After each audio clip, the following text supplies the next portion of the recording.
Good morning, you absolute nerd burglars. How's it going? Welcome back to the March of Mana 2025. It's day 3, the Dark Star. We're going to be playing at the end of Secret of Mana, and then moving on to Seiken Densetsu 3. Exciting times! Almost completed 2 games in the series.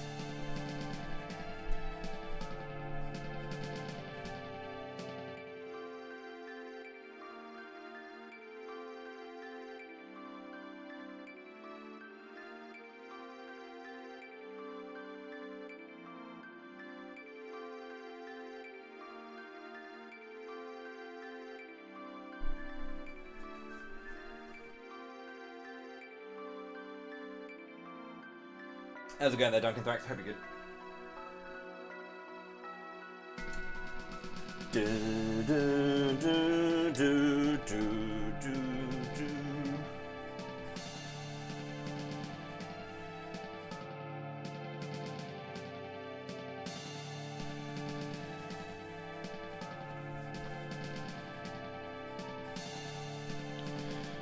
I know, no one else has ever completed 2 games in a series in 2 days.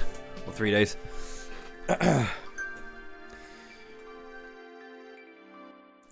Right.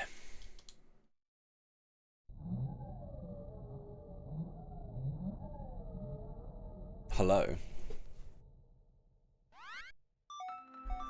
I'm playing the first 3 games on the collection of Mana because I couldn't be asked to set up my my SNES, basically. We are up to, well, we're going to the Mana Holy Land. We have 3 weapons: the Nimbus Chain, the Dragon Lance, and currently the Frizz Bar. It will become the Shuriken in just a bit. We have 2 elements. I've got access to Luna on Prim and Gnome on Popoi. And their strength is mediocre. 618. Not bad.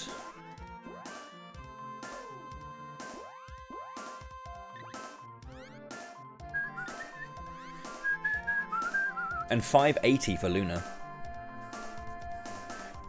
Exactly, yeah. That was a good thing.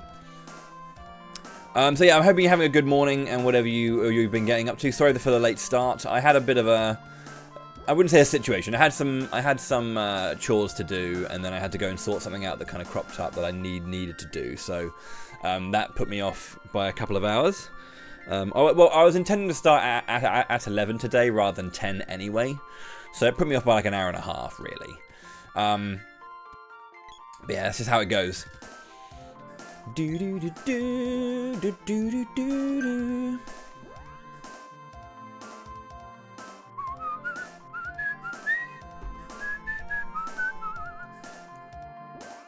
Yeah, I was cleaning the house and then I took the dog out for a walk. Yo, Floofers, thank you very much indeed for using your Prime on me this month. Thank you for 8 billion years. I greatly appreciate it, dude. Thank you. That's very kind.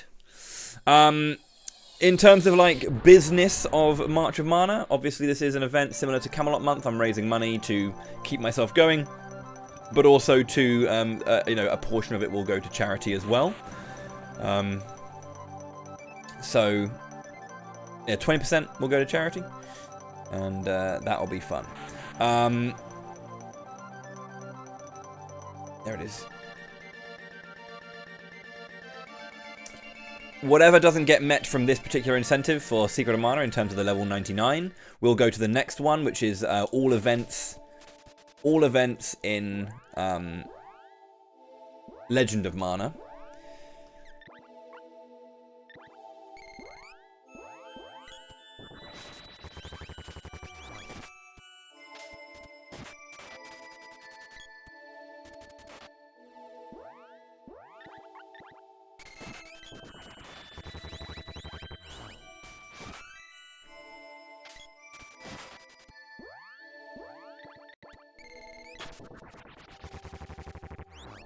But also, we do have the next game coming up is Seiken Densetsu 3.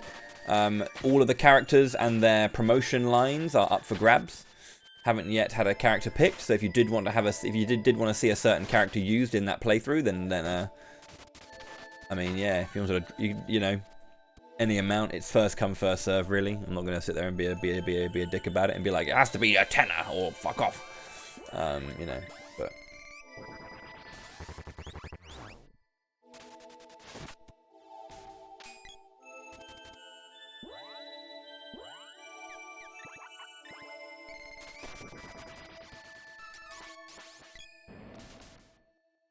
Good.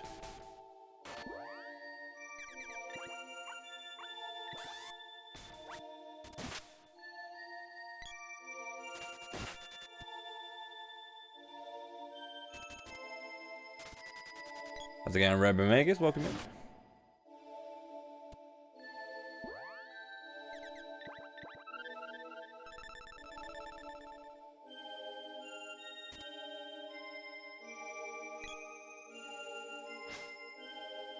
How did how did Iris go for the rest of it, mate?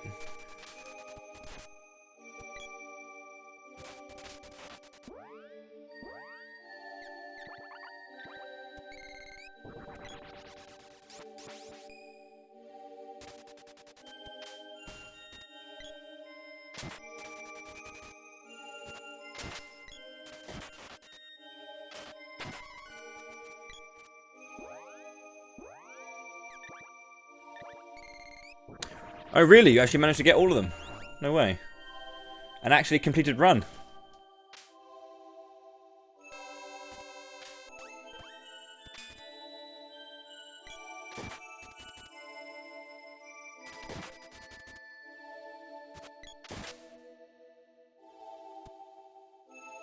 Cheers, Berserk.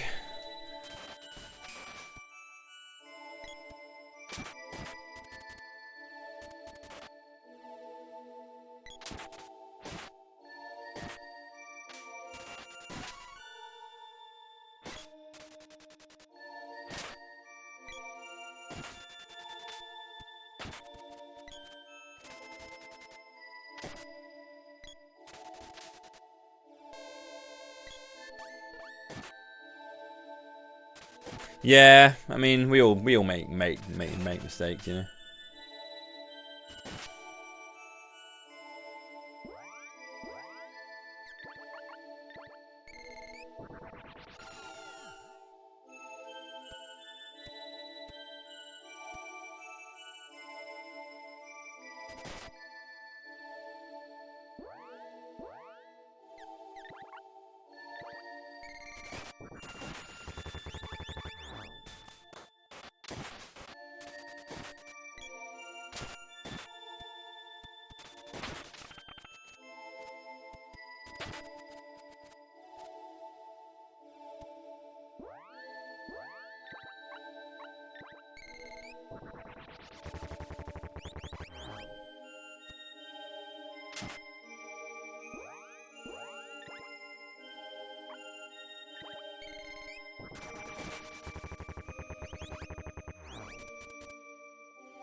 That was a that was a natural whack, not a boosted whack.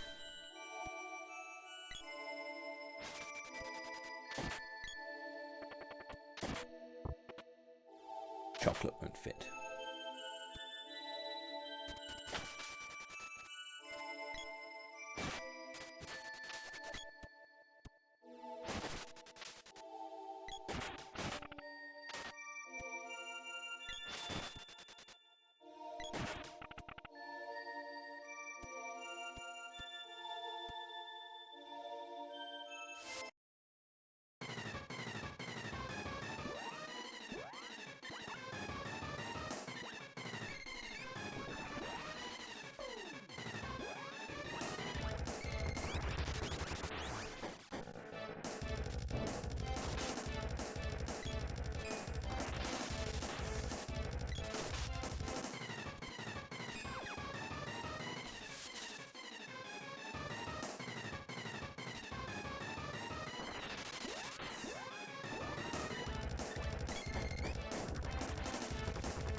This fight is always going to be a bit hard.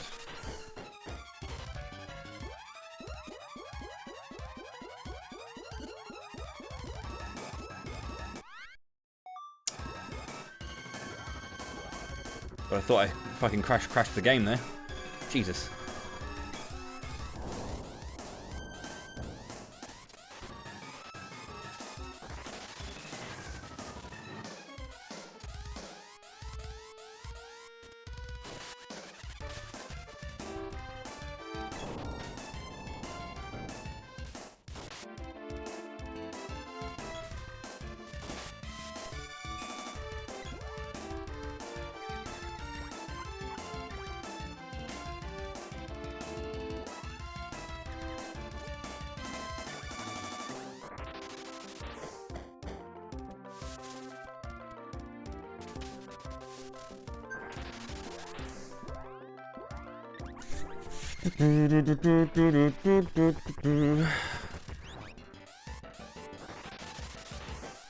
Just evade it.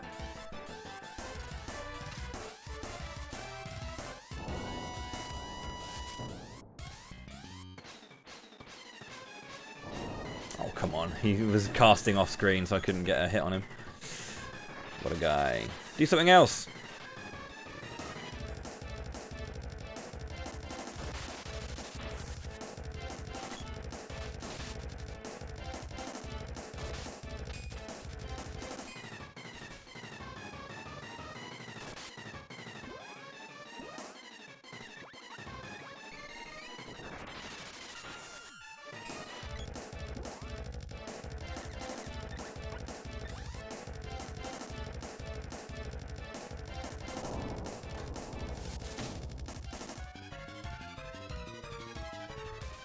Good gods.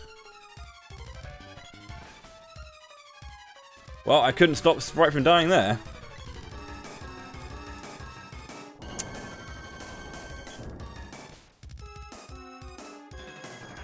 Jesus, dude.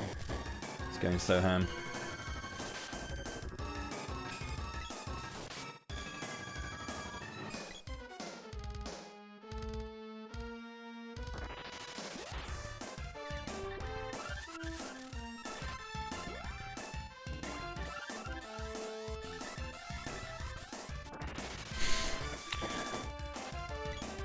Oh, it's always, of course it was one hit away. Right.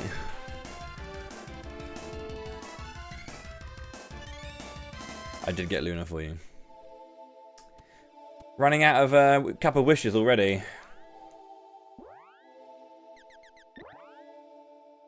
Yeah, they're missing the big helmets. They've got everything else.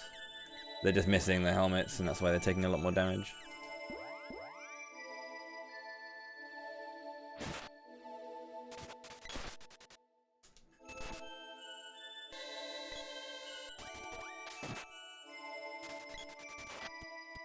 I don't know why this game does it, right? But it does do it.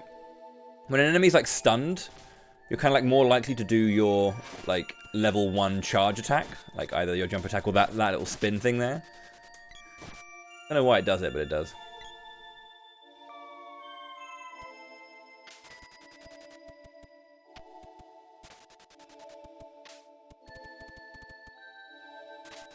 Go down there? We're at the wrong place.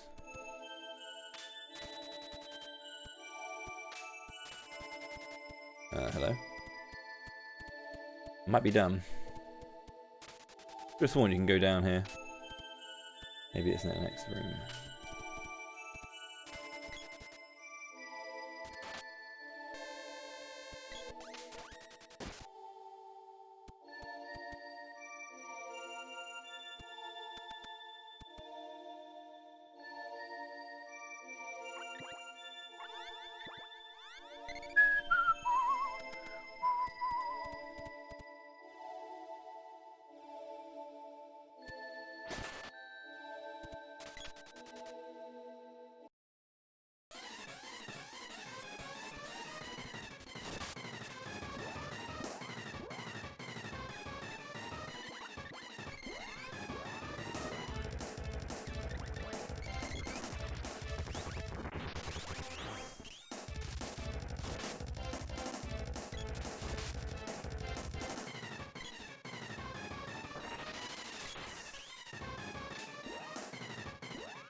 Nah,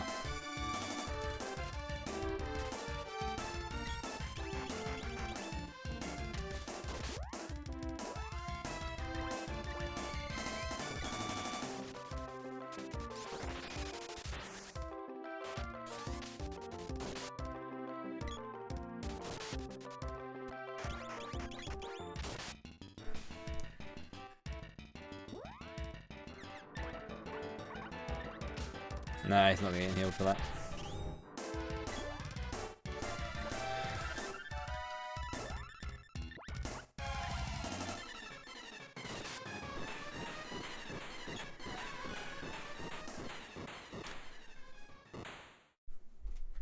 Might need to go back and get some armor for the others, because they're just taking too much damage, because they haven't got a complete set of armor. Well, they have, but like, it's not good enough.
We actually do have an enemy we can actually hit with magic coming up soon as well. It's very exciting.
It's annoying when like enemies like that get in the way, because then they don't go after. They're trying to go after the ghost, or the ghost is getting in the way of them.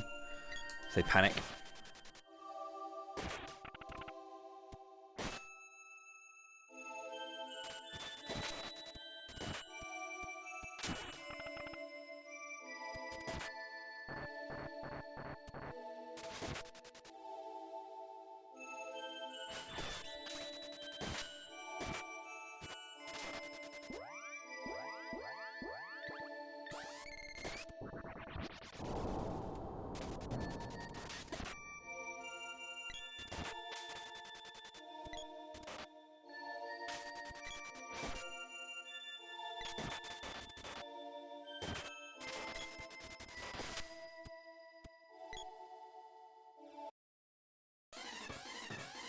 Axe beak or flame beak rather.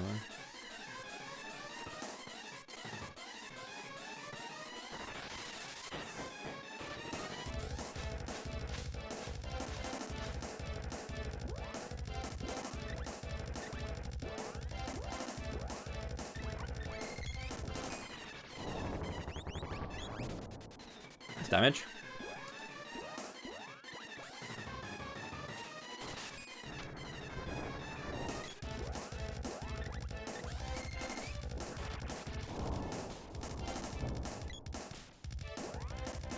Oh, it's not damage. I lied.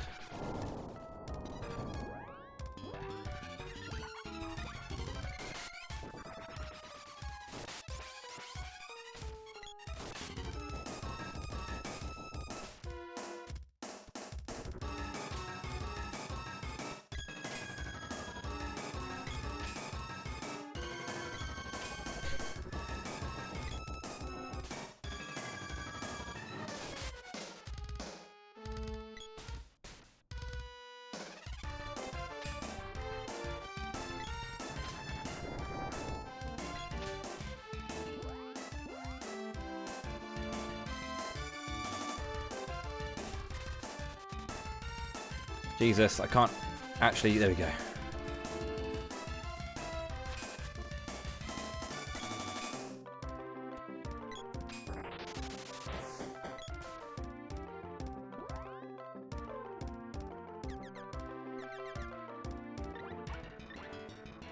Well, that's dead. Ran out of jam and everything else.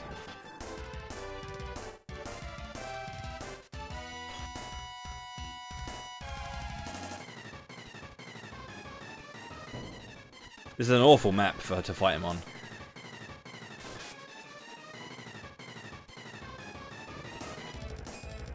He's got like a massive guard, like shield, like on his beak.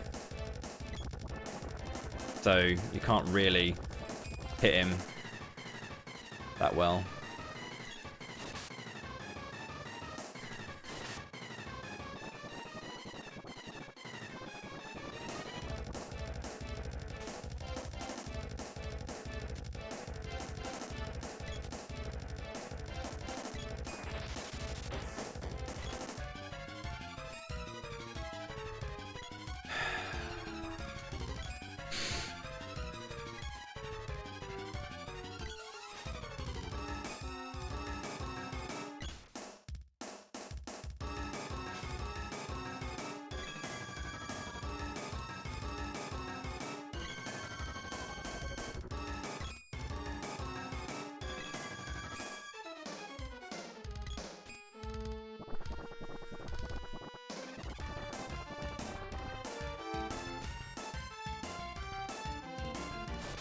Cute.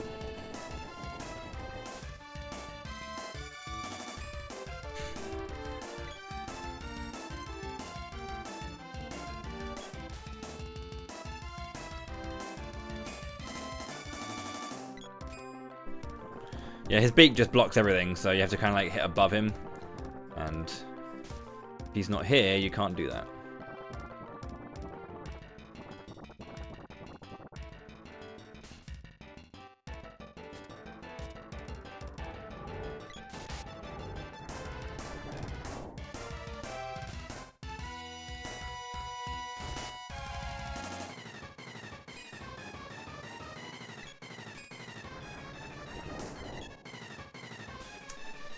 It's unfortunate.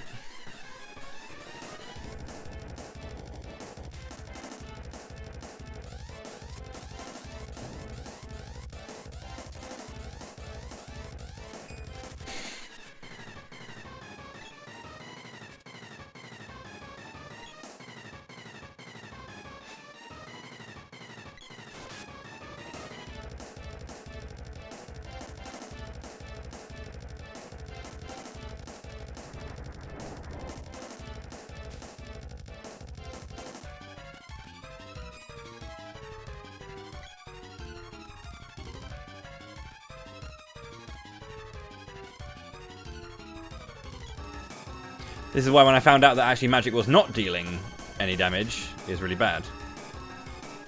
Because, yeah.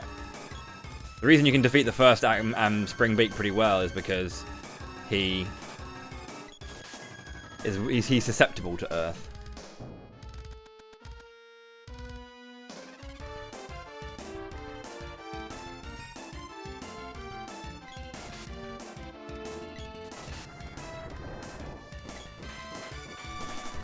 Sadly, no experience went to the characters, so...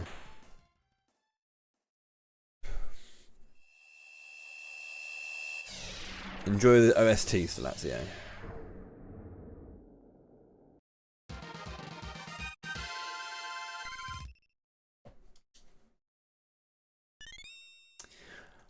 I honestly don't know if I'll be able to like complete all of this with this limited healing, because like enemies are fine. It's just bosses, because they'll be able to like stun lock with magic, and hitting them is really hard for NPCs to do. NPCs will struggle to like actually hit them.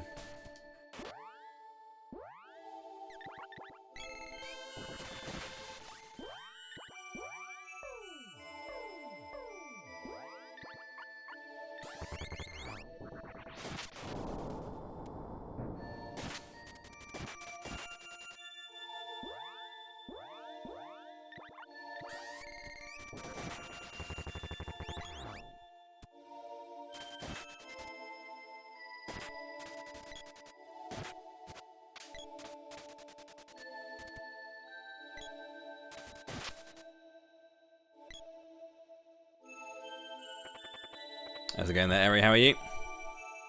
Cup of Wishes is a nice pickup.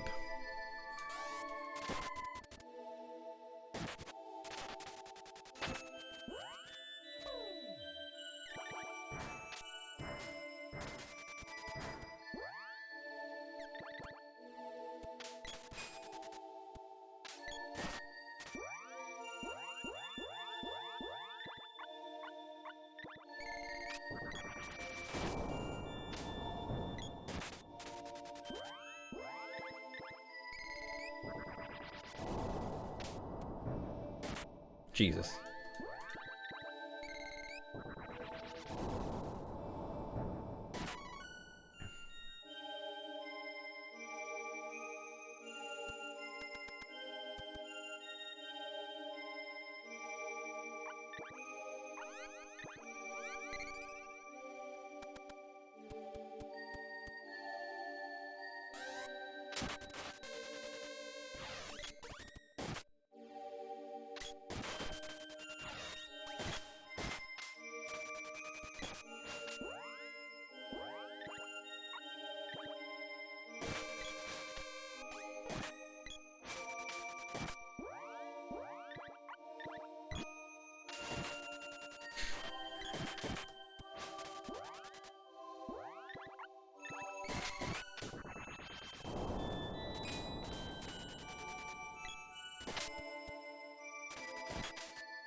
My controller decided to hold down A or up all of a sudden. I need to just reset it.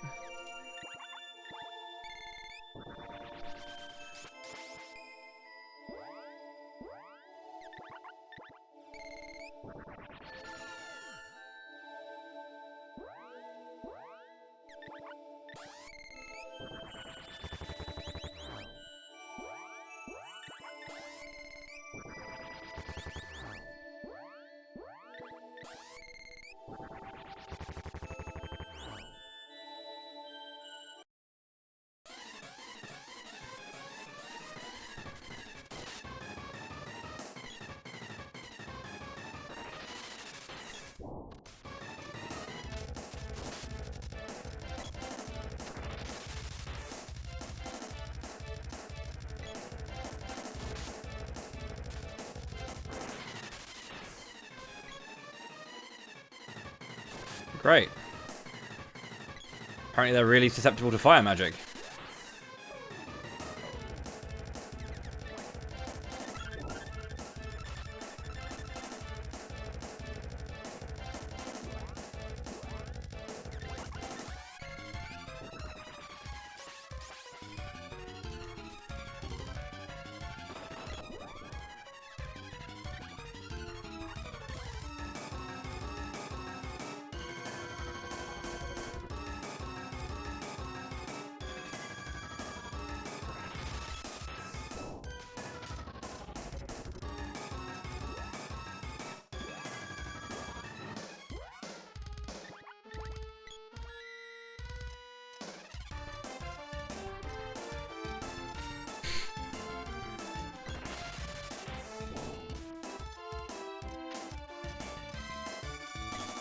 Enemy hit, more evasion chance is just nuts.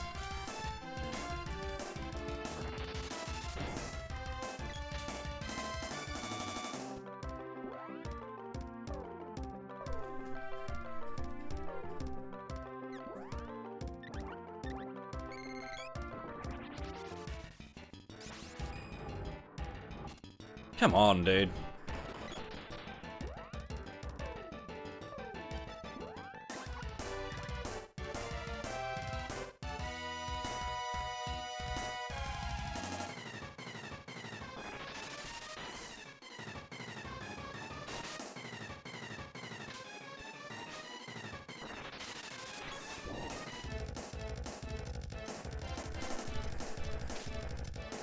Also, notice that being hit by that, engulfed in flames, removes your weapon buff.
Annoying experience loss.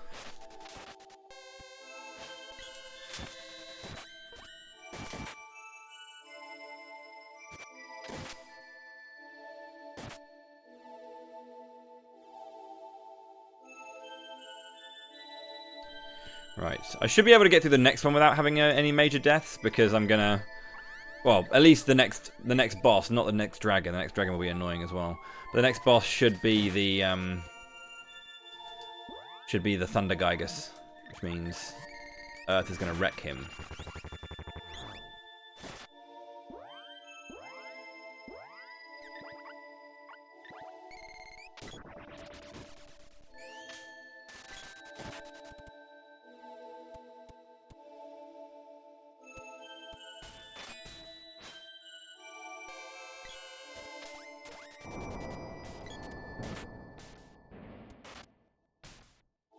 Don't do this.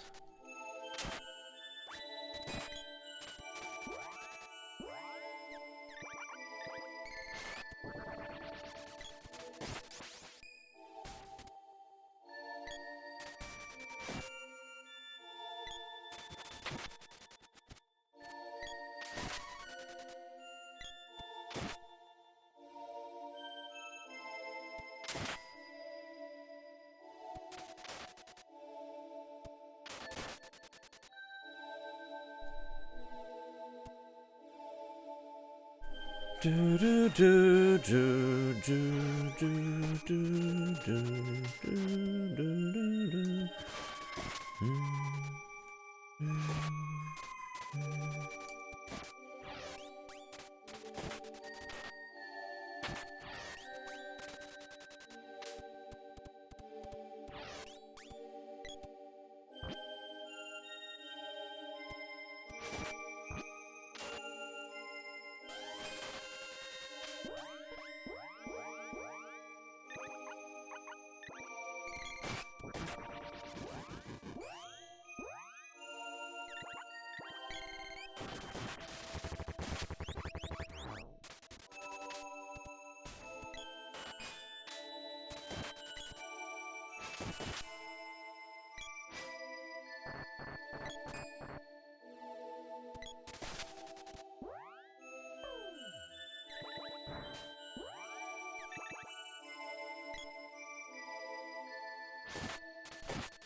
What do I think about the Shining Force 2 TAS? I mean, the one that beats Dark Kobolds. I saw it a while back. I'm not really kind of into tassing. Not my field.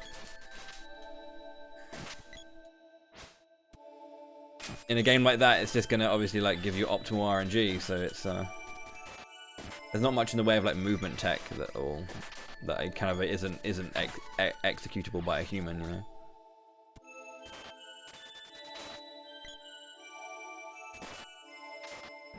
It's cool, you know, but it's not. It isn't my field.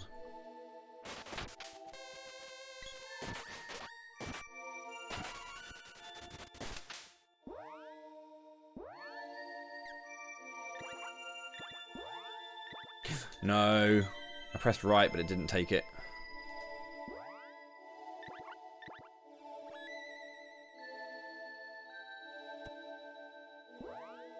I'm going to do this on the off chance we need it.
That's a little easier, isn't it? When magic doesn't do absolutely no damage. I know that if enemies are weak to it, they take like lots of damage, but they should still take damage if they're not weak to it. Like all the enemies that are like fire and ice, you know, taking 1 damage from it. It's like, come on, help a brother out.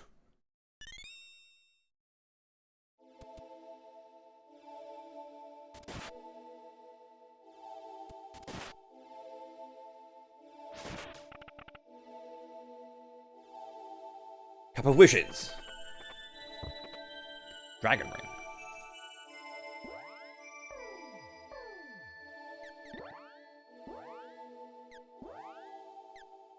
$92.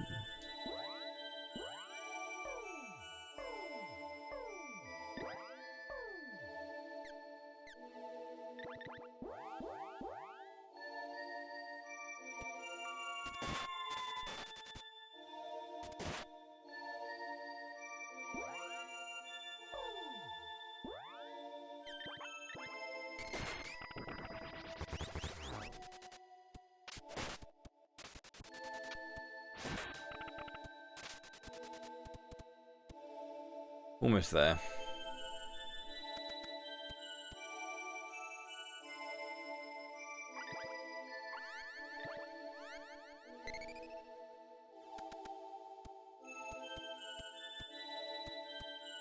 Right, one last enemy, and then we're done here at least.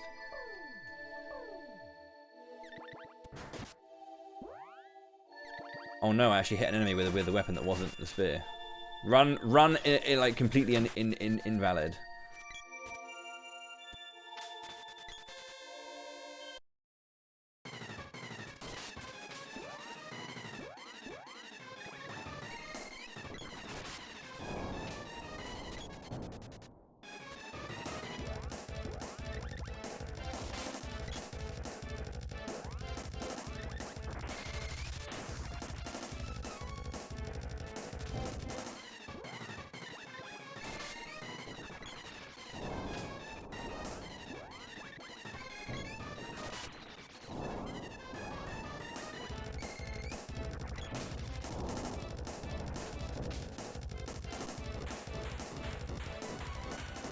Rigged to the run. I know, I'm a right bastard.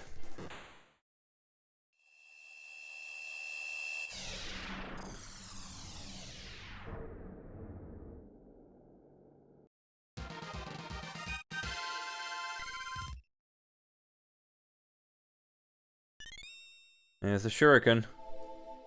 Cool. That should be the end of the of the Pure Lands.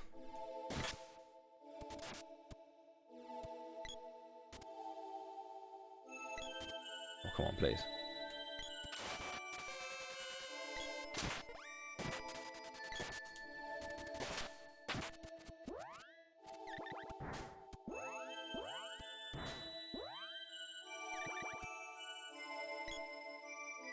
I do want to get the Daedalus lamps. I need to remind myself which ones drop the orbs for my particular weapons.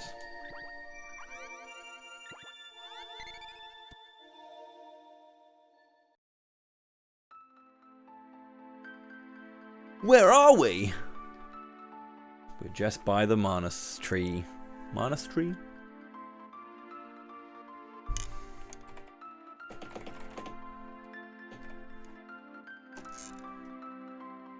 The Mana tree.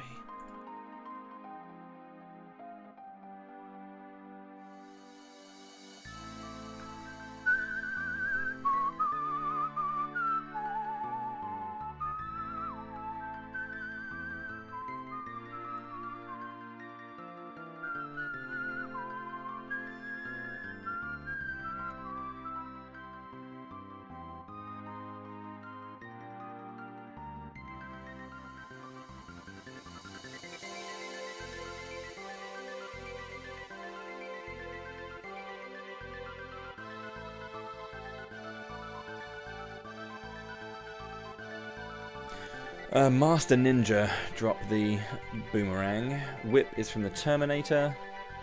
And Spear is from the Tsunami. That's why you always get the Spears orb, because grinding Tsunamis is the easiest. So much has happened, Ed. We never gave up hope.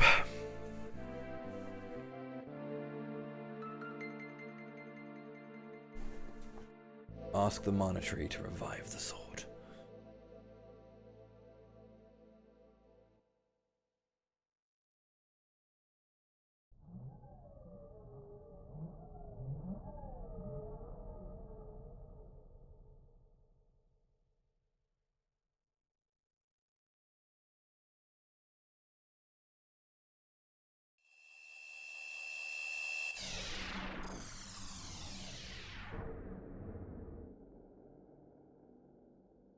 No.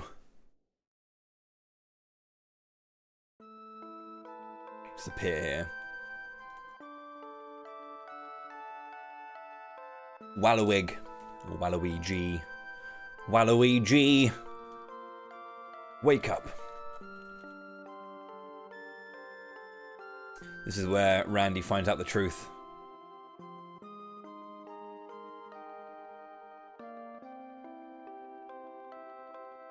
Nice face, boy. It is I, the Mana Tree. The Mana Fortress is using up most of the world's mana. Soon all the beasts of will. Soon all the beasts of will be transformed into one giant creature. All of the beasts will be transformed. Only the great Mana Beast can bring back mana. But the beast has little control over its rage. If it were to attack the fortress, the world would be finished. The only way to avoid this is to beat it by using the Mana Sword. The sword can only be used by people of the tribe of Mana. Your father, the legendary knight Seiken, should be standing here now. He was badly wounded 15 years ago by the Emperor, but vowed to stop him. On his way to the final showdown, he fell and never got up. That was in Potos. You mean the ghost I saw by the falls was my dad? That was your father, Seiken, and I was his wife, and am your mother.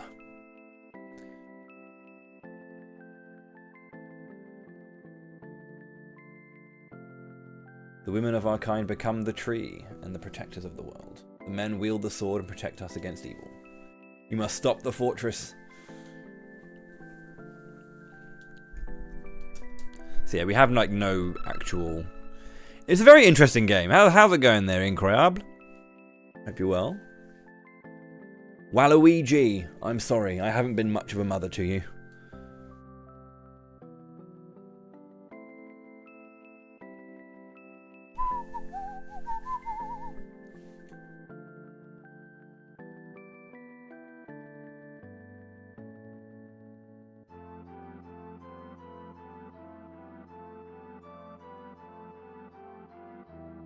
I don't know anyone who actually calls their mother, you know? Like someone goes, excuse me, mother, I would like some... No, excuse me, mum. You know? This is nuts! Snap out of it. She's asked us to do something. Magus doesn't have a mother. Okay, chill. And neither do I. Do you call your mother mother? Excuse me, mother. I don't. That's weird.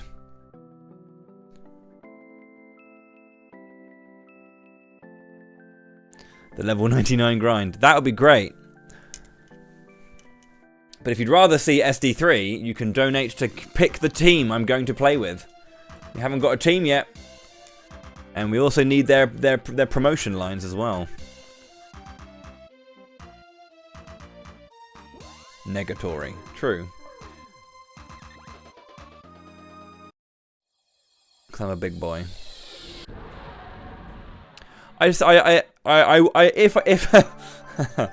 if I still had my mother, I would probably call her mum still, or mumsy. I used to say mumsy because I was a bit of a knob. But I got that from like an old British TV show. There was a character called Mumsy. Mummy. Hi, mummy.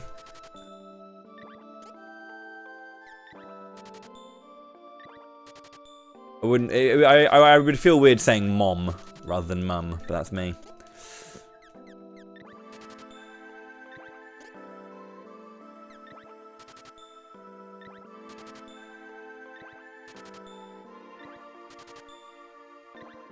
Spawn point. It's very lovely. It's a very nice way to refer to your mother. Good morning, spawn point.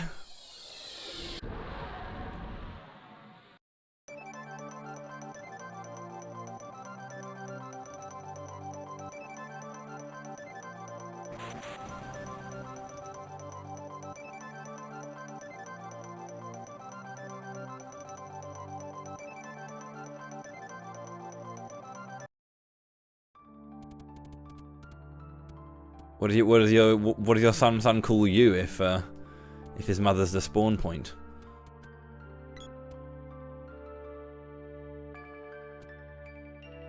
As in the flying music. This is the best flying music. Darkstar is.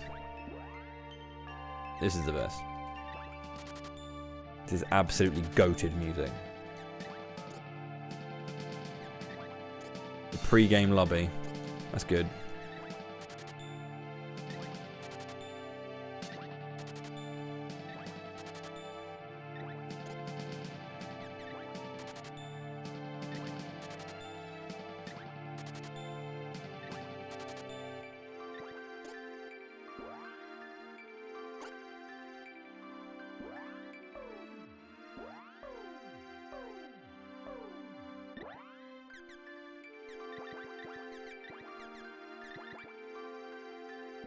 Everyone's got the best armor and stuff. That's fine.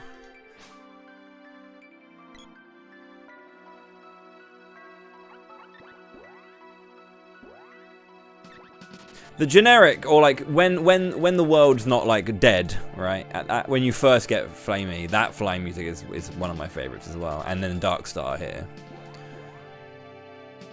But the final flying music, like when the Mana Fortress is out, it's okay. I don't mind it. We are. FFA Magic Route speedruns, can you believe it? I would actually learn it.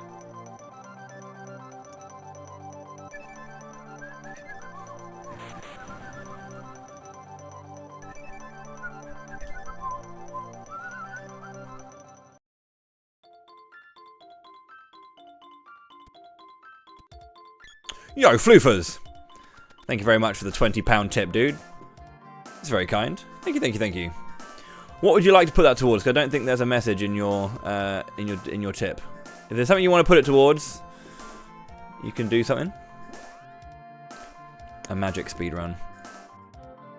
I know. I should say that doing an event like this is tricky when obviously times is hard on everyone. So I get it. Yeah. Thank you very much.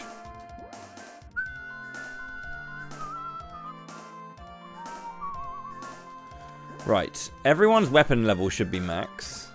You've got a level 8 Dragon Lance.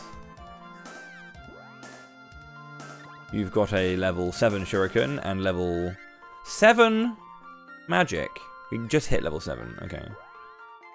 And then, oh, I never actually had level 8 because you get level 7, and then you don't never actually get 8. You get like the broken 8. Now you actually have 8 fully. Level 7 Whip still, and level 7 Luna. Okay, cool.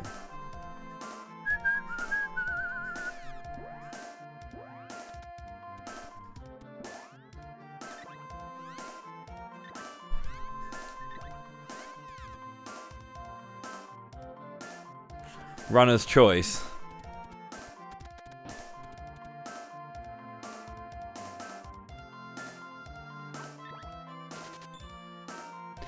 I think Magus wants to put it towards me getting level 99 in this game because he wants to see a disgustingly long grind.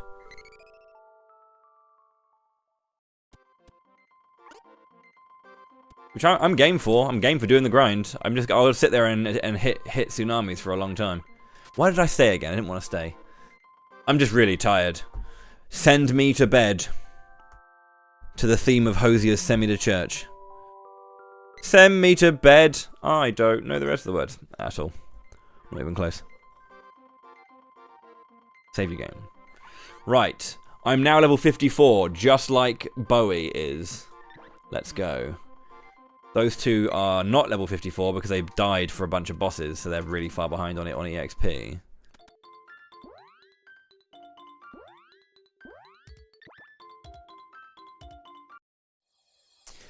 Well, I'll hold on to that 20 in case level 99 does get close to being met, and I can top it up or something.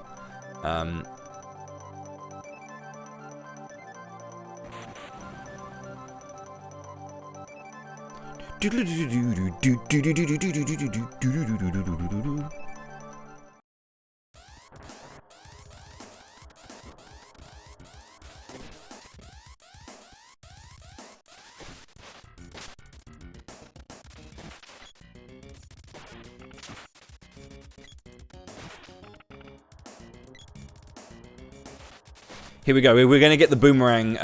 We're gonna get the boomerang orb instantly. What? What do you mean I didn't get the boomerang orb instantly? Fiend head. Oh god, they're undead.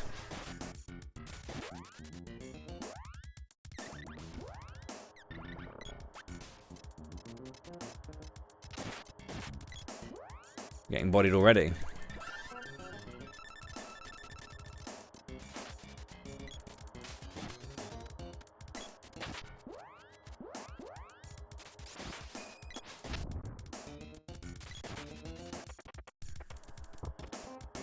Fairy walnut won't fit. Alright then.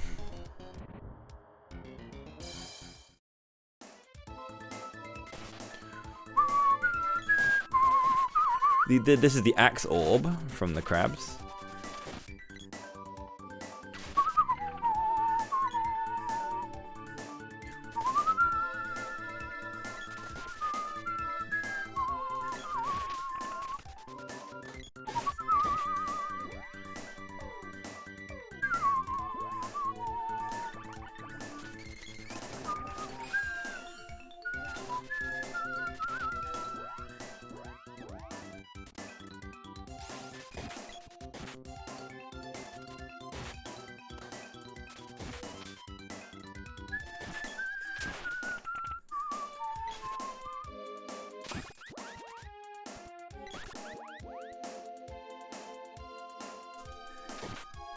If you want to see this for about 7 hours.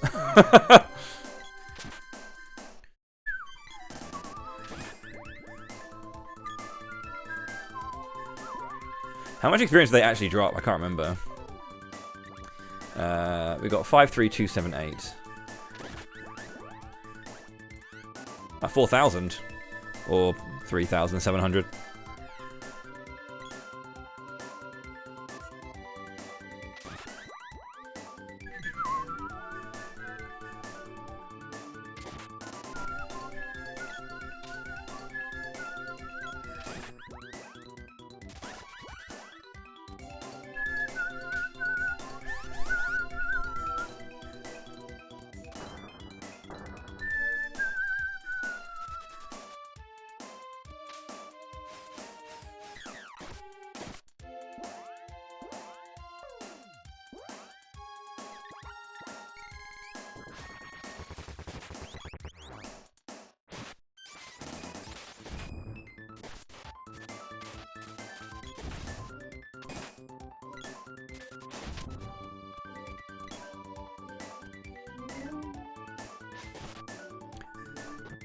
Wolf Lord!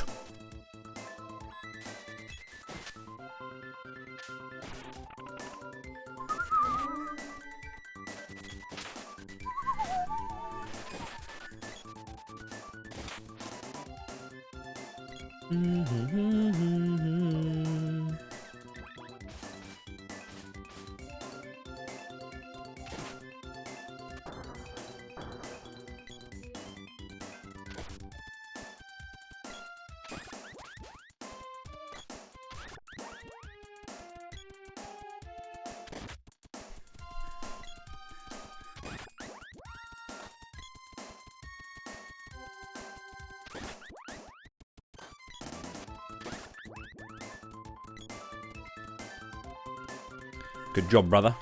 Oh god, they're coming near!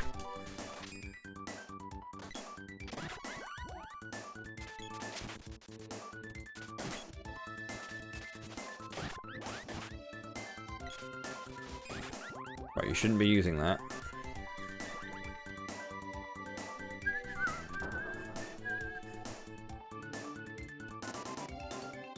So yeah, one of the big things that was really weird about Secret of Mana HD was that this dungeon gets created into like, or gets changed into just like box rooms. Rather than all of it being like open and accessible, it becomes a box room, and that's really, really bizarre.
Nice work.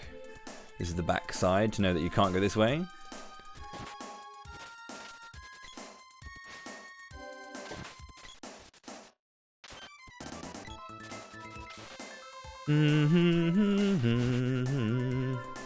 Yo, Steve reached level 55. What a goat!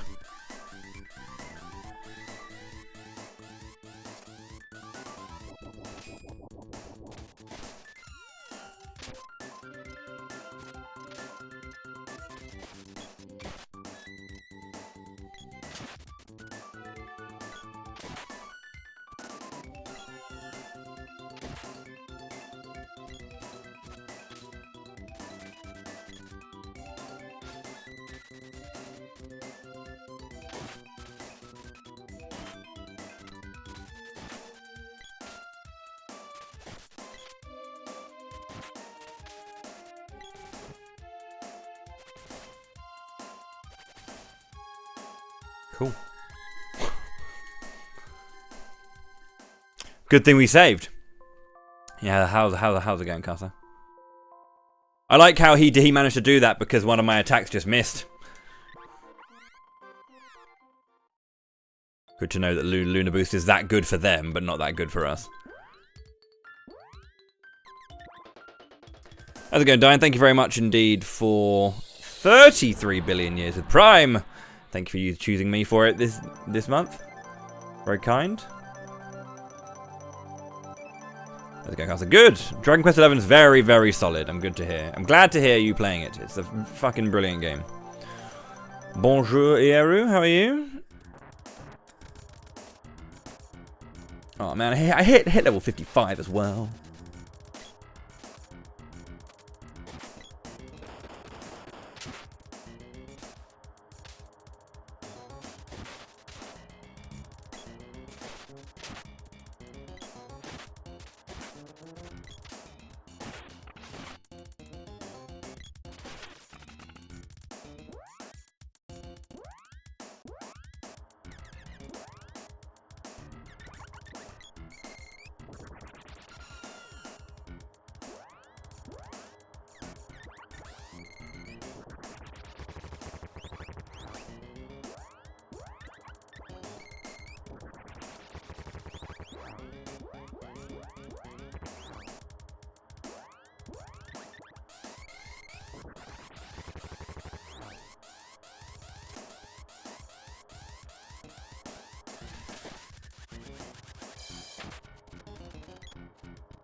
Gallopolis, nice.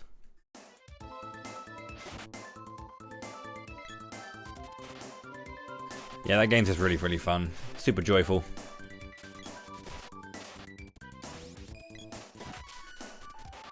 I wish there was less like series referential music. I think it's like the only thing that I would say. Like if I was to sit there and be like as balanced as I could, because it's not like perfect.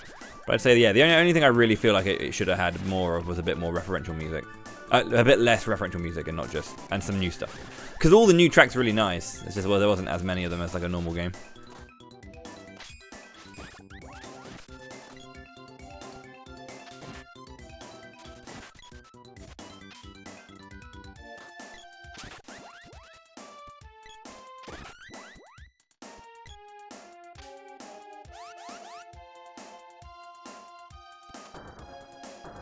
But mechanically, it's all very, very lovely.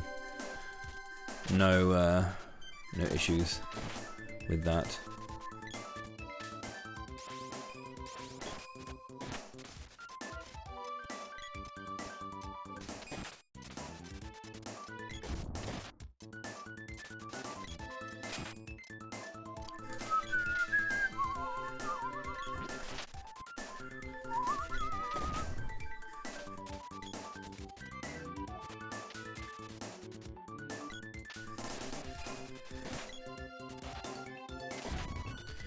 Steve reaches level 54.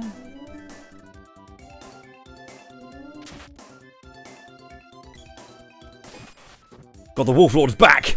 He's huge!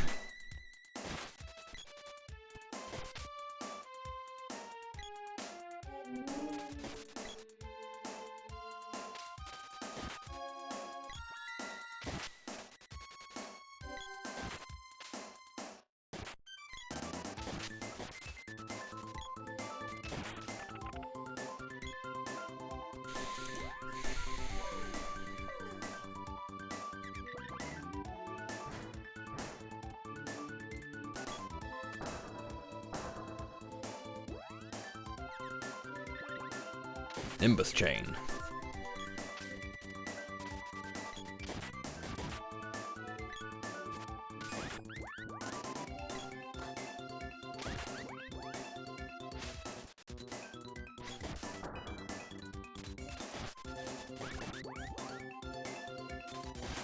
Here it is. Spears Orb. Amulet Ring? That's not a Spears Orb. Here it is. Spears Orb. Doom Trap? That is a very unfortunate time to use that on her specifically.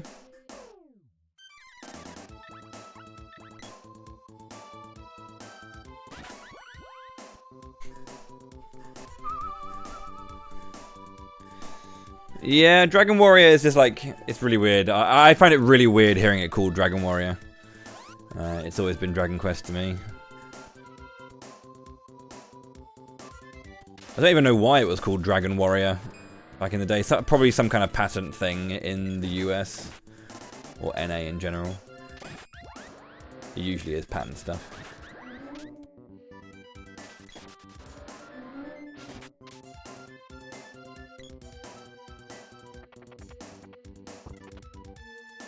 Shadow Zero!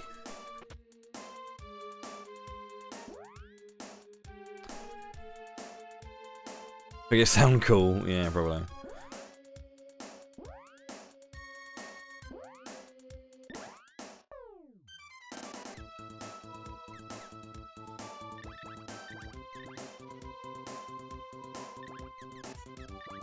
Oh, yeah, that's what I wanted to do. That's one amulet ring. Where's my vampire cape? If I only remember the drops.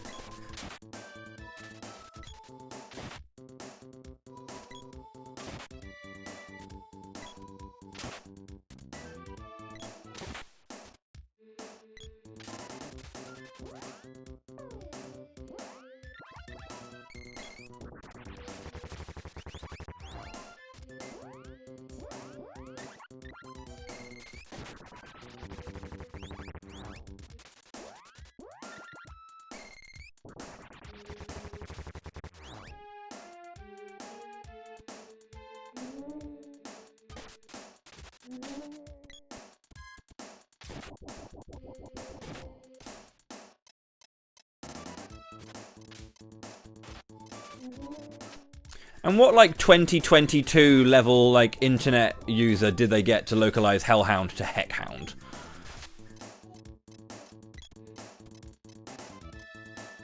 That's the real question.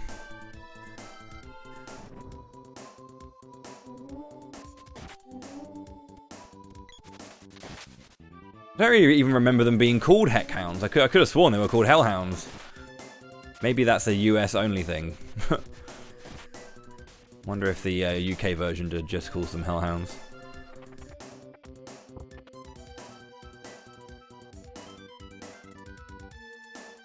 Chocolate won't fit.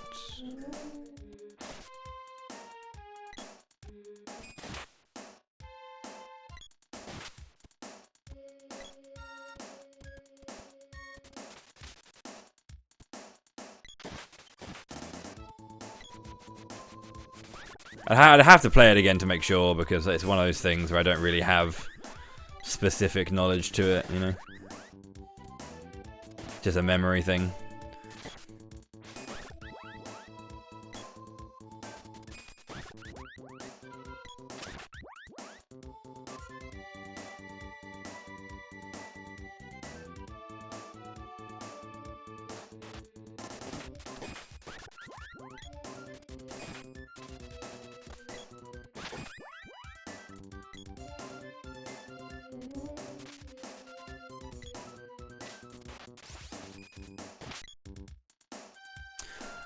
I tend to play just the NTSC version where, I mean, on console, yeah, I'll play NTSC because, again, PAL runs at 50 Hz, so if I'm speedrunning, there's no need to play it on PAL because it's just slower.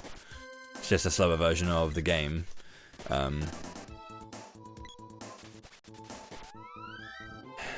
So, yeah, and, I mean, I still every now and then will play a casual version, but, generally there's no need to play PAL.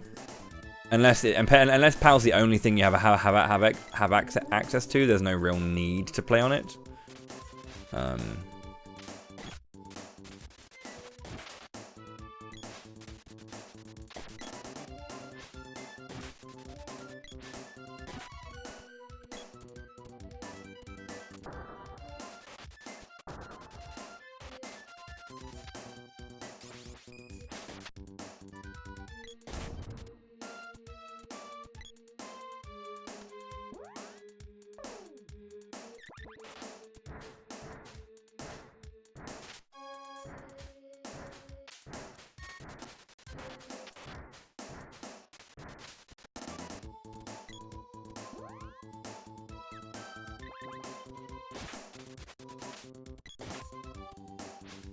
I do remember when I was at my sister's house once, I grabbed her copy of Illusion of Gaia, or Illusion of Time, and tried to see how it felt running it, or like playing it, and it was just really weird, right?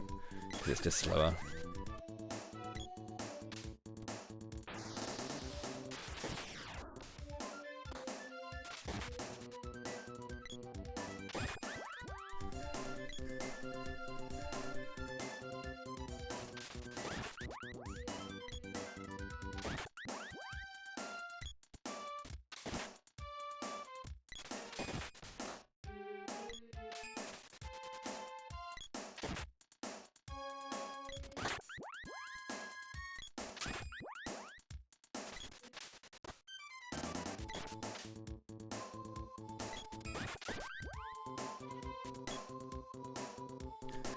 Where are my drops?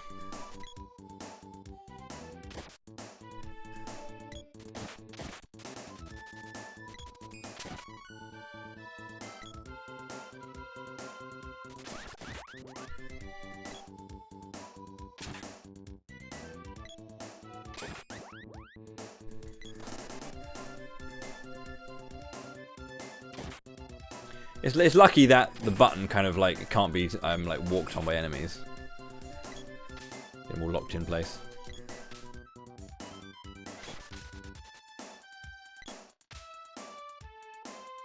Oh god, they're learning!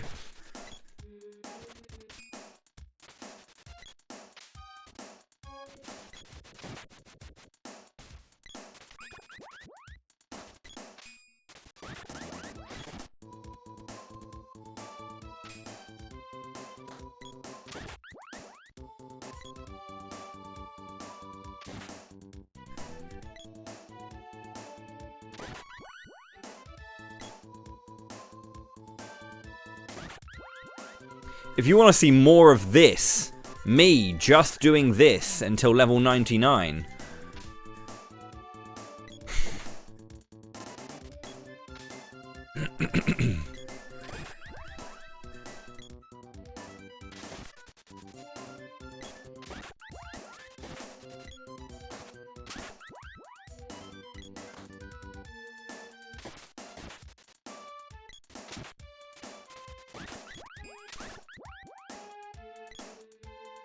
That's it.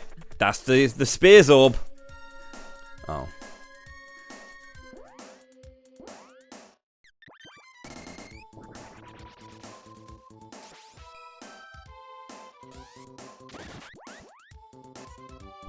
That's it. That's the Spears Orb. Check out this wonderful Spears Orb.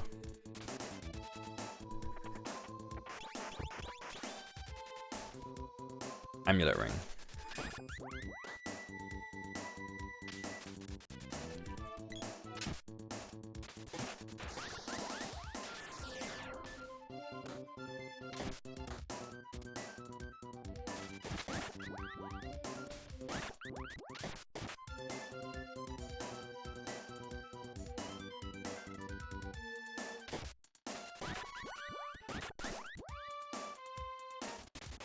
Oh my god!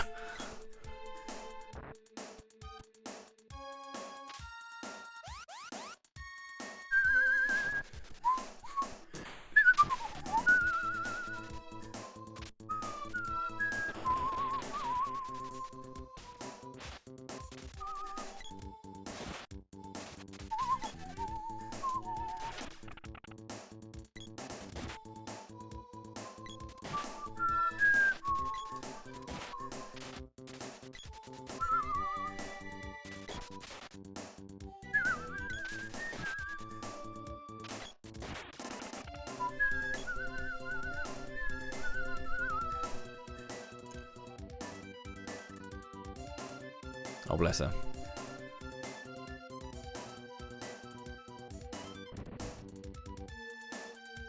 As in the respect was diminished, or the necessity was diminished?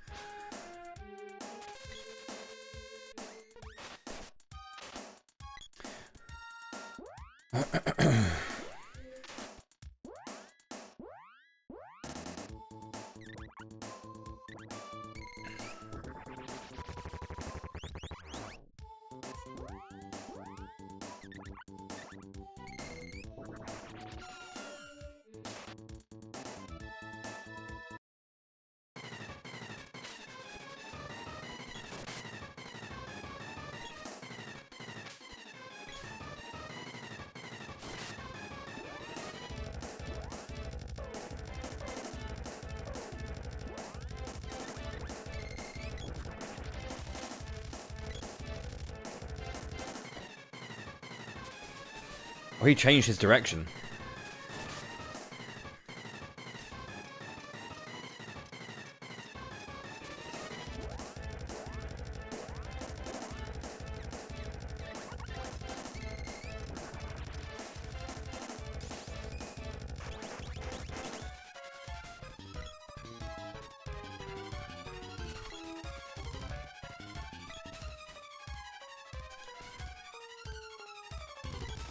Is he, like, immune? Oh, I know one could open the menu. I think he's dead.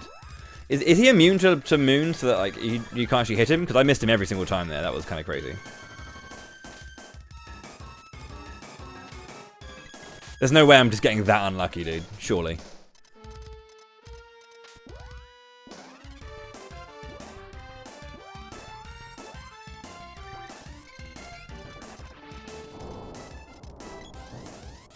Oh wait, he does take damage from Earth. That's pretty cool.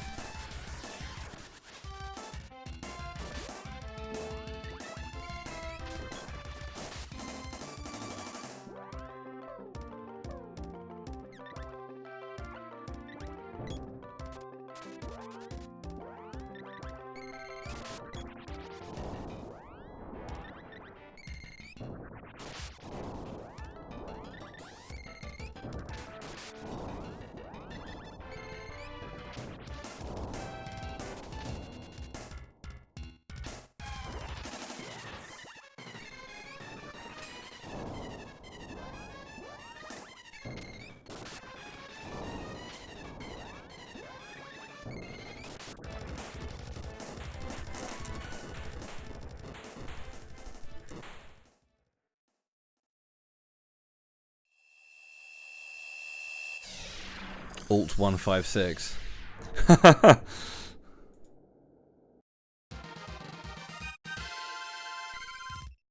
It's a lot to ask. It's just a lot of time that it would take to add on. That's why it's the amount that it is. It's not a hard task, but it's just a lot of me standing still. I think it'll be fun to do, but that's me. I like grinding sometimes.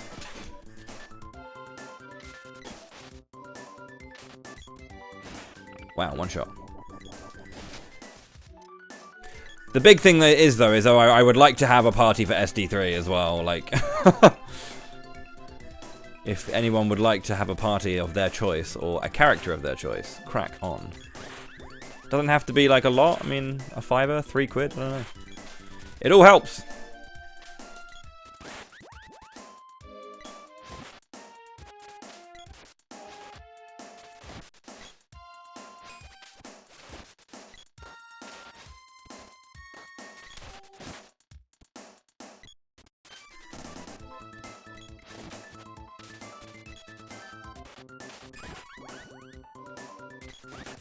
God damn it, Steve.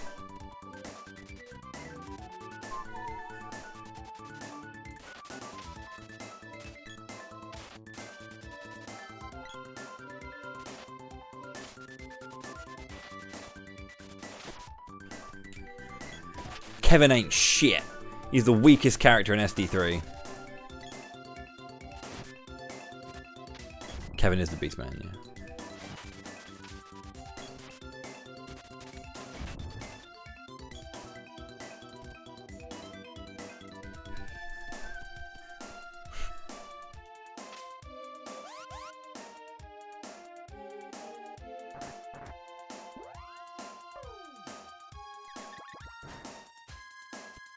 I haven't been this way before.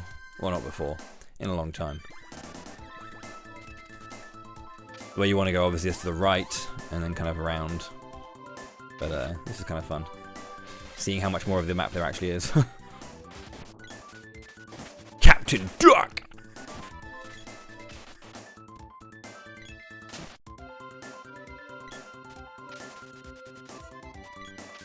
I think one of my the last playthrough I did of SD3 was Angela, Reese, and Hawkeye. I'm not a massive Hawkeye fan. He's okay. He's better in Trials.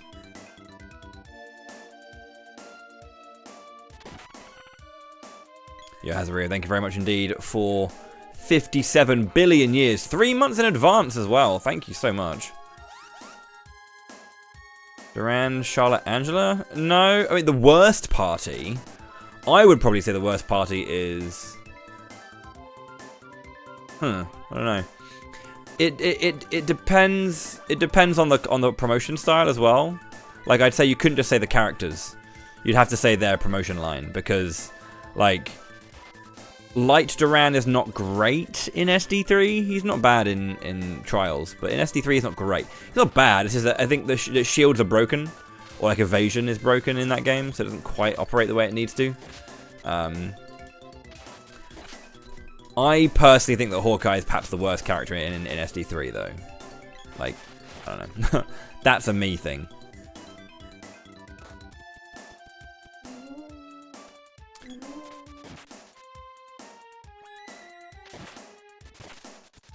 But yeah, like, Duran, like, if you go, like, Light Duran, it's kind of tricky to make him really, really good in SD3.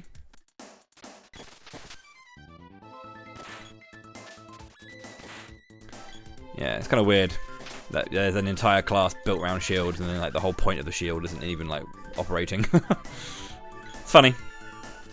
Shit! You right, darling? For me? Huh? Okay. It's fine, right? Just wondering what equity are emailing me about, or messaging me about? Messaging me about. Why have I got one just specifically for me?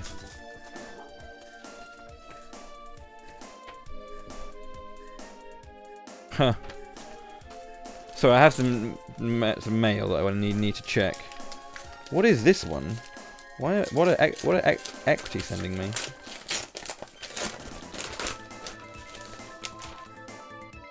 Just their usual union booklet. Okay. It's lovely being part of a union. You're right. Good. Dark Duran, Light Angela, Dark Hawkeye. Dark Duran is just unbelievably good. Especially in like Trials, right? Adelfry is disgusting.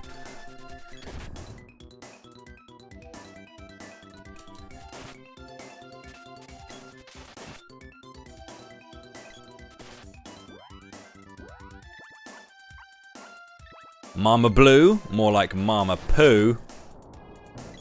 Am I right?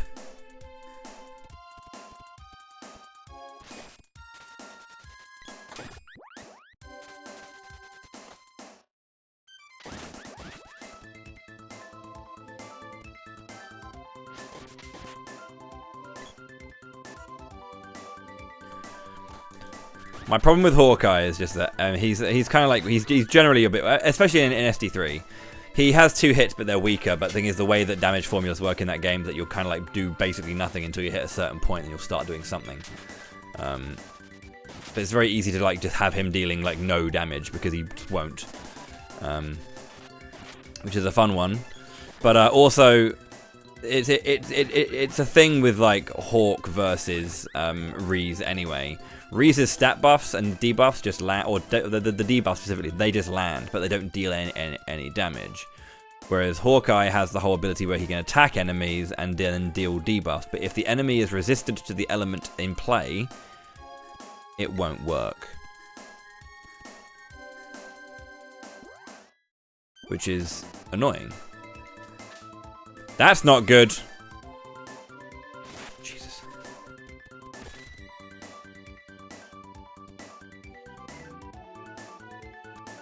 Kinda.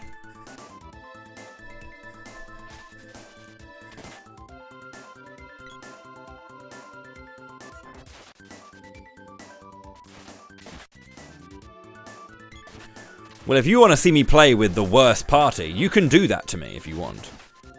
If you want me to choose the characters myself, then, you know, and then have a very basic bitch playthrough of Reese, Duran, Charlotte, then, you know.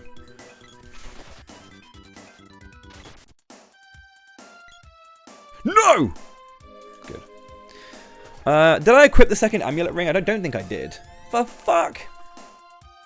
To be fair, I'm lucky that I haven't had a doom trap actually kill me yet.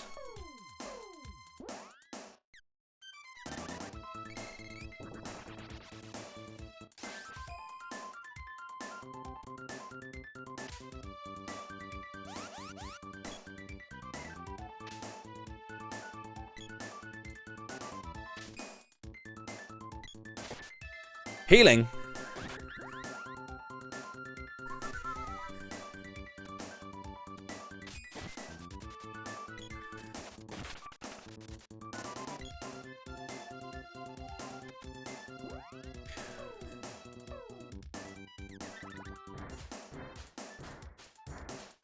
I do need to...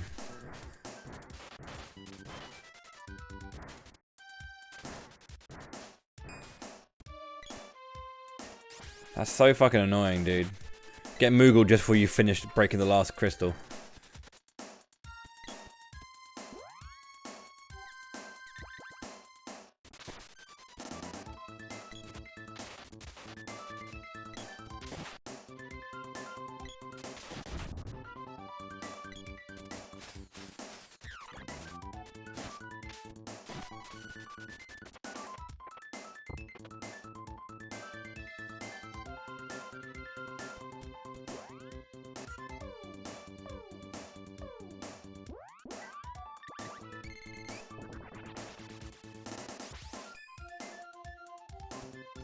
Really? That is very lucky. I think I had a relationship with fucking Doom Trap deaths.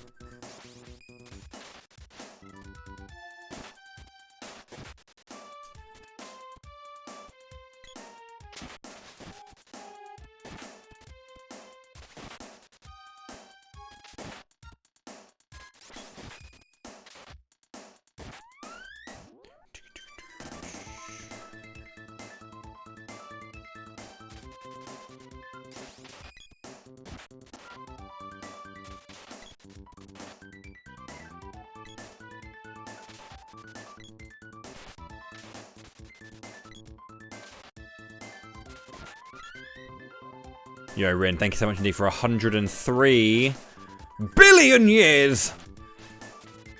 Very, very kind of you, mate.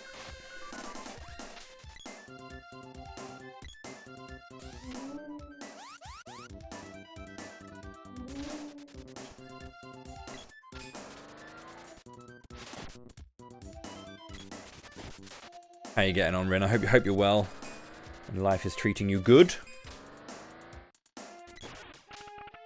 I wish more turtles were depicted as cars, to be honest. Not enough turtles in media are cars.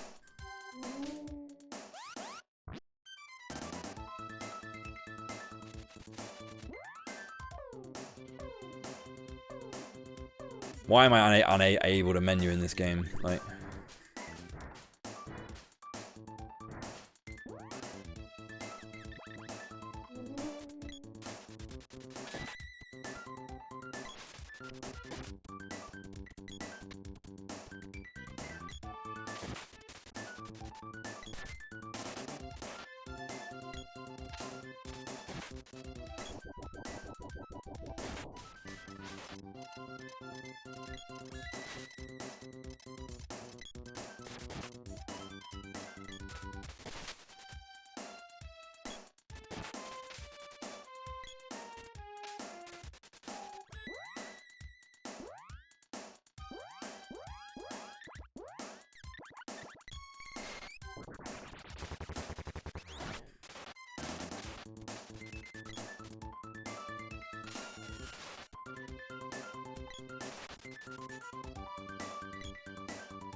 Oh, okay.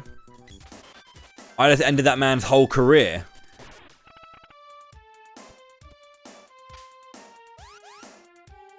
Hoping for an interview. Nice. Job interview or just an interview?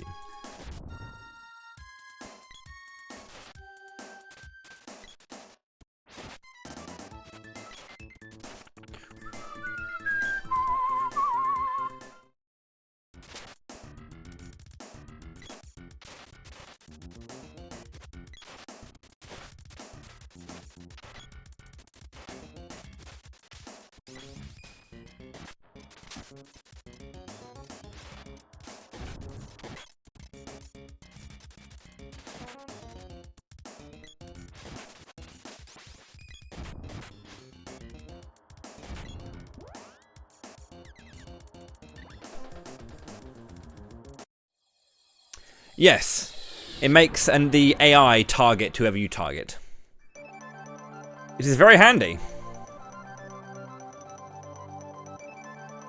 Do you want me to show you a trick with it?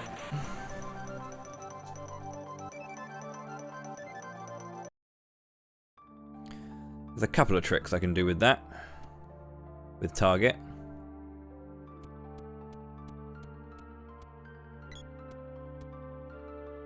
Yes! Okay, I'll do my best.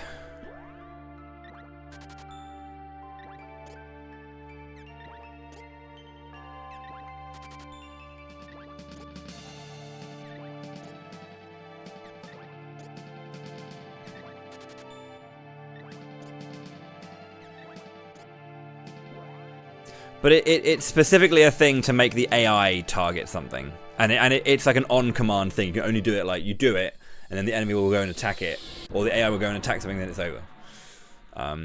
So essentially the best way to do it, or the best way to utilize it, where the fuck? From here. I think it's north from here. Yeah, that's the upperland forest, I think.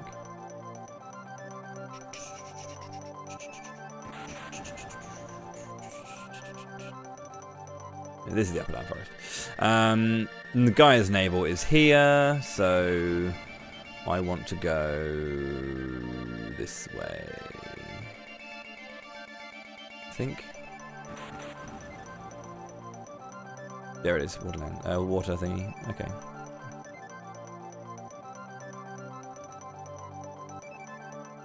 I think you need 2 controllers to do this specifically, but let me just have a look.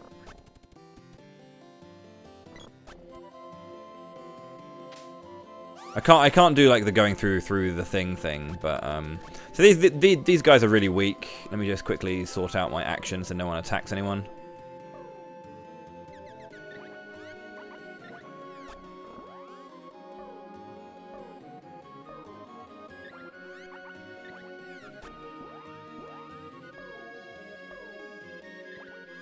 Right, I'm going to quickly charge to 2.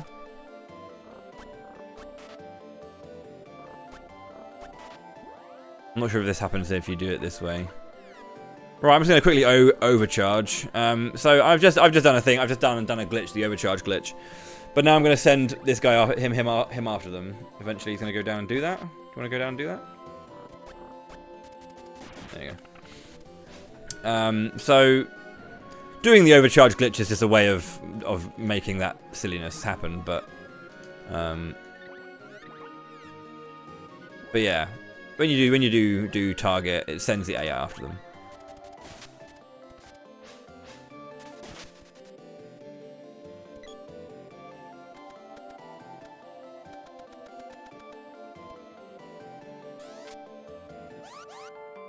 It overrides their like action priority to go and do an attack. Doing the overcharge glitch is just a bit of fun, but yeah.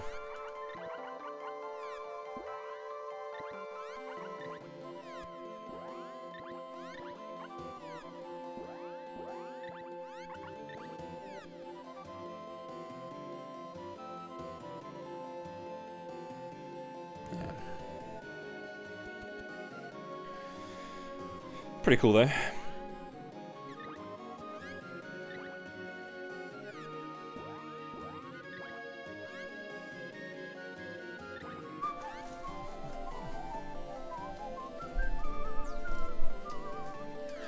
722. And you're 728. I haven't really used that magic much.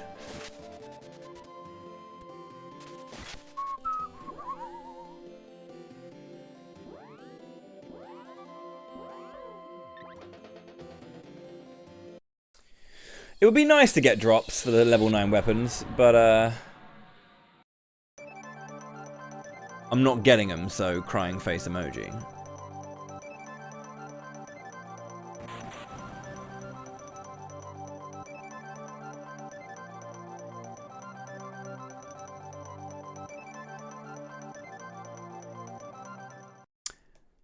Hello, M.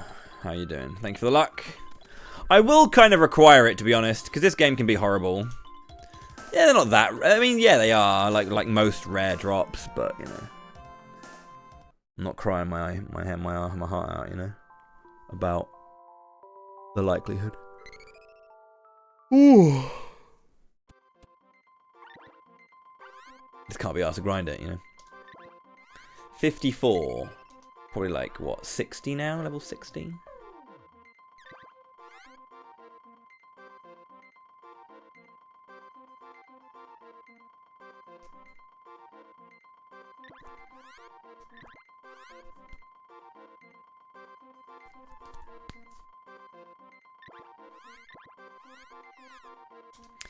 I do have another amulet ring to equip. Oh, you already have it on?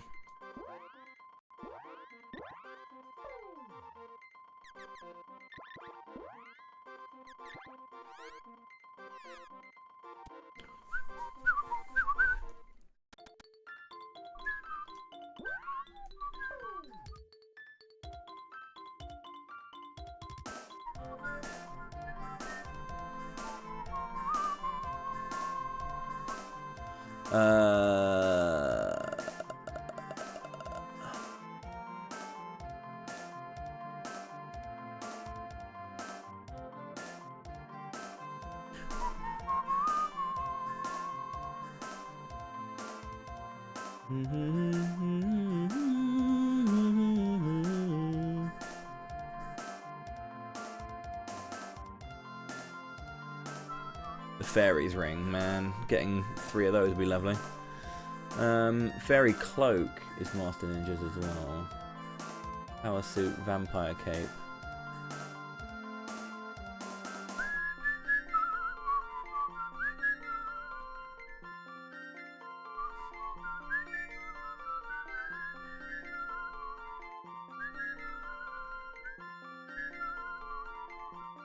God.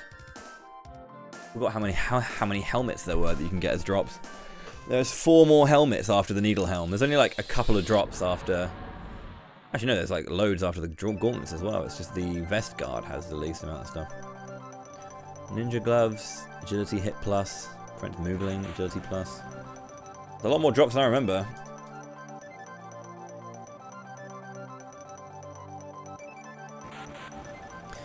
Okay, let's see if I can push for the end. I don't think I'm going to need... Well, I mean, it depends on how difficult Dread Slime is. If I need to go back and get more items, you know.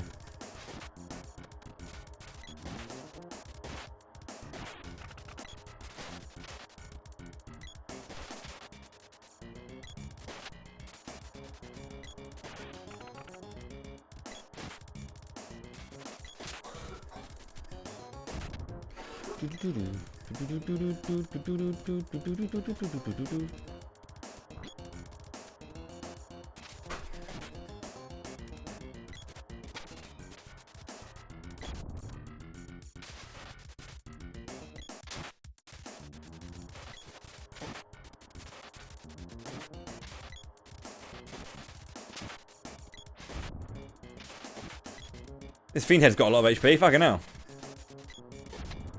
More than I remember. Here it is, this is it, Vampire Cloak. Go! Yeah! Easy, bro.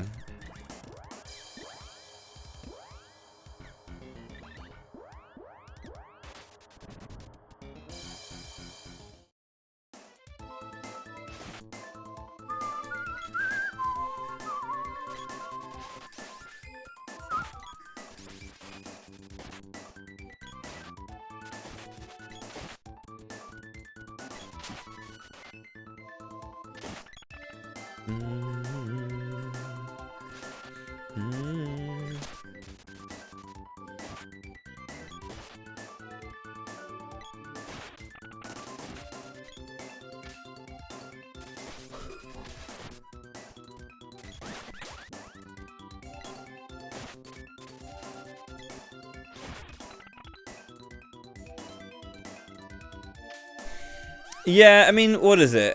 It's not just +3 defense. It's also got like an increased magic defense as well. And I think it's got a little bit more agility. Maybe it's the one up from that has more agility.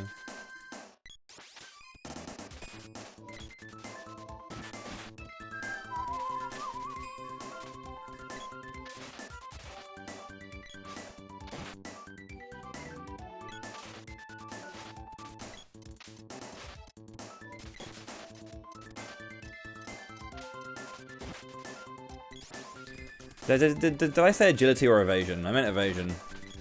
My head seems to say that it's telling me that I said agility.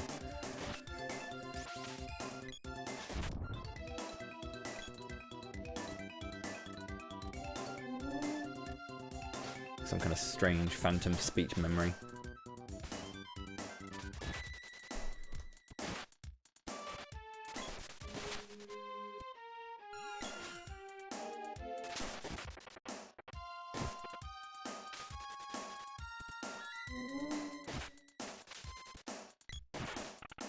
Chocolate won't fit. That was a wolf lord. That was a wolf lord. This could be a good item.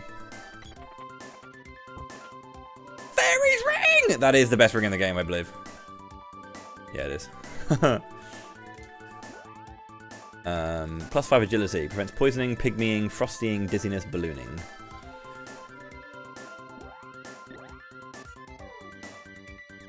Hundo, Pocento. +10 from the gauntlet. It's pretty good.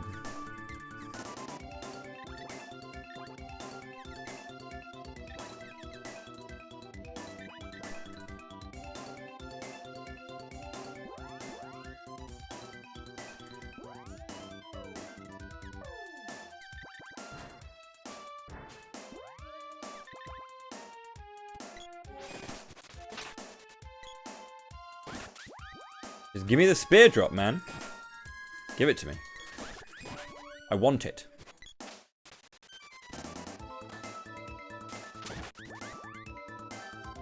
There it is.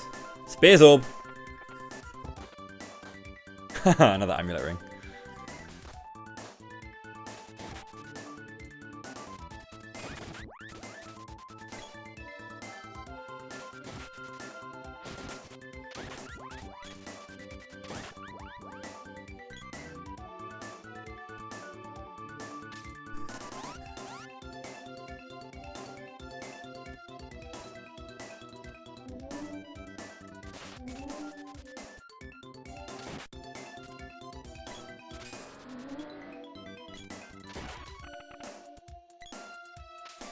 Look how quickly I'm leveling up, dude.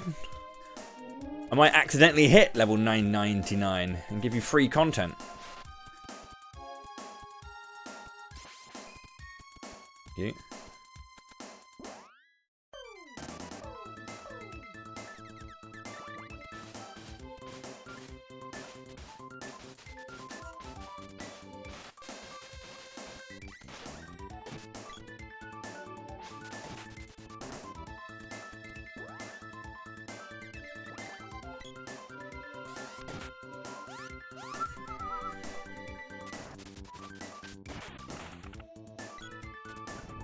Captain Dark.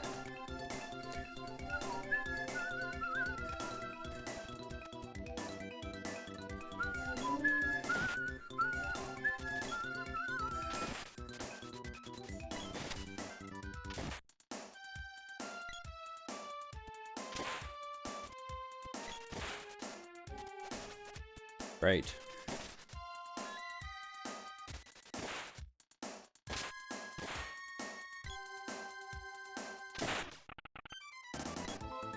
What do you mean I didn't get another drop out of another fairy ring? I want a refund, game.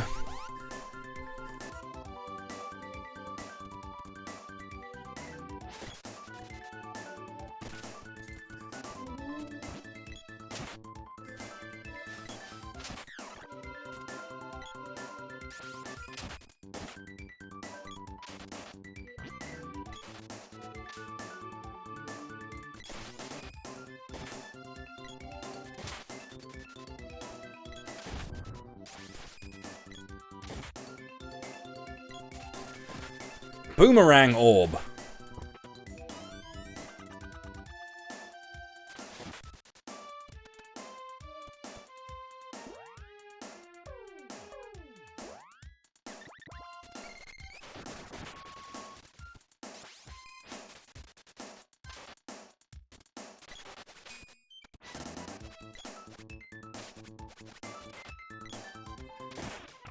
Thank you.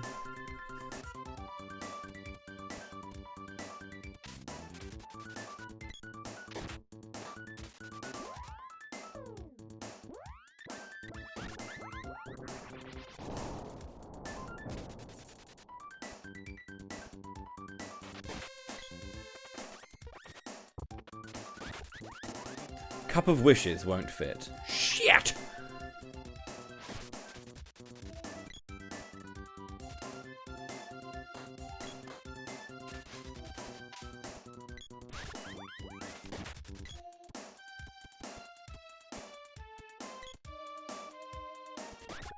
Whatever. Basilisk.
Come on, team.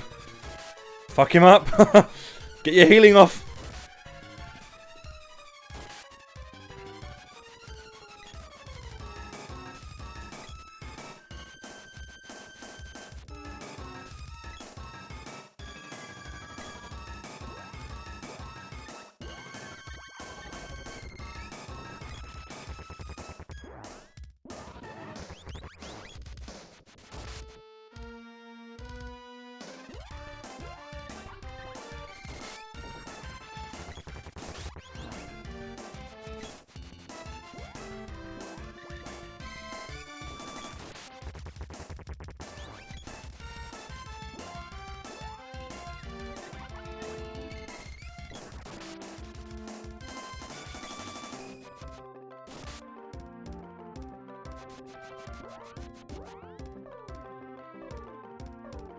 Will this help?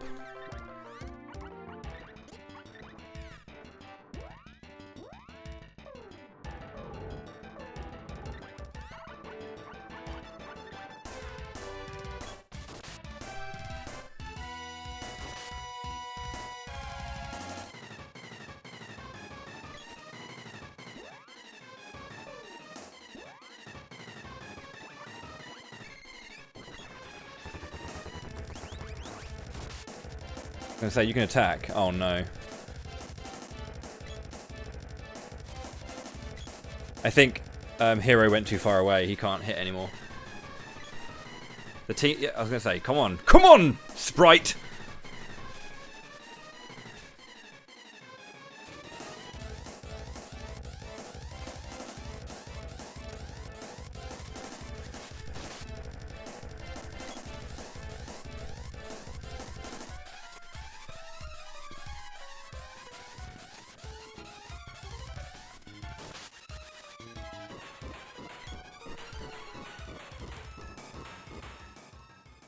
That worked. It would be lovely if there was a spell to, like, increase the speed of your charging. I don't think speed up does that. Because charging does take a while, especially when you go into, like, the level 8s, you know. It's a bit much. Steve reaches level 61. It's time to kill some dudes. Are these things considered undead? They are. Fucking hell.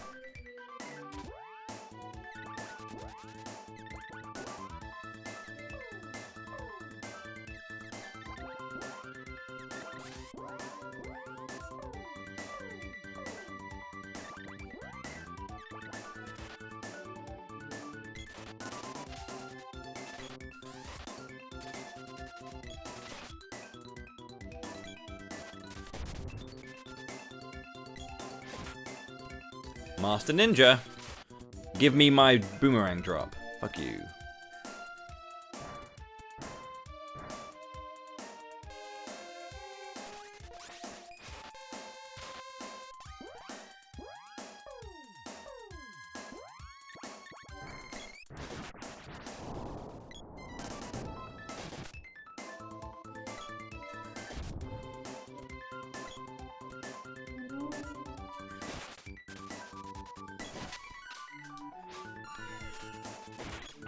Who needs the moon element when you can just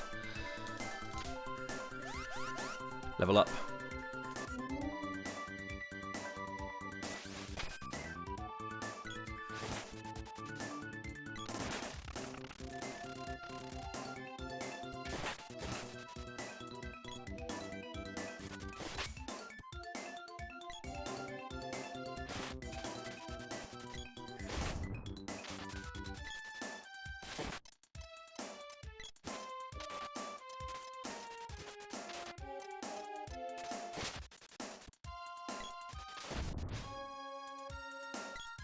Master Ninja.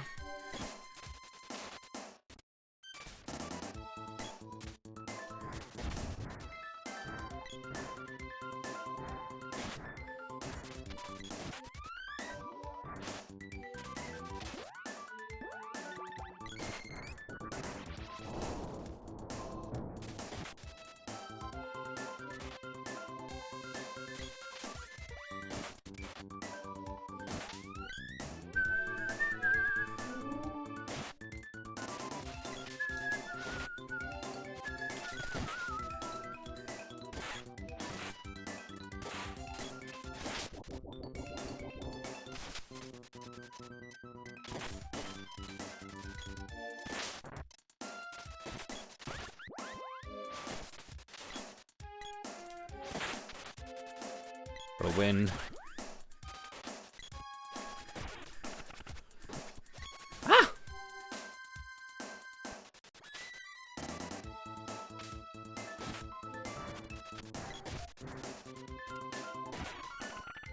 Mega's leveled up. We just got to keep Sprite alive before he dies. Come on, Steve! Steve the Sprite. Dead dude. Stop doing this. How fast he moves.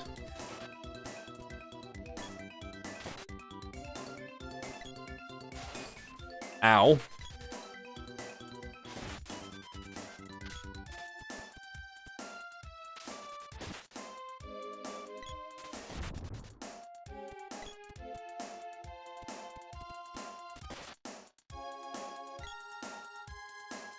Fiend heads getting whacked. It's annoying.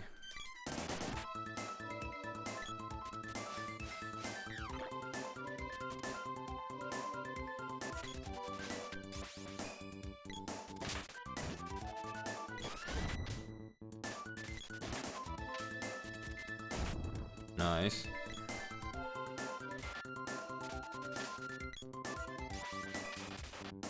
I don't know what I can and can't Moonsaber at this point.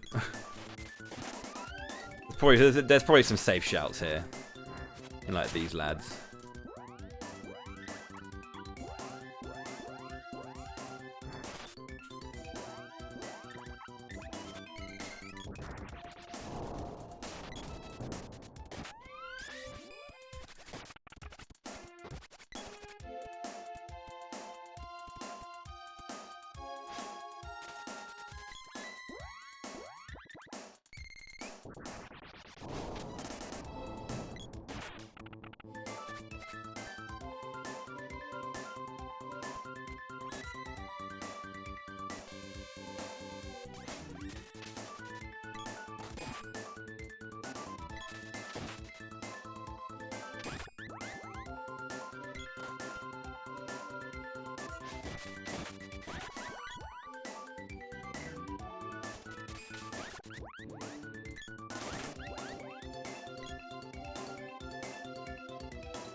I like the little like windows they pull up. It's a very quirky little thing.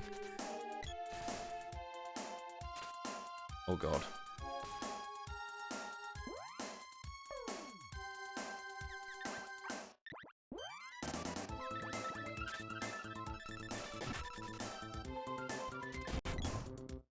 A lot of damage came out of nowhere.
I wonder how easy this may not go well. I honestly might die here just because it's a lot to get through with only these kind of things.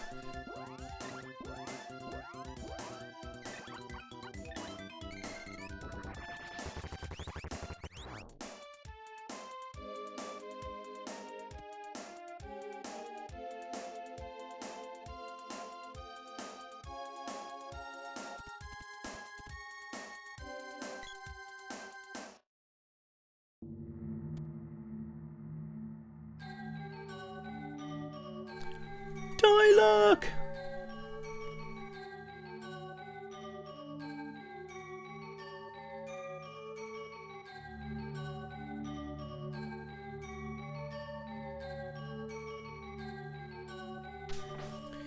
Right, we're coming towards the end of the game. Hopefully I can do this. We'll see. Hopefully being able to like guarantee the crits, we'll be able to get through the damage on, or get through the defense of the mana beast. Quite a lot, but I'm going to see if I can headbang as well. I grow stronger! My dear, I can do anything I want. Haha, huh? Magus, can you hear me? It's me, Diluc. He's too strong.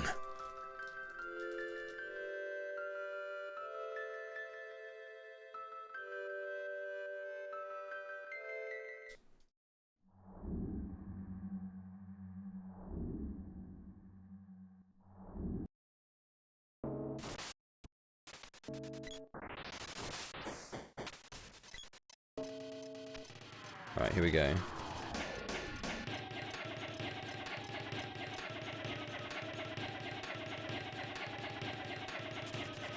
No, it didn't get it.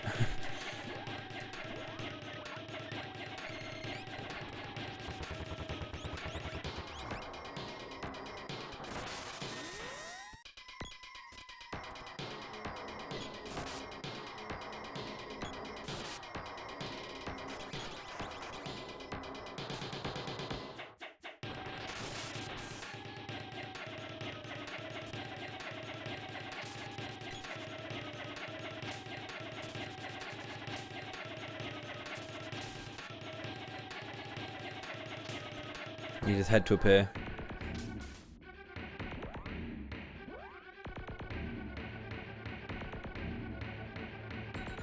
Didn't happen.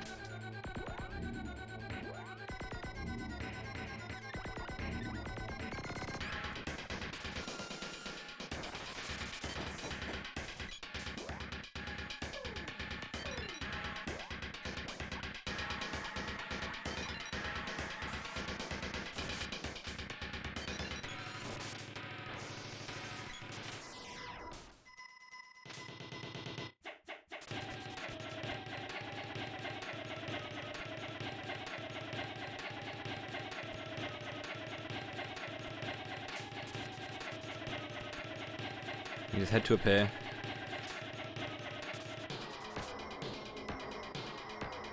Man, I'm getting the lines, just not getting the RNG. He can sometimes pop his head above the ground in that situation.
This is a really good track, yeah.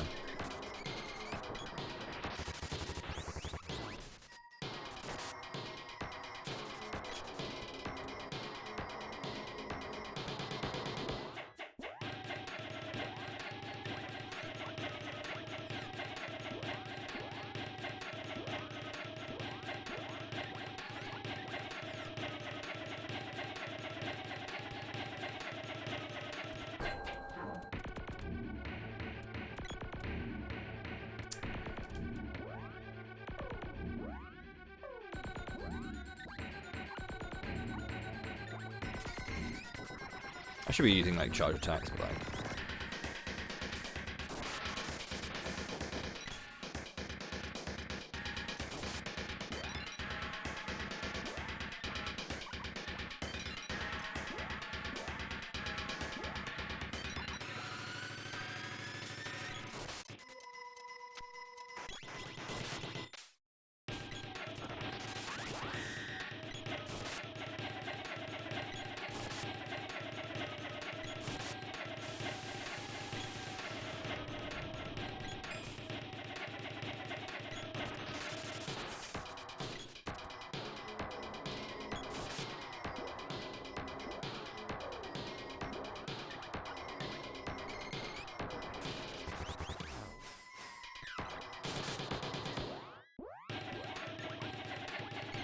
What if I just got literally... Oh no, it didn't go off. I still have my buff.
Okay. Ooh. Dialogue. You're off in space there, love.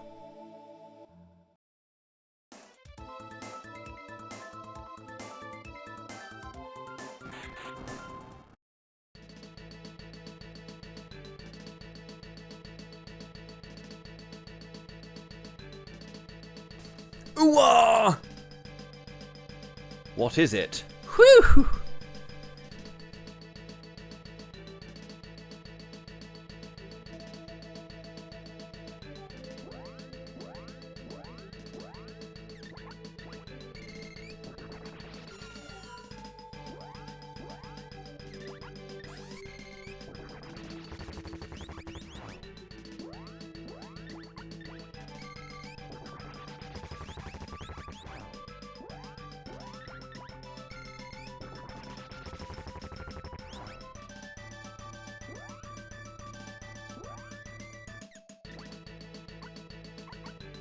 I'm gonna do this to see if I can heal from it, and if so, I'll put it on everyone.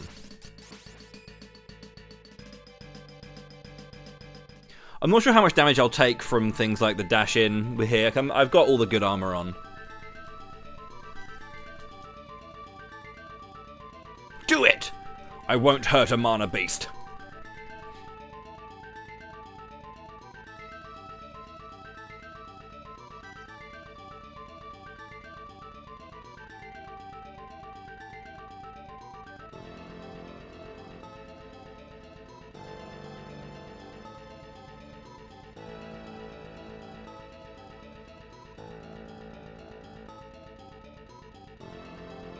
Later, Magus.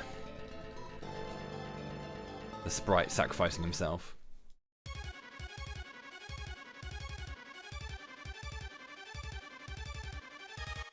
It's such a cool, like, final boss fight, or final sequence. It's just amazing.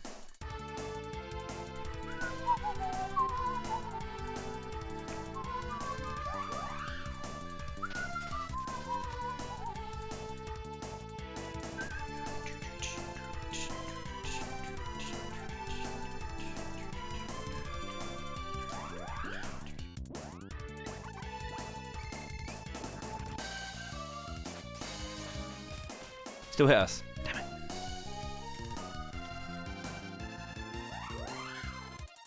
Not much I can do about this, really. Well, I mean, there is, but... How much damage are we doing with this? Probably, obviously, I have a grand total of 0, but...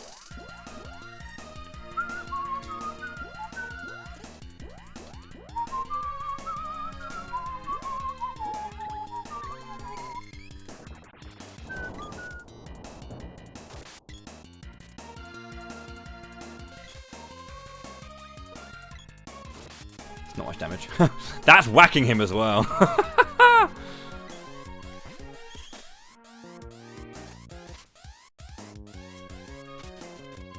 That's some damage. There we go.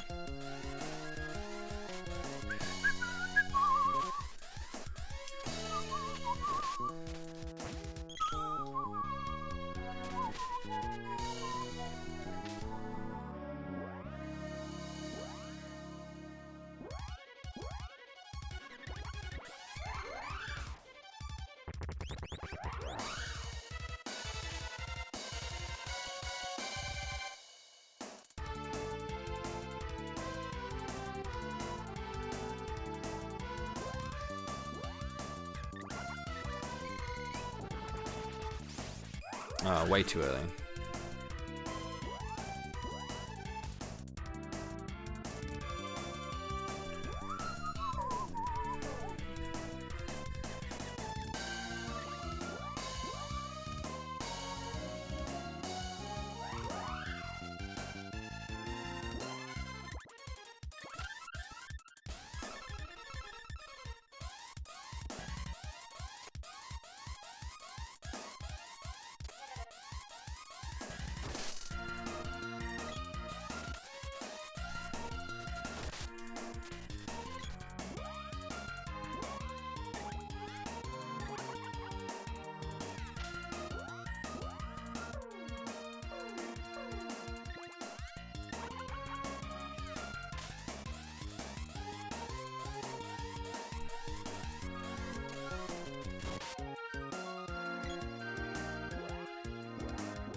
There we go. They're getting their hits in. Let's go.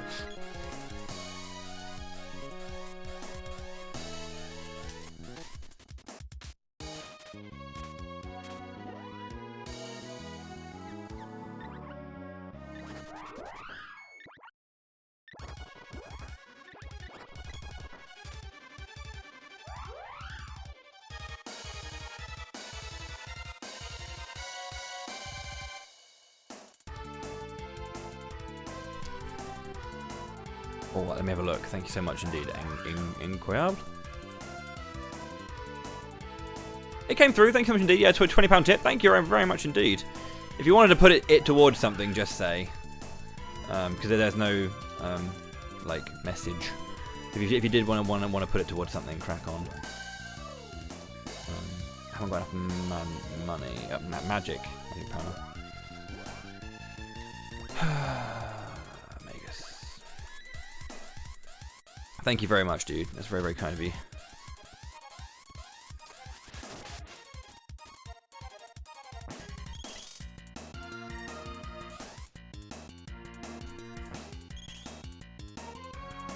I'm gonna need you guys to come into the center rather than like do nothing. There we go.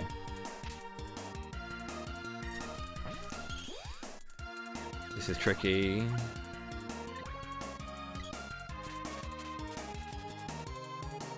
Okay. Let me have a look at this again. Let me maybe go to level 5. I might need level 5. Whatever I want. Okay.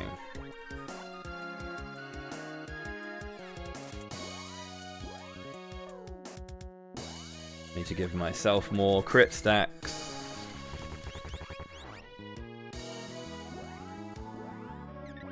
And power up.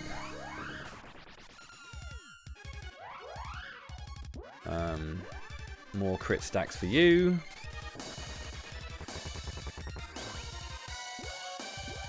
More crit stacks for you.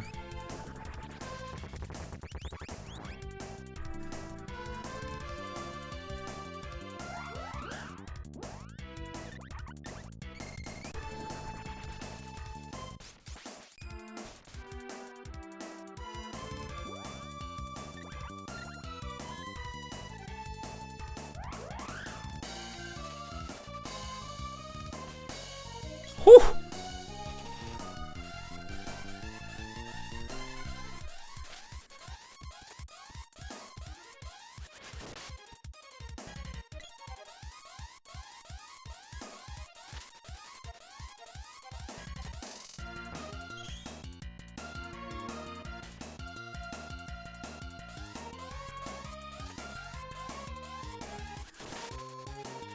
Big heals there for little Sprite. There we go, and heals for girl. It's working! We're winning! This might work.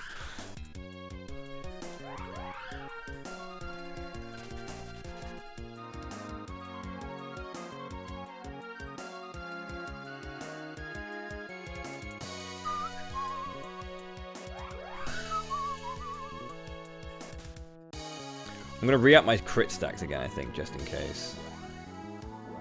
Also, I might use another candy on Steve to make sure he's okay. It's really good. It just takes ages to get there. So, doing this allows me to get like more regular hits of good damage.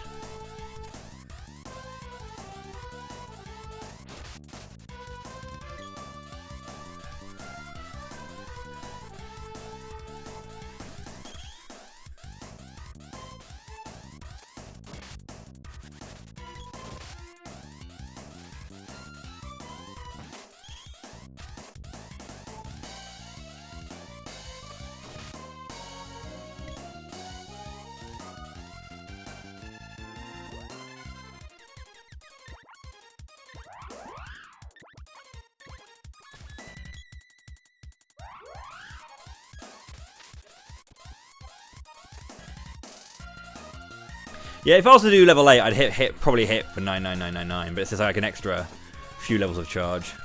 You can just barrel it. I've already used three of my barrels, so it's fine.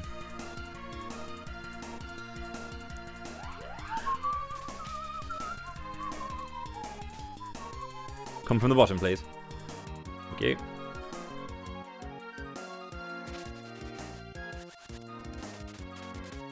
Or just miss completely.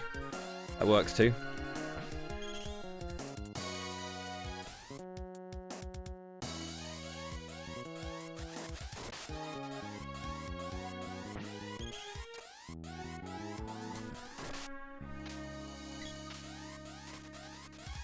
Girl hasn't hit 1.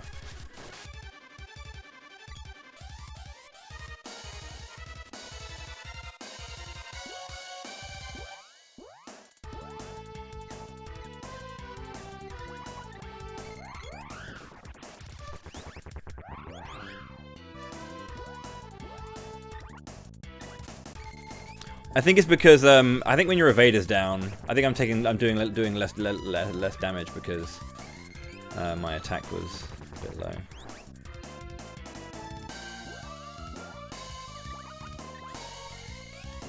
Okay, this should be hopefully the last turn. Oh shit, girl got fucking wrecked.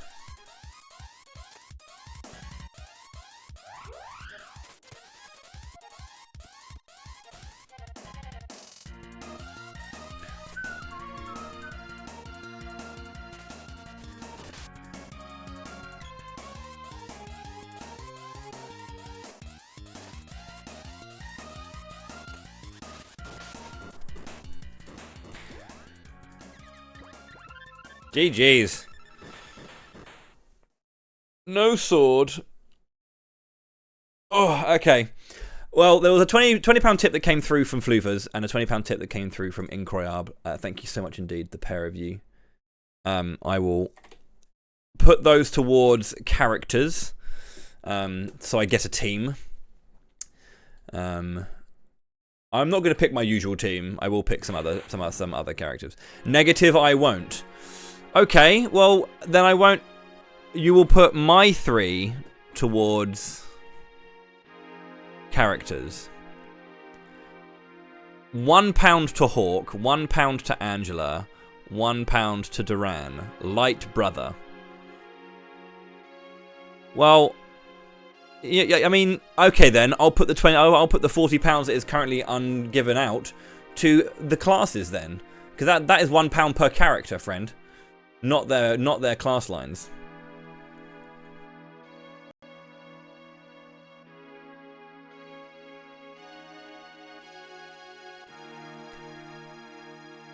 What would you like me to call? What are we doing? We're probably going to do Angela, Duran, and Hawkeye. Probably start with Duran, probably, because he's Duran. Angela and Hawkeye. Thank you very much indeed for the support during the thing so far. Do you have any names then, Magus? Because you've picked your characters, you can give me names for them. Thank you for the £1 per character.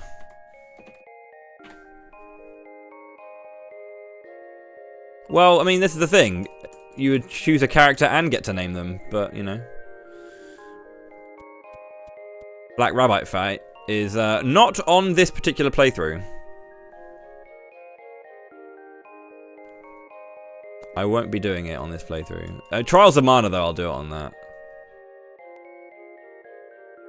Well, I mean, to be fair, I can do it, 'cause it is on Dragon Lord. But it's not an incentive right now.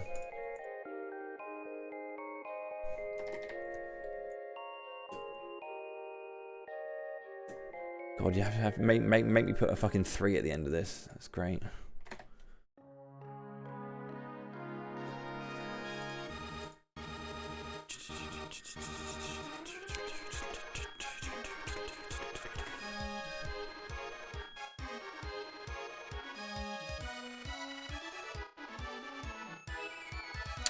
Well, there you go. That's 1. Right. Okay, character 1, Duran. You can have Angela be Jenya, of course, naturally.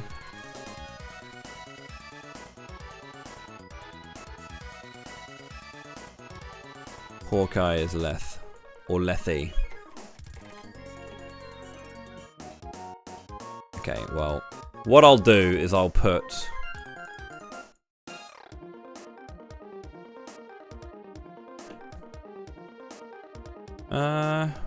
Yeah, there's £40 with unassigned stuff.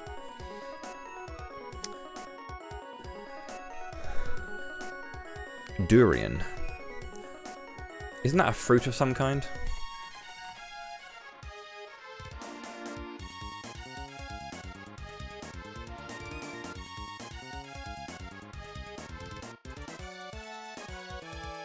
Banned in airports. Should I go light Angela for the lols?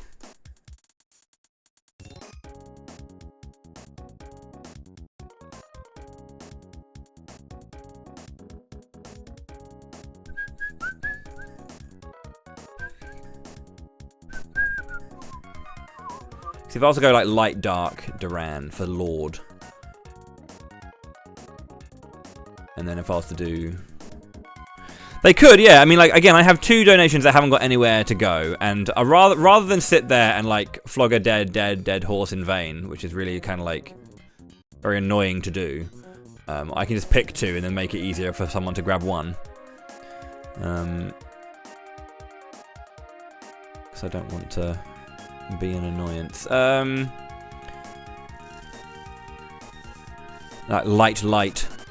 Like, light hawk and go wanderer.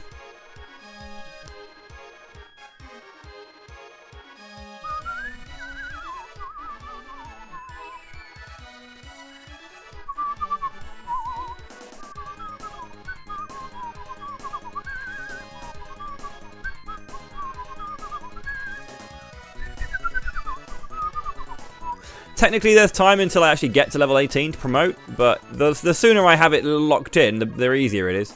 Also, because the level 999 incentive wasn't met, which is completely fine, I'm going to put that over to that 25 that's on there. I will put onto the currently running incentive.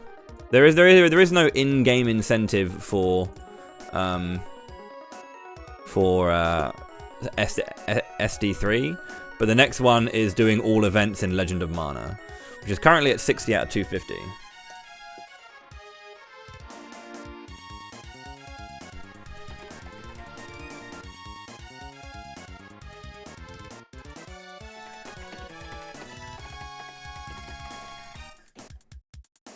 I put that 25 on. I added on to the 35 in there already. So that's at 60 out of 250. If you want to see me do all events in Legend of Mana, then that's the big incentive to go towards.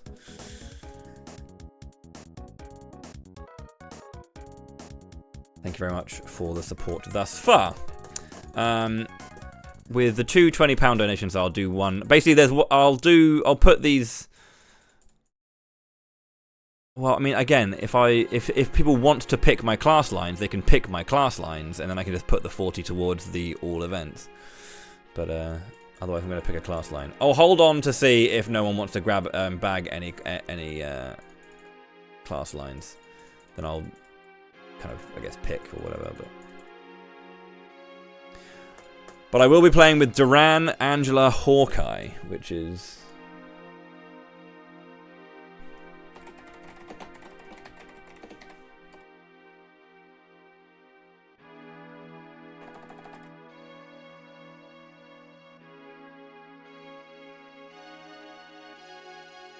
a waxing gibbous moon.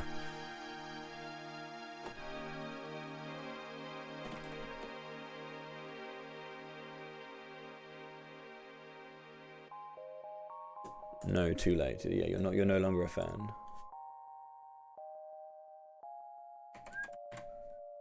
Huh. I don't really want to have that there. I think it speaks for itself. I keep mentioning it, so there's that. Reese is great. She's cool.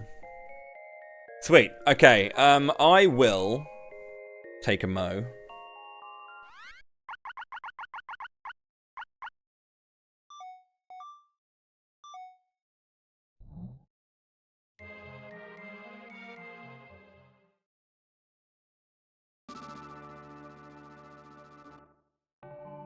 Ancient dolphin.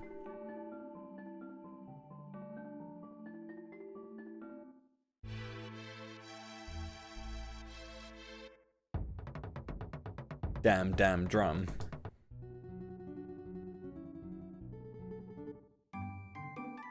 There we go. I'll leave it on that. I'll be back in just a minute. I'm going to take a quick break. I'm going to play some ads now, so then there'll be like an hour and a half without ads into getting into the next game. Let me update my title. Seiken Densetsu 3. And my game.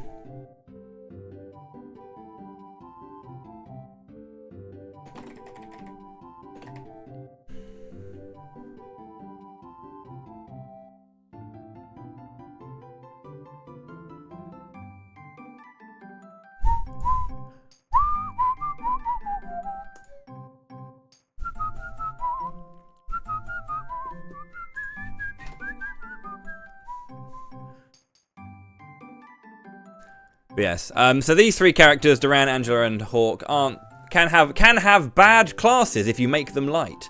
If you want to make me suffer, you can make me suffer. Minor incentives, if you want to have a look at all the incentives.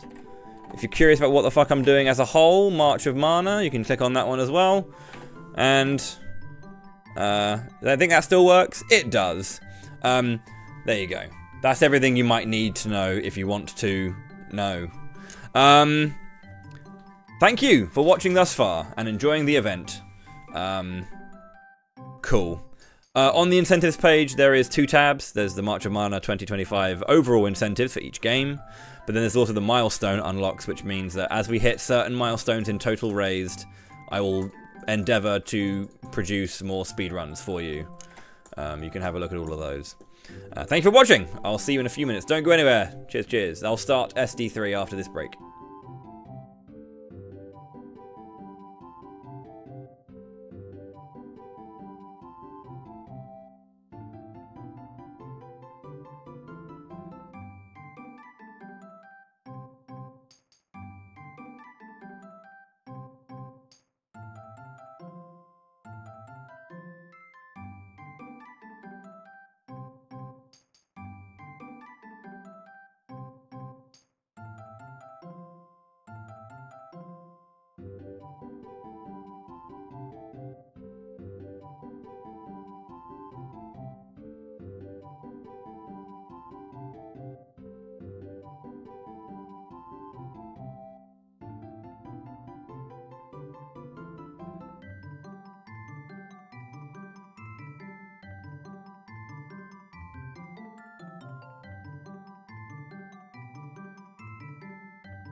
Alright then, you fucking nerds.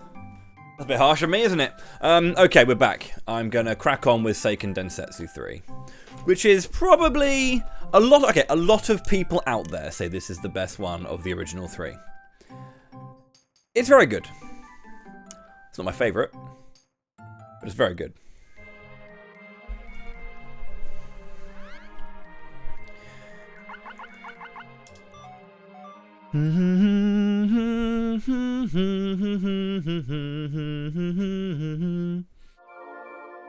Squaresoft.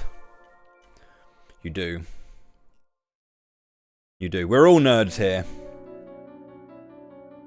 When the world was shrouded in darkness, the goddess of mana drew forth the sword of mana to smite the 8 Benevodons, monsters of destruction.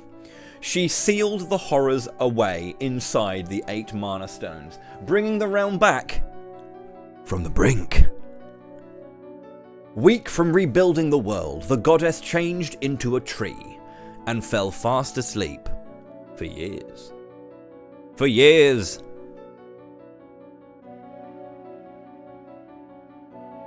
However, the forces of evil sought to free the Benevodons to gain control of the world.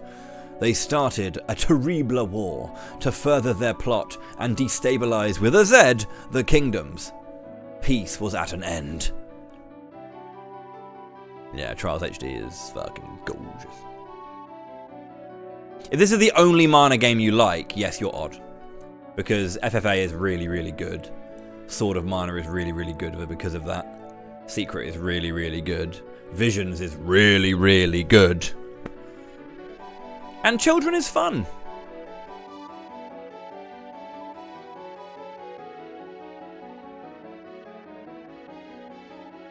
Mana itself began to disappear from the world, and the mana tree to wither. I've talked about my enjoyment on my opinions on Legend. It's an interesting game. It was difficult to kind of like really, really love. I think it's a good game, but it was super difficult to like really, really love.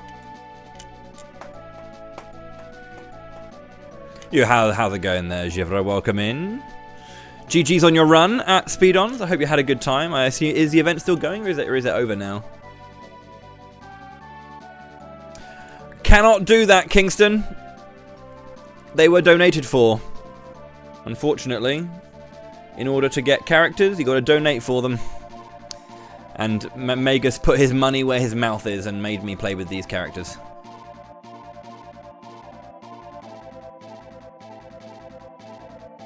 Can make a Duran Duran run. Very good.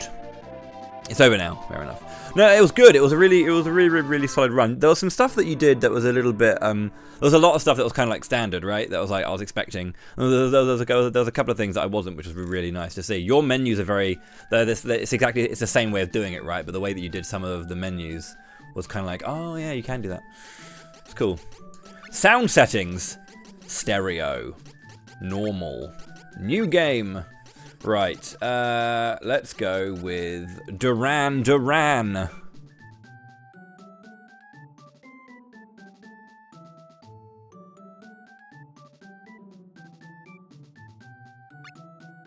And what was his name? Duran's name? Because we got Genya and Lethe for Angela and Hawkeye. We never actually ended up with a name for Duran, Magus. Unless he did say a name for Magus, for Duran, and I didn't see it. I guess we can call Duran Bowie. Oh, I see. You said Bowie. Okay. Capitals as well.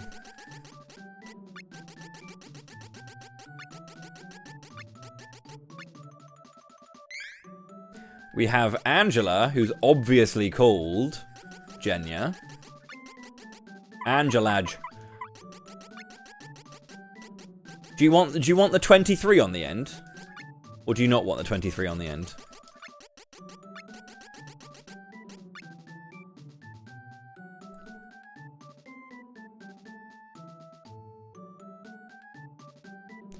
You don't want the 23, okay. And then Hawkeye is Lethe.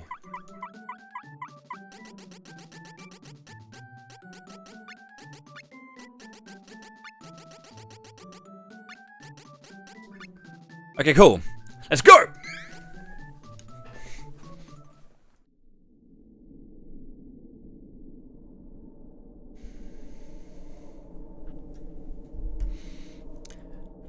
Kevin's a loser. You never knew there was a Vuskav emote? Excuse me. Excuse me. Excuse me. Vuskav? That's Booskaboo. He was only... Yeah, I mean, obviously it is Vuskav. But, yeah. It was very important to me that you could honk when Trials HD got made. And then when Visions came out and you could honk with Booskaboo in that as well. Legend. Although it's a real shame you couldn't ride around Vuskarina as well, because it would have been really nice to have been able to like ride on Vuskarina as well as Vuskav. Final match for the youth divisions. Combatants, forward! Me. I'll break you like a dry noodle. Not a ninja, but doing ninja stuff. Begin! Good. Good. I'm not very good at auto cancelling, so I'm not going to really do the auto cancel, but I can try.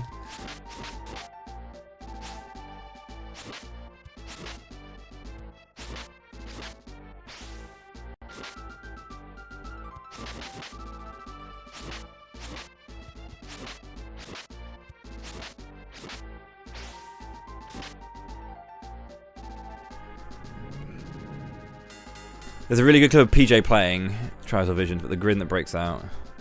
Nice. I forfeit! I forfeit! Hold your weapons and behold our champion. You've come far in your training, lad. He's not that. He's more of like a king, isn't he, really? He's serious. Bowie, soldier from Volsina, Kingdom of the Plains. His father Loki, the Golden Knight, and friend to the Hero King Richard, the Hero King Dick, went missing when the young soldier was but a child. Yeah, how's it going there, Nimanva? How are you? Hope you're good. I always enjoy a PJ playthrough of games because he just has a kind of...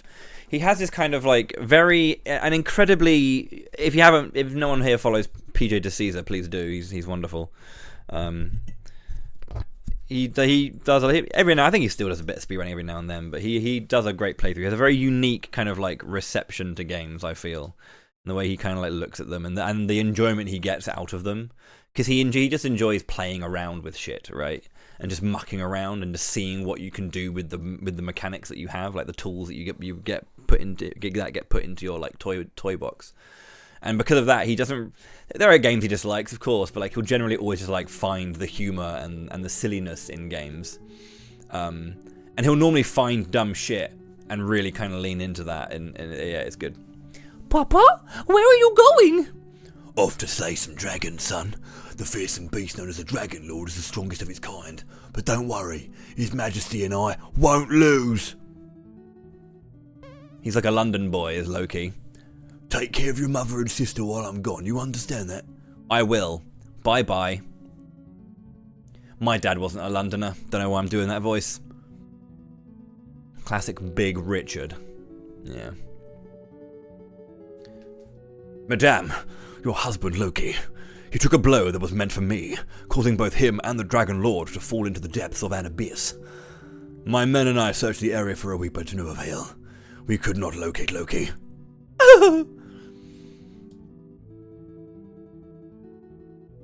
Simone, my lady!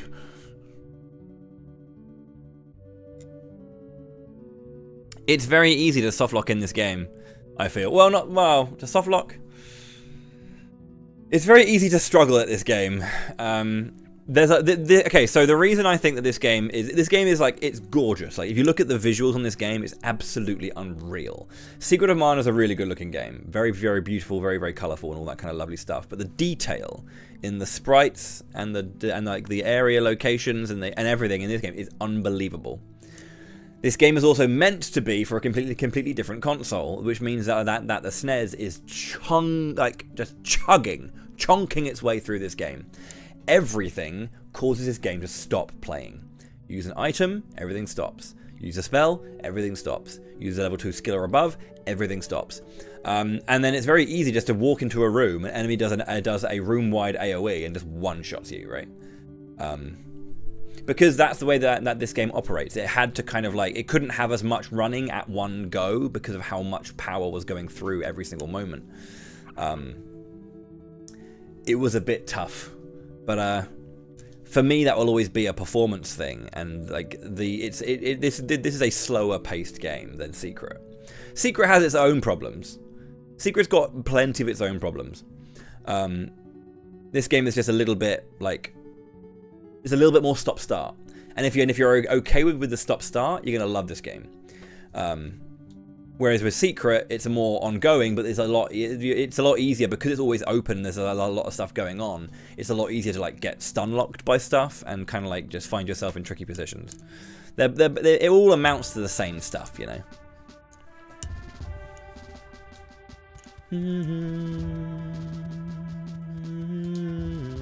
Don't give in. Huh? A guy with a red cape.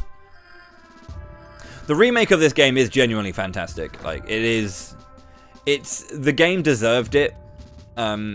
Secret having its HD be like as faithful as they could to the original, similar to Adventures of Mana, is a fine choice. It's a fine choice. It's not the worst thing in the world, right?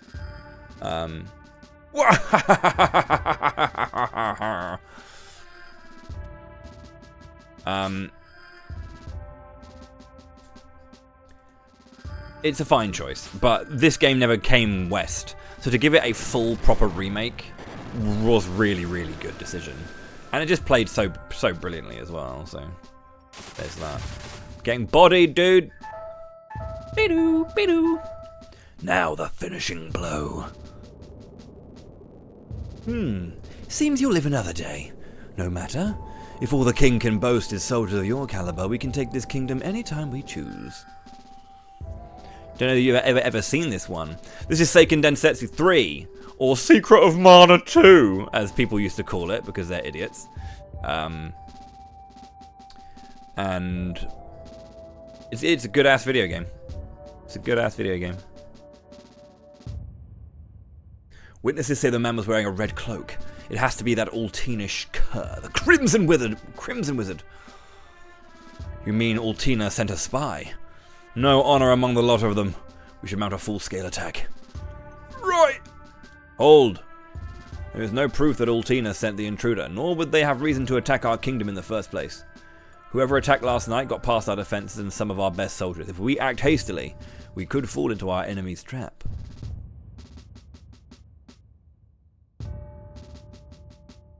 I'm very much looking forward to the back end of this event, in all honesty. It's really nice playing the originals, but I'm really excited just to play Visions again. I love Visions. Such a cool game. That red whatever.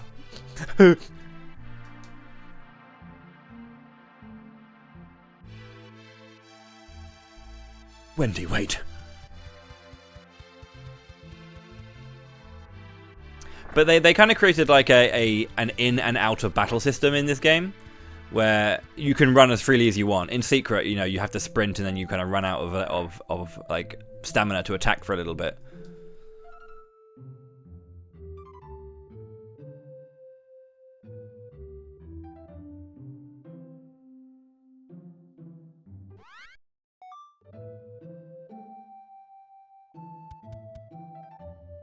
All I believe in is strength.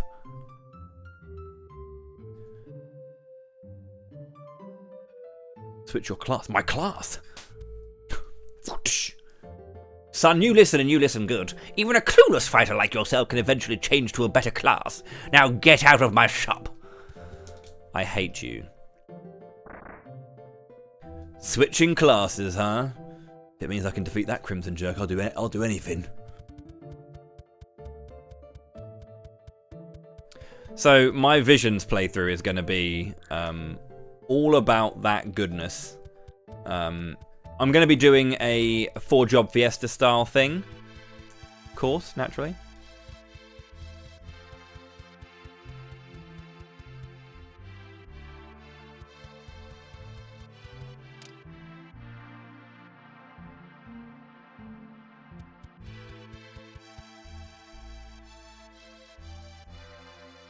I'm going to have, like, every character will have one class given to them by one elemental vessel, and they have to be in their default class until they get their vessel. It's going to be like a natural run. I was considering doing like a 5, like doing 5 elements only, but then I could swap and change and all that kind of stuff. But I think that's a bit too powerful. Unless I also do 3, where I could only have 3 elements, because you can only have 3 characters in a party at any one time, and then there's only 3 elements you can use. Maybe I would do that instead if I was to do like a normal thing, but I'm doing like a natural concept instead. This is the sword your father used when he was a boy. Whoa!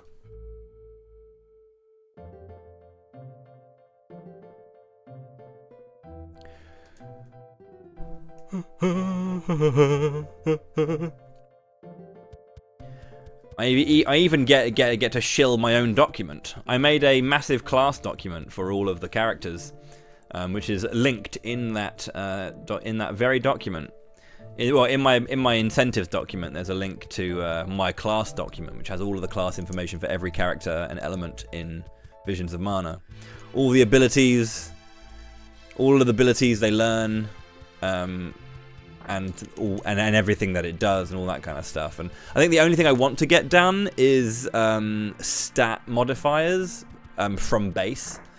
That's the only thing I need to have a look at and work on. But other than that, yeah, it's a pretty complete document.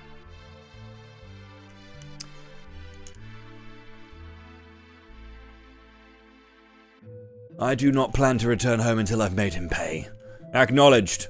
You have my blessing on your journey. Thank you, Yamaj. That is a tremendous amount of work. It took me ages. Like, I was very lucky to have the chance to play Visions a little bit earlier. I was doing like a little bit of like pre-release like coverage, and by the time the game came out, like I hadn't completed it because I was too busy working on that fucking document. Because every time you got a new vessel and you had all 5 characters, I had to do like, I don't know, like 5 entire things, and then yeah, it was a lot.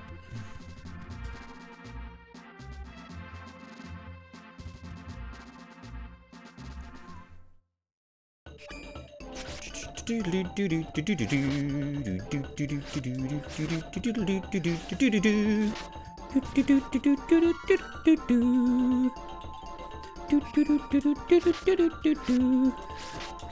ain't got shit on me. I'm the Great Duran.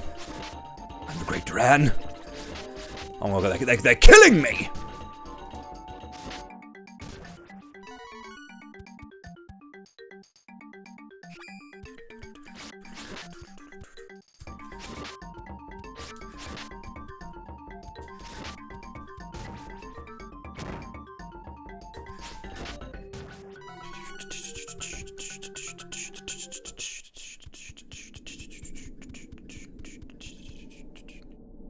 Stone split gap.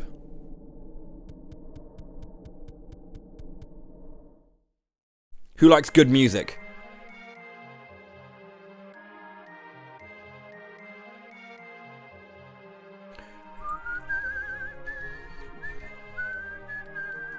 Just you wait, Crimson Wizard. I won't stop until I'm powerful enough to take you down. I will defeat you.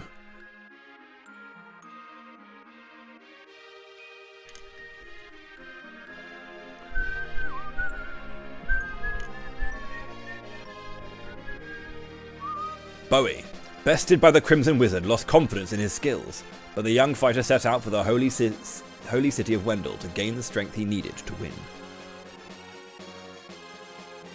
No one could know that the wheels of fate were already turning for Bowie, whose story had only just begun.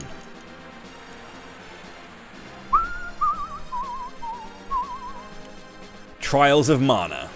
Game design. That guy and that guy. Map. That guy.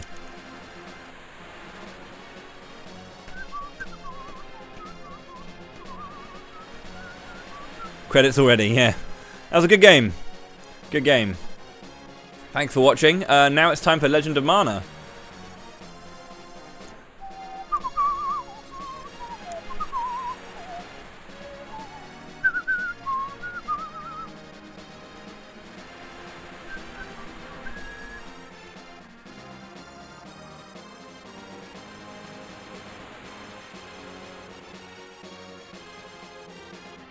Mm-hmm.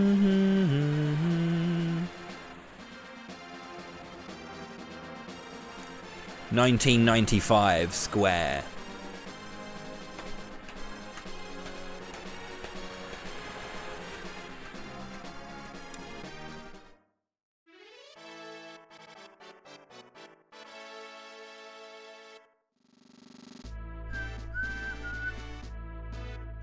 Jad belongs to Ferolia. Don't resist, and we might spare you. Ship stuck in the harbour. Oh, shit.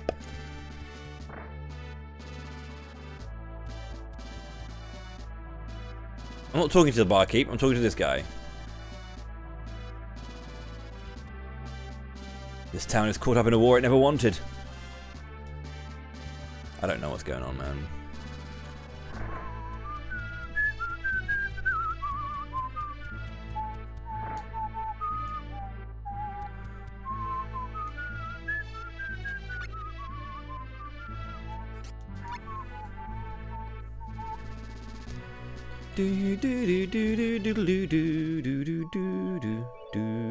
Press a button to continue. It's Mana Day, baby. Okay. Where are we saving? Are we saving? We'll save here. We'll save here.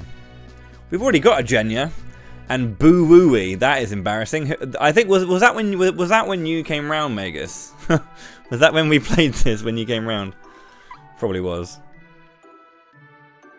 Game saved. This game is cool, man. It really is good.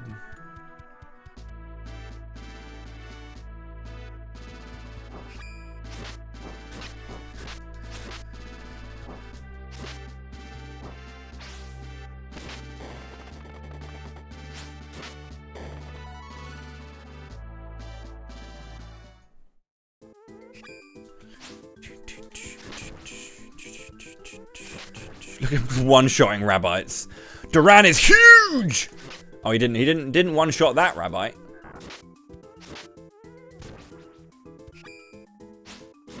Duran ain't shit, it turns out.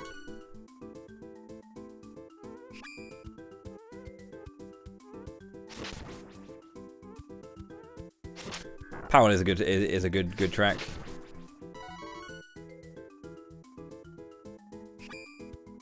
Another Winter is very good. Probably one of my preferred of like the field tracks. Swivel's pretty good.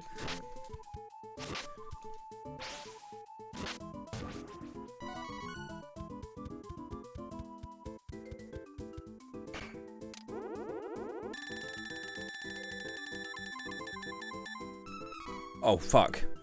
Instant fucking polterbox.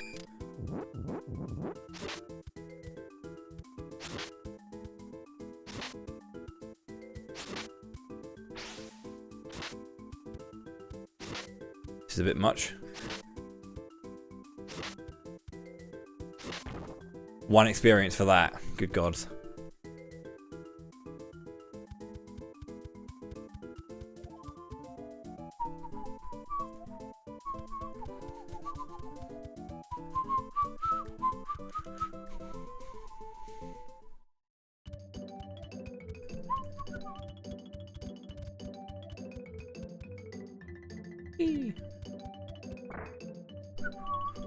High tension wire is pretty good.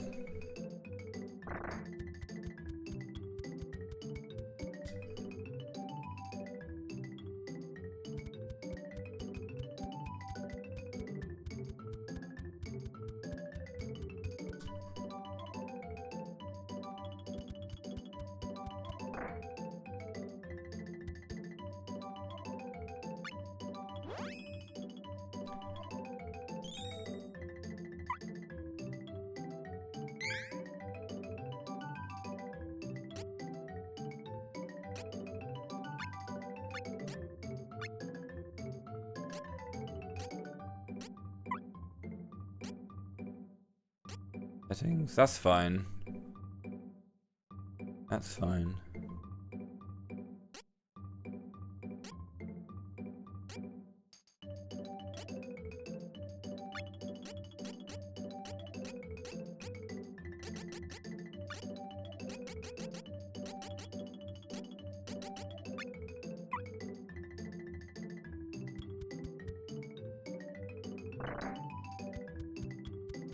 It's just laggy because, again, the game's fucking huge. This is the official translation. I just call it Seiken Densetsu 3 because I'm differentiating between the original and the remake.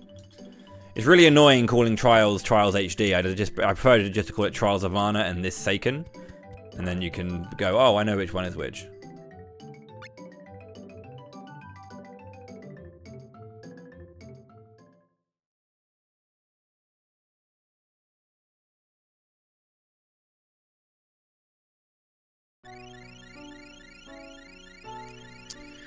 I haven't played the fan translation for a long time. I know that it's how a lot of people know the game, and so it'll always be like quite special to them for that reason.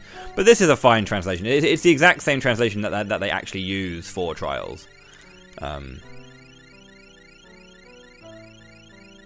kind of what when they were working on Trials, they kind of obviously had to. I think it would have been silly of them to not do collection in English if they were going to do that.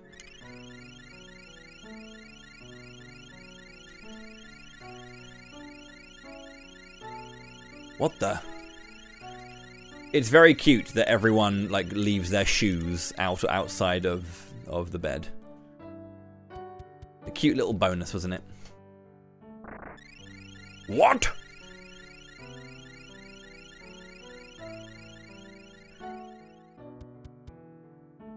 It's very important for me to make sure that I'm always buying Poto oil. It's going to be very, very important. Well, most RPG protagonists. Mushrooms! Oh god, they're kicking my ass.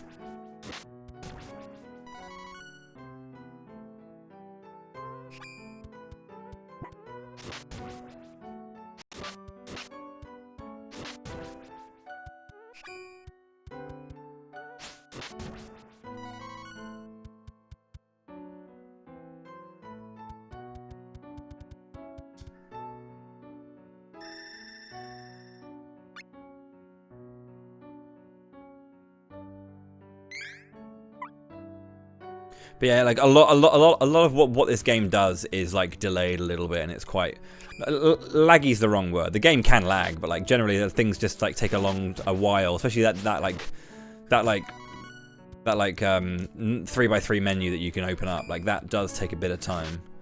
Obviously, this is still pretty, you know, snappy, but certain things will just take a bit of time because of the way they're built. Again, big game on a small console.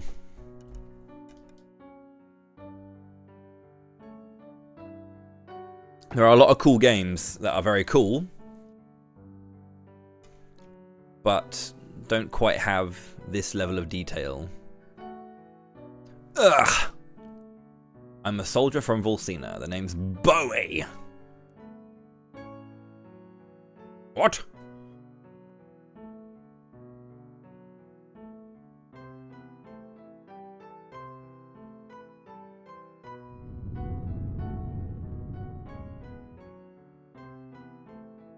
Let me rest inside you for a bit. Okay.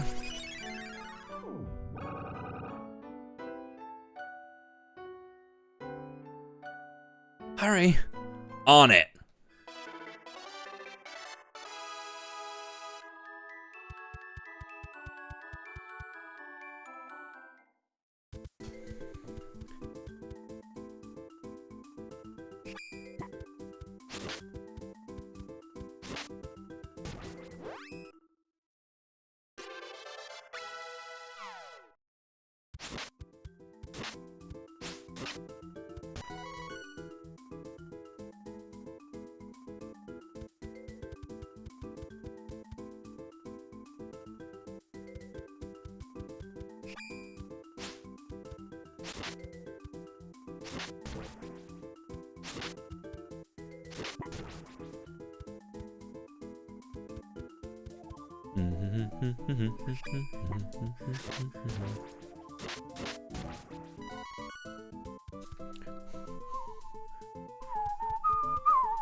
Oh, oops. Sorry, you're right.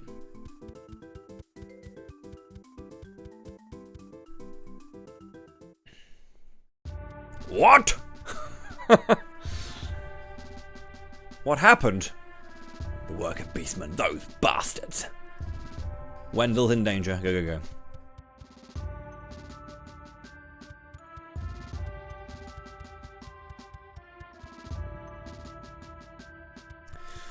I do feel like music composition, well, composition hasn't changed. I think that you still get good composition, but the way, but sound fonts in games, like when consoles got to the point where they could easily and consistently and very reliably work in like genuine orchestral music rather than like MIDI or anything like that, you know, certain instruments will kind of like take the lead, and there are instruments that aren't necessarily being used but they replicate that particular sound, right?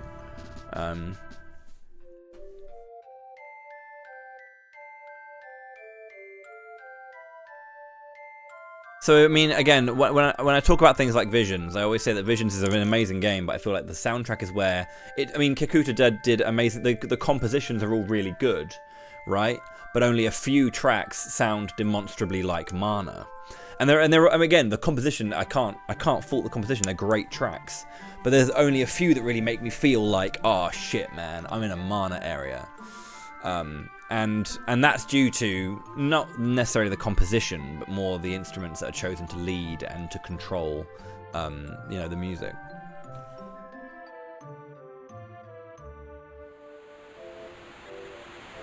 I woke up in the town of Orant. A fortune teller told me to go to Wendell for answers.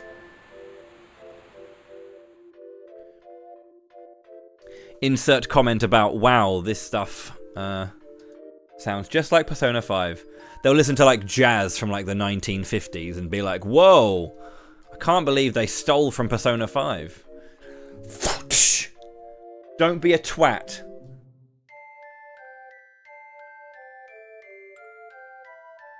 An incredibly powerful wizard, huh? Well, I'm going to be the best swordsman in Volsina. He won't stand a chance, sir. You're not missing much, don't worry, Chumley. You're not missing much.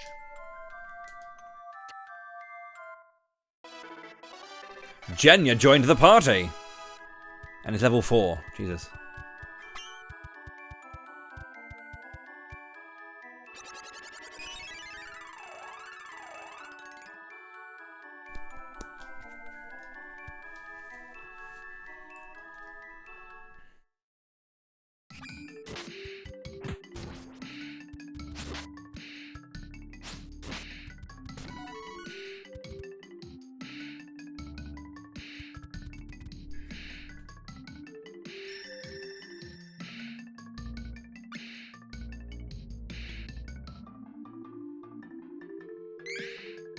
Okay, remember at level 18, I'm able to promote my characters and change their class. You can go light, dark, and then again when you get to level 3, you can choose a further light, dark to end up with either light, light, light, dark light, or dark, dark. That was a lot of words very quickly, but that is how the class system works in this game. If you would like to choose a class for my characters, you can dictate how I promote them and what skills, abilities, and stat growth I will have. If there's a class that you like for a character and you would like to see it, I'm fucking dying!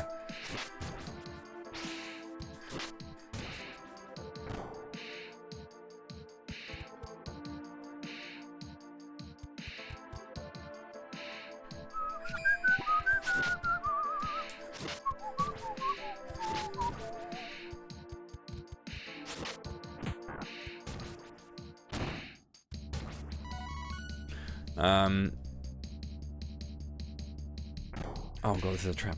But yeah, if you did want to control that, you can do so. A simple tip is all you need to do to choose the direction this this run takes.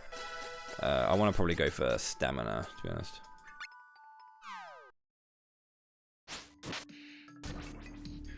I didn't restore my HP. I could have sworn that you did in this game, but maybe I'm just being silly. Well, I am being silly very, very clearly.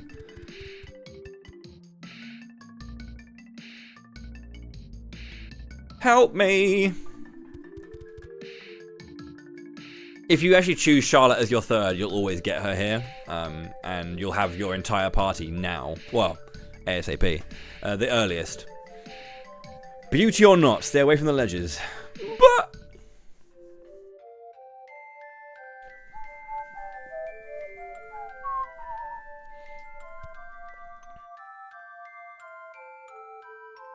I also placed a guide in the Seiken Densetsu 3 class incentive. I did link a guide to all of the classes. If you don't know about them and you want to figure out what they are before making me do something, or forcing me into a thing, or if you did want to, or if you know exactly what's the worst and you want to body me, you can do that as well.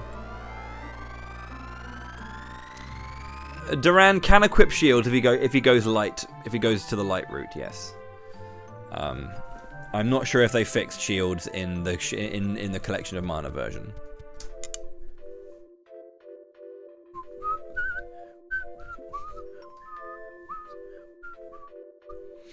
I will have to talk about this again, but I will not do the voice because I don't want to. Charlotte gets a lot of shields don't work. Evasion and all that kind of stuff that the shields give, they don't do a thing. I have to say that the localizers did a bit of a disservice to roticisms, I think, with the text. They don't need to like go overboard and do a whole like find and replace LR with W like they did. There are very particular times when like it makes sense to say W, like Guampa's fine, right? But then helped, that doesn't need to happen, because if you have a roticism, you're not going to be struggling to say that word in that way. It's not going to come out as huped, which is what that essentially becomes. Anyway. I have to talk about this every time, because there'll always be someone who brings up the fact that she has a roticism. Unfortunately, because, as I mentioned yesterday, a very specific few who kind of like, shit, I wanted that. A very specific few find great enjoyment in kind of like using that in a kind of weird way. Kind of like... I feel strongly about it because roticisms are a speech impediment. And I have a speech impediment, so seeing roticisms be mocked is never enjoyable for me. So...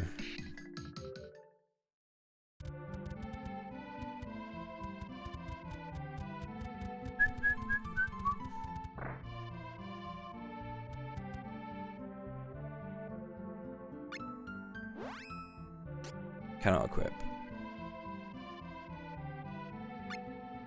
19 out of 19.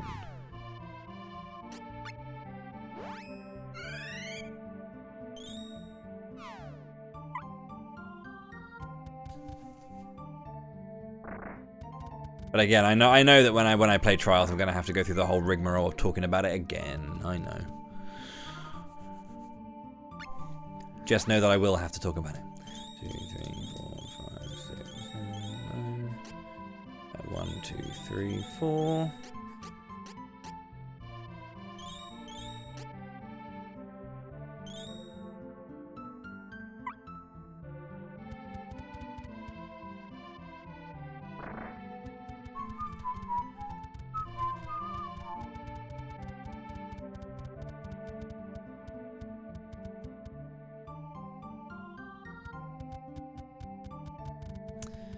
Yeah. I get that it's a weird thing, right? I get that it's a weird thing. The remakes are pretty different, yeah. Light.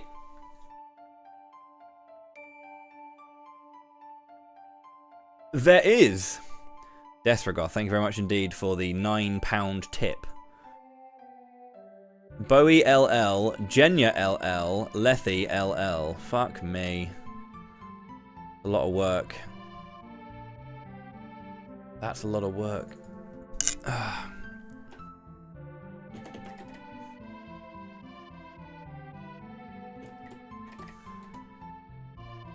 Thank you very much.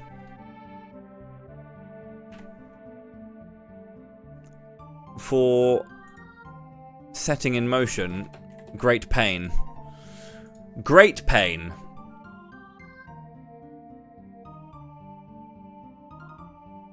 Thank you very, very much indeed for the £9 tip there, Desregard. That's very, very kind. We have our class lines. We're going full LL, which is just horrid. Absolutely atrocious. that's not that bad, I guess, but I'll be able to work it out.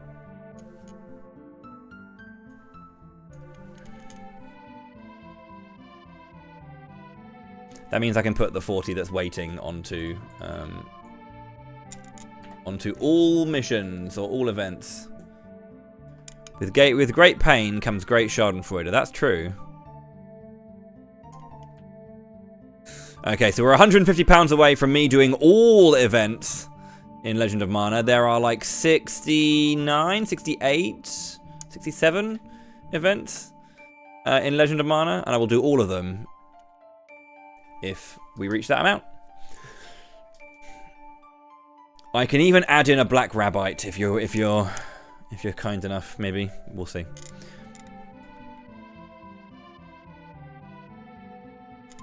Anything that comes from Kevin Dark is pretty nuts in the original. Your Eminence, please listen. Maximum Chrump. Would people... I mean, I am on Dragonlord, so I can add in a black... I mean, because I've already got Black Rabbite in Trials. I've already got Black Rabbite in Visions. Now that we are doing the Dragonlord route, if you want, I can add in a Black Rabbite incentive to kill him in here as well.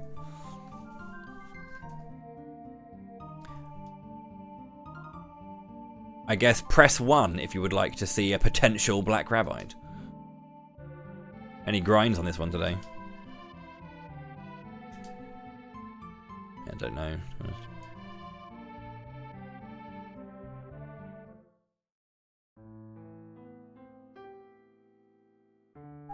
The Sword of Mana is the embodiment of the ancient power of Mana. There are only 2 Mana games. Well, no, technically 3, I guess. Technically 3? Is there a 4th? Final Fantasy Adventure has the Excalibur, which is the Mana Sword. Obviously, Secret of Mana says that every single weapon is the Mana Sword in some form. It just gets stronger. And obviously you gain it at the end. Not this. Dawn of Mana, you do have the Mana Sword, so that is 3. So I think that's it in terms of how many games you actually wield the Mana Sword in. Because Legend, you don't use the Mana Sword. Sword, I guess, I mean, Sword is FFA, so yes. Children, I don't think you actually use the Mana Sword again. It's in there, but you don't actually use it. And then Visions, you don't either. Like, it's a real shame that Duran doesn't, because he's the only one who can actually genuinely use it, but...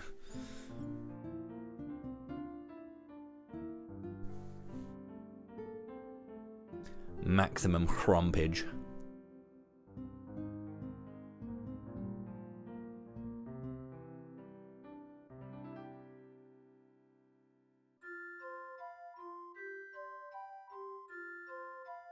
What should I do? There was once an ancient spell used to control the energy from Mana Stones.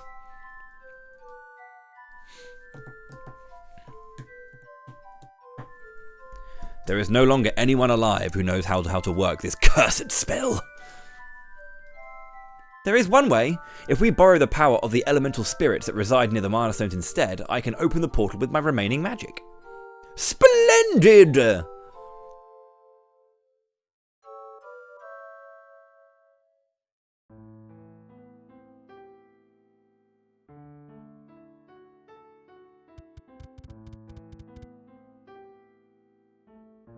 But yeah, no grinds on this one, really. Secret of Mana, we didn't get round to doing the 99 grind. There is another grind for Secret HD, which would see me grind out maximum weapon level and magic level, which is quite a lot. 24 GP.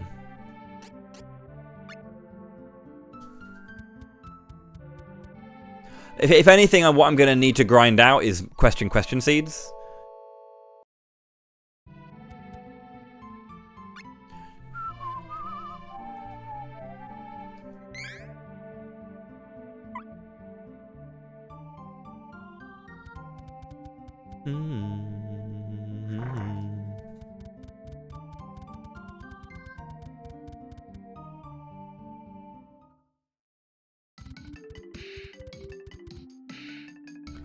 Can I come with? Can I?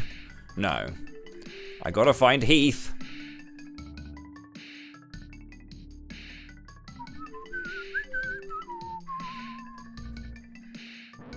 Right.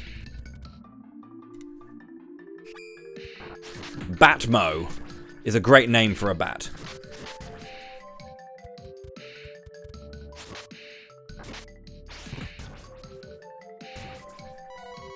Oh yeah, I forgot that you need to like stop.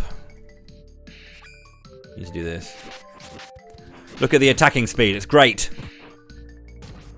So you can do attack cancelling in this game. Batmo is a great name for a child too. Wait, stop. Another Hawkeye fan. Oh yeah, and there's an L-E and H in that name as well. You got Dr. Le and Lethalin. Combine you and you've got Dr. Lethalin. That's basically Hawkeye.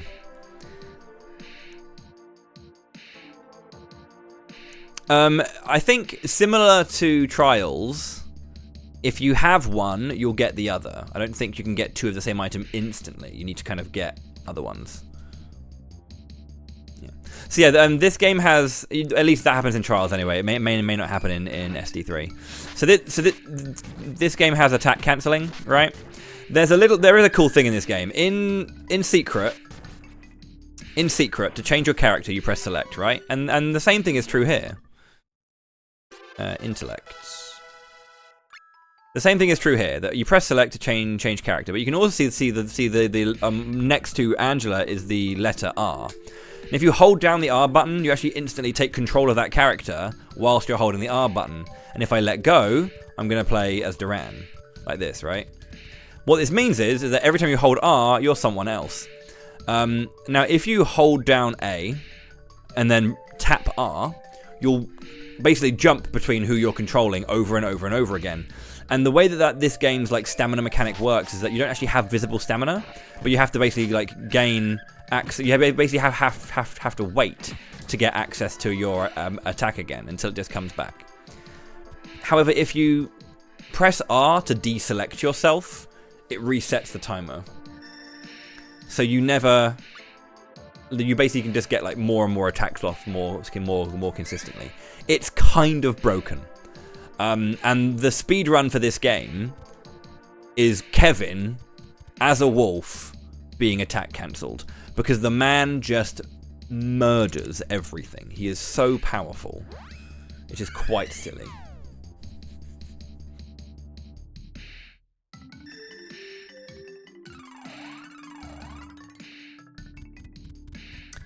Reese will always be my goat. Reese is awesome. I actually have a Reese statue. I actually haven't done this at all. I normally do this for my Camelot month events. I do it anyway. I think it's important that I don't build spirit for you. I think just strength, dexterity, and stamina. Although spirit might help because you do learn light magic. I don't know. Spirit's good for your light magic, but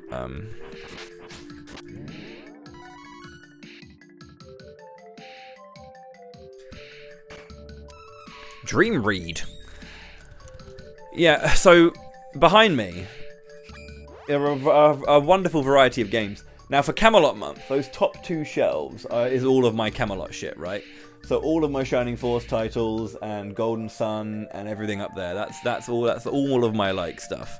The shelf just below it here is all of my Mana games.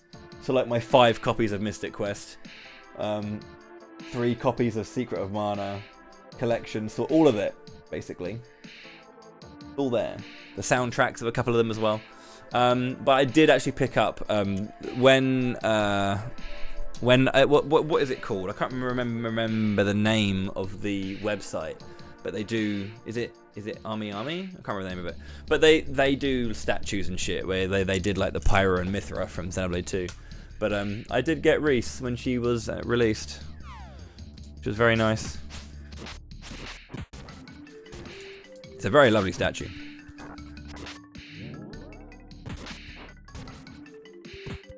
Yeah, Reese, Duran, and either Angela or Charlotte is my go-to my go-to team. Duran's the GOAT. I love him.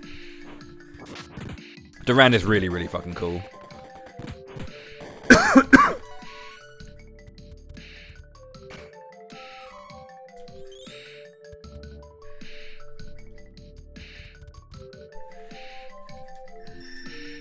Duran and Reese are my favourite two, basically.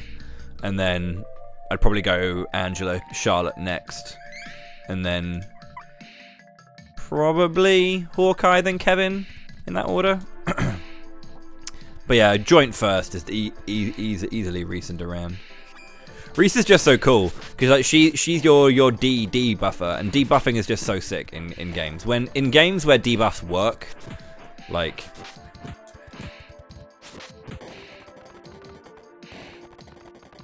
Oh yeah, you can also do double skills as well. It's kind of great sometimes. Obviously, you need to land the hit for it to actually like use up, but sometimes you can get it where you actually get double skills.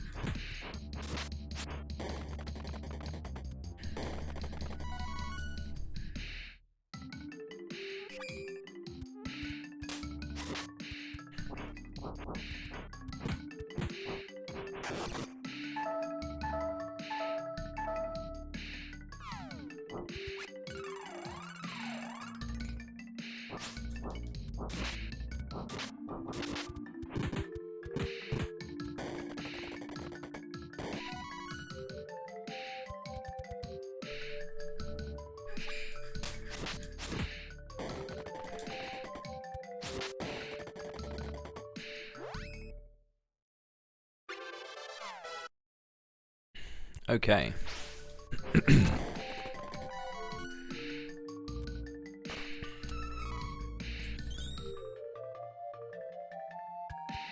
Full Metal Hugger, baby. Let's go.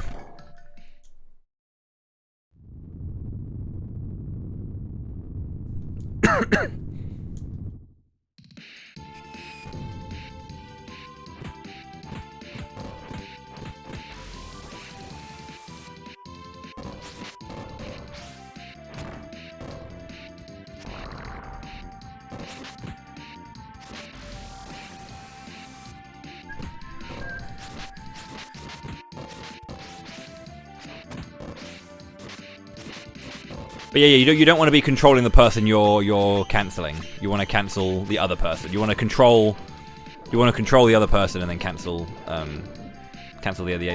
other character.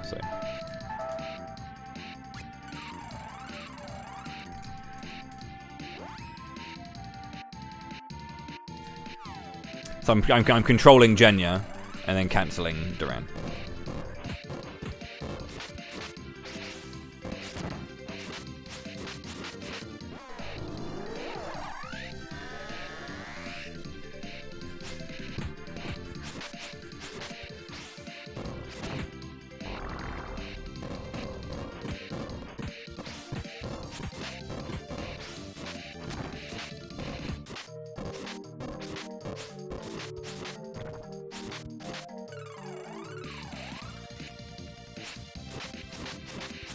But yeah, you can just you can see Duran just hammering away.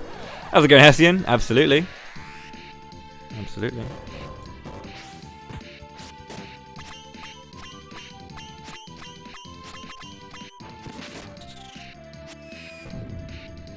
Dive bomb.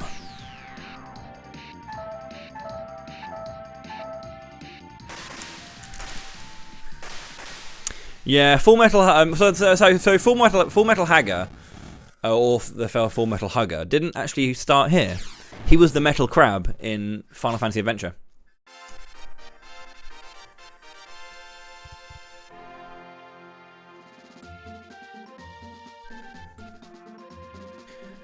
Heyo! Looking for Lumina? I've always said it as Lumina, right? As in like illumination. But people always say Lumina because I guess for like the Japanese pronunciation of Lumina. But Lumina, like illuminate. You don't say illuminate. Yeah, you don't say illuminate. It's illuminate or illumin. Yeah, Lumina. Lumina always sounded odd. Like, I get the different varieties of saying Undine. I will always say Undine, but like I understand like Undine and like Undine, whatever. Like I've just always said Undine because and then dine, as in to dine out.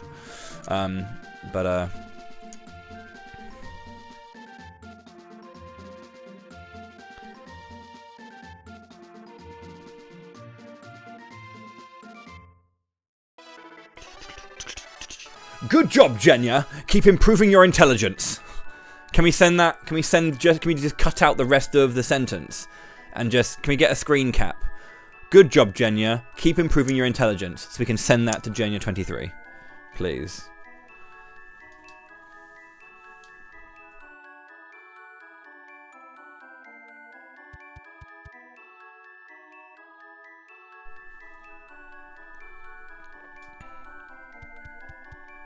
Is the correct way.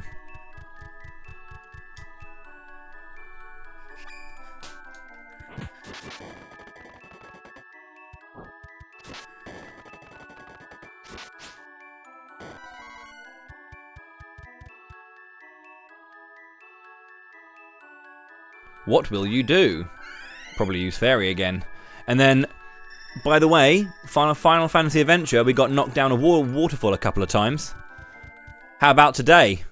Secret of Mana did it, and again, we're going down a waterfall. There was no waterfall falling in Visions. That was one thing, actually, that also we didn't have in Visions. There was no waterfall falling. Or water falling. What do I do? Maybe. Maybe not. If they do, I hope they go into the March of Mana channel, where people respond to what I'm saying. Oh wow, you're right. What a terrible game. What an absolute, like, atrocious affront to the Mana series by not having a waterfall. There are waterfalls, but you never fall down one, you know?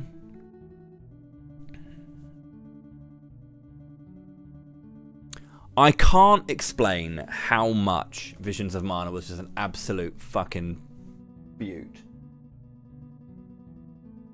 Speaking of, I do have. Where is my Ramco? Actually, I've got my Ramco. There's Ramco. I'm doing a month of Mana and I don't have Ramco visible in the fucking like camera shot. This is Ramco, my little Mana beast.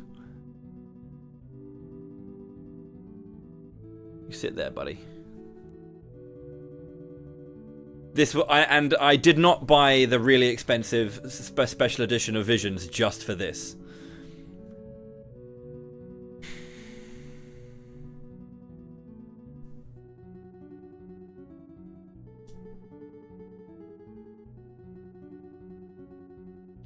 Have the mascot from Luna. There are times when I want to just ban Ninzard from the rest from my life for the rest of eternity.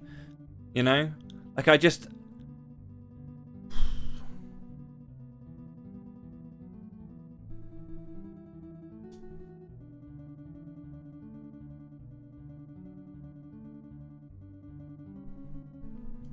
Well, I mean, you technically are, aren't you?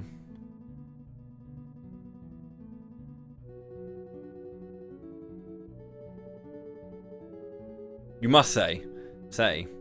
The crafting system in DQ11 is enjoyable. Yeah, it's pretty fun, isn't it? It's very simple, but also quite kinetic. You know what I mean? I mean, quite literally. But yeah, it's good.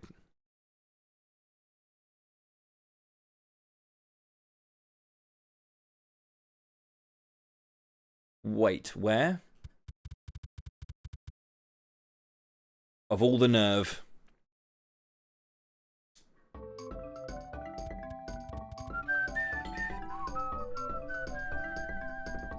The HD 2D remake of DQ3 was really, really nice. It was lovely to play that. I'm really weirdly super fucking excited for the DQ1 HD 2D. I have this. I love Dragon Quest as a series. Like, it's really, really cool, and I love it a lot. Who, me? I'm Lethy. Wait for it. Yeah, like I'm a big smiling face emoji for all things DQ. But I have this really, really strange affinity for the first game. There's something about playing a turn-based RPG of that ilk, and it's a single character experience. You know, like genuinely solo. You could play solo for other games, but like that's genuinely solo, like a solo game.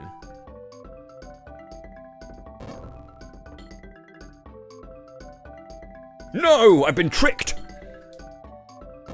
Am I going to play them? Not immediately upon release, because I'm doing March of Mana. I haven't played the Seiken games before. People always talk very highly about them, so I feel like maybe I should play them, but I don't know if I will. I can't guarantee that I will.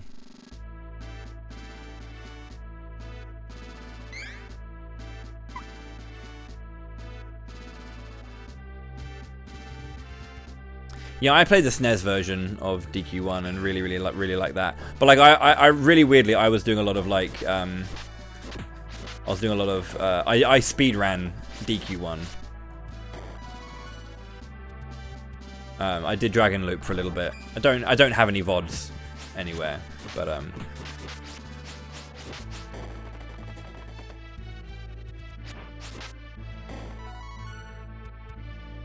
I did used to speedrun it. And I really enjoyed it. It was a really cool run, actually, the Dragon Loop run.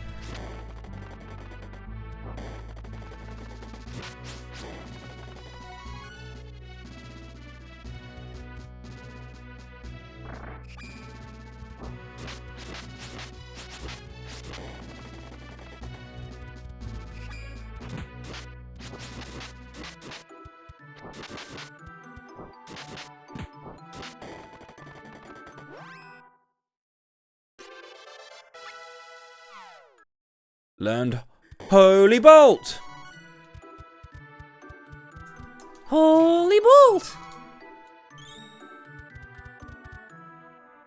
Twinkle Rain!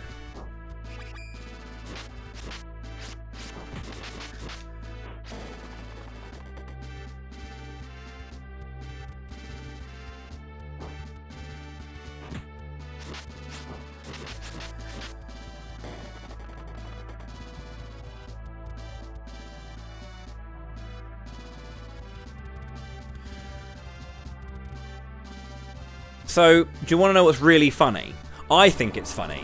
I'll say it's funny, and you can let me know if you think it's actually genuinely funny, or if I should shut the fuck up. Final Fantasy 6 is the really popular one.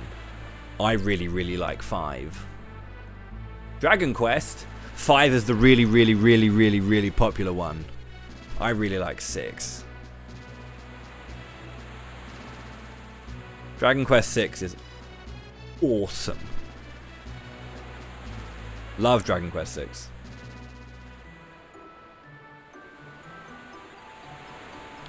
What if you think it's funny and you also want us to shut the fuck up? If you think it's funny and you also want me to shut the fuck up, then donate towards the Legend of Mana All Events incentive. Thank you very much, Blueser. I don't mean to be a contrarian. It just works that way. I just like things. And then it just turns out that everything I like isn't popular. That's not me being a contrarian. That's the world being shit. You know? Shining Force is a fantastic fucking strategy RPG. Have you played Fire Emblem? Yes, I have. Have you played Shining Force? No! That's because... you know?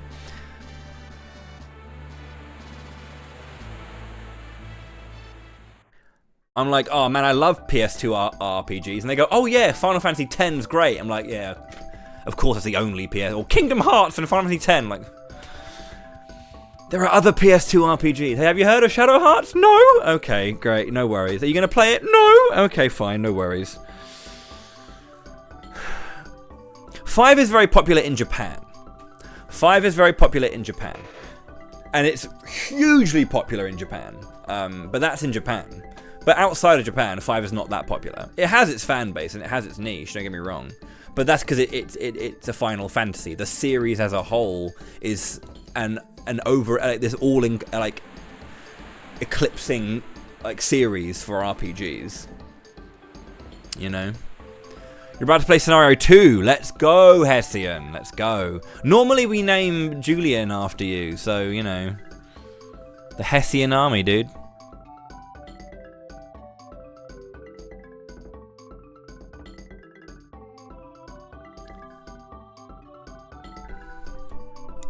But that is the thing, right? It's I find it funny when the games that I love, a lot of my kind of like connection with gaming fans on a wider scale has been learning that the things I really like aren't that popular. Like Golden Sun, right?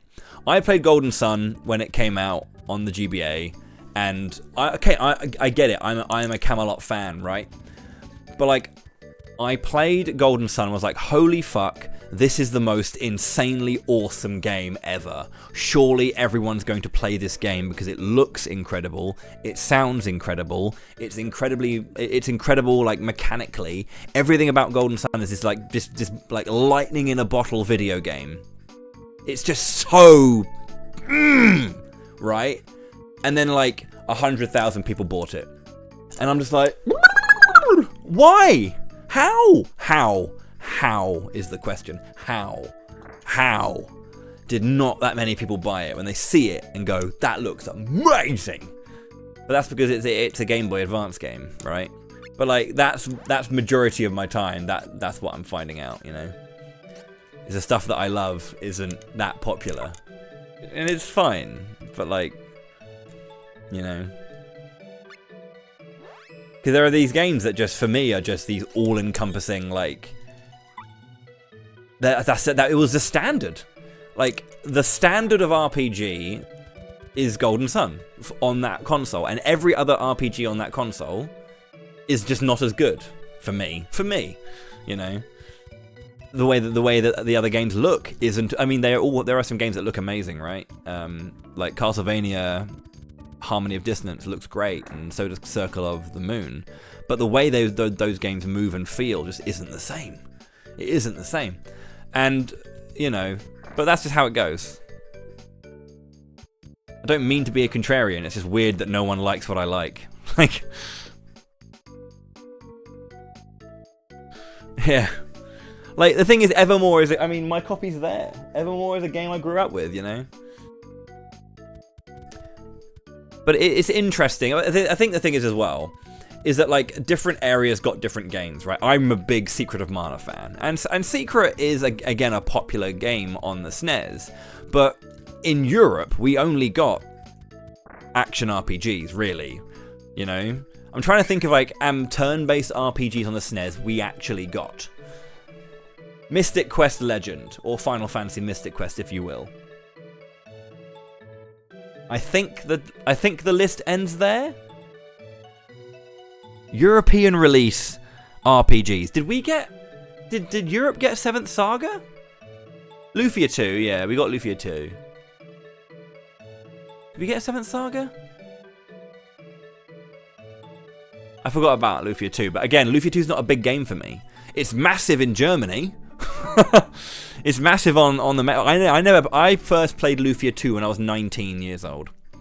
Hadn't heard of it before then. I didn't get it. But like, Secret of Mana, Secret of Evermore, Illusion of Gaia, Soul Blazer, Terranigma, insert your action RPGs here. We got a lot of that over here.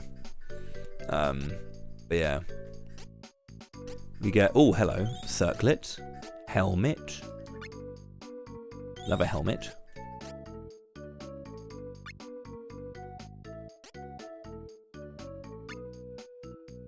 So like,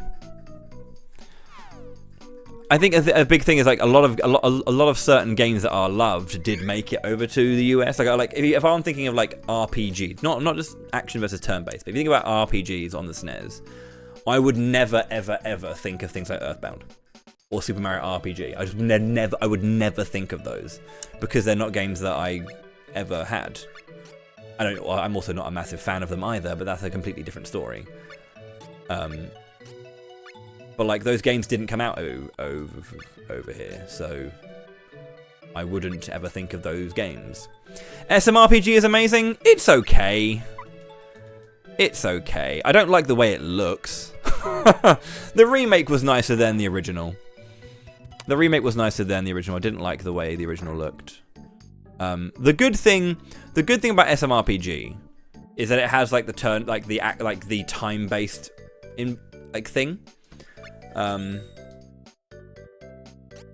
I like the term, like the timing thing, which is like what influenced, like, I guess, The Legend of Dragoon or Shadow Hearts. You know, the timing-based mechanics, they were really cool in Super Mario RPG.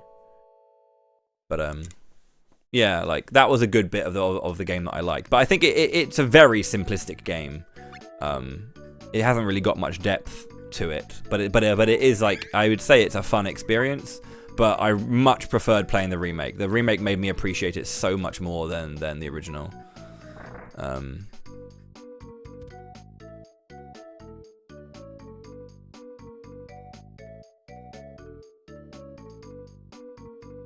It's not. That's not genuinely not a hot take. That is genuinely how I feel about the game, right?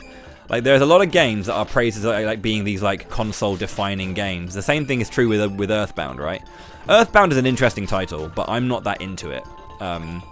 Again, it wasn't like a big part of my childhood because I never played it until, like, I think I played it when I was like 24, 25. And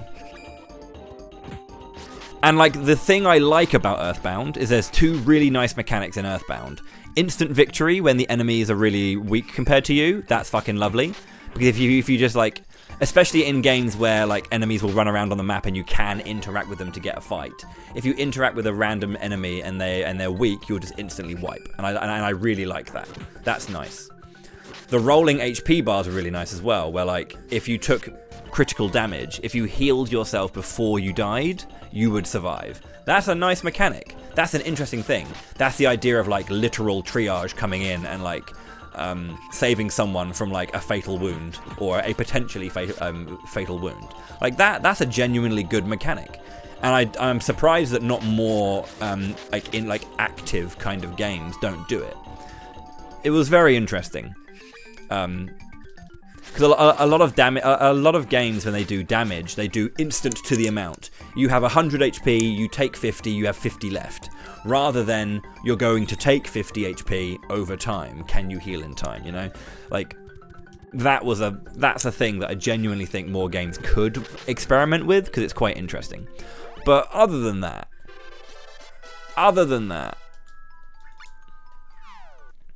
Earthbound doesn't really have much that I would go, oh man, this is an all-timer kind of experience. Like the story, I don't remember anything about it. It didn't stick in my mind. But I think that's a big part of it for a lot of people. I never played Mother or Mother 3, so I don't know what those games are offering. So there's that.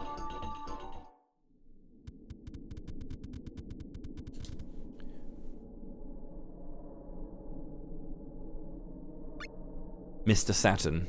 I don't know. It depends on what you're into, right? Like, I'm not gonna sit there and say the game is dog shit. What I'm going to say is, I just don't think it's that great. Like, you know, so I don't think it's a bad game. But would I put it as like this all timer for the console? I wouldn't. You know.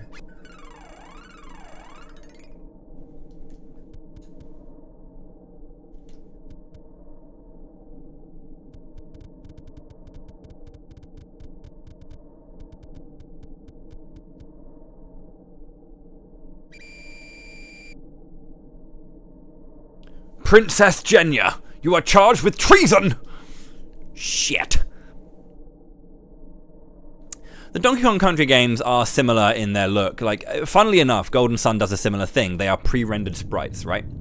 And pre-rendered sprites can either look really good or really bad. I don't mind it in Donkey Kong. I think that the good thing about Donkey Kong is that the locales are lovely.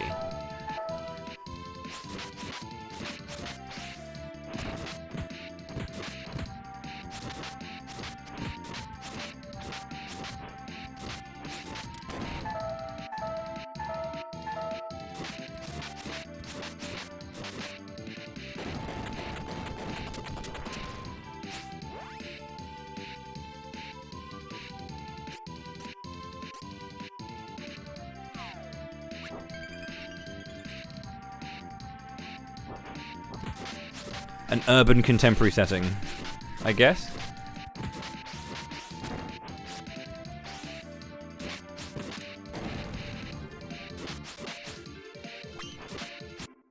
Easy fight.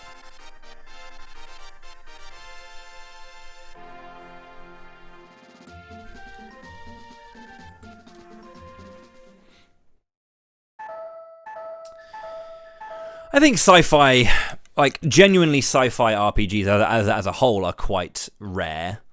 You know, Phantasy Star, wonderful series. Lovely series. Kaboom, indeed. Bang. Yeah, Phantasy Star, wonderful series. You know, very different approach to things. Obviously, fantasy and sci-fi are kind of linked as well, and like, you know, a lot of fantasy games have sci-fi elements to them, either in like architecture and actual design to like theory, but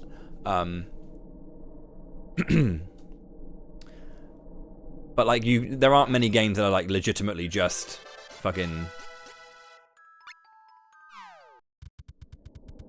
like actually just like sci-fi space as hell video games. But you know, fun fact, this is why I really enjoy Star Ocean, one of my favorite action RPG series out there.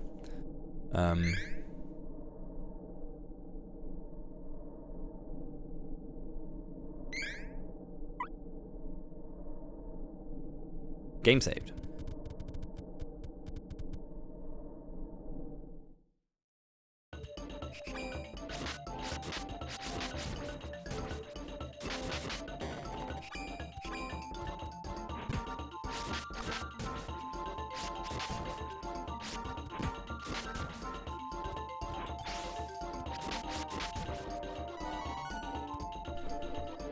It's a hard fight.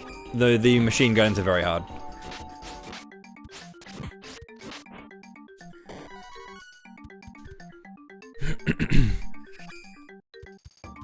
Yeah, definitely, I mean...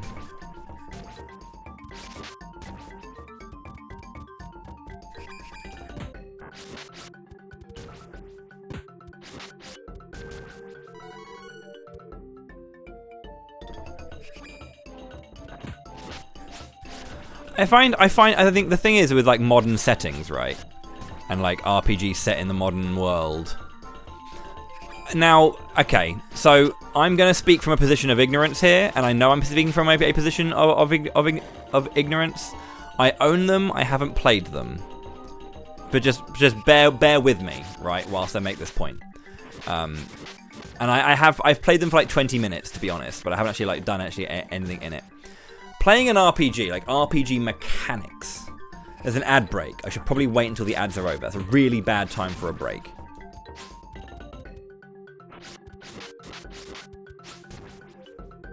I'll wait until the ads are over.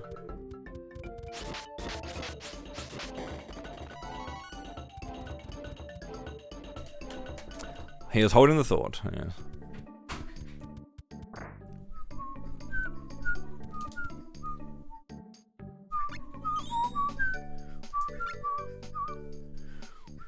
Now, whilst everyone who is avoiding the ads because they're subbed or using an ad blocker, let's talk shit about those who are watching ads, lol. Slyford Day, let's go. I know it's Sylphid, I'll always call him Slyford.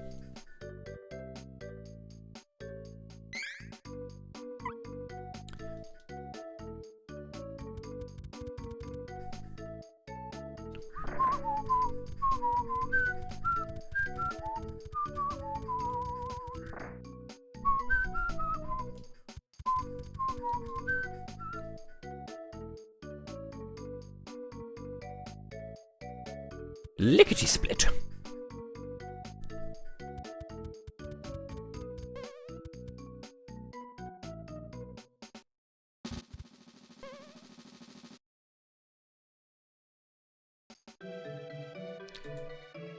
Natural, mate.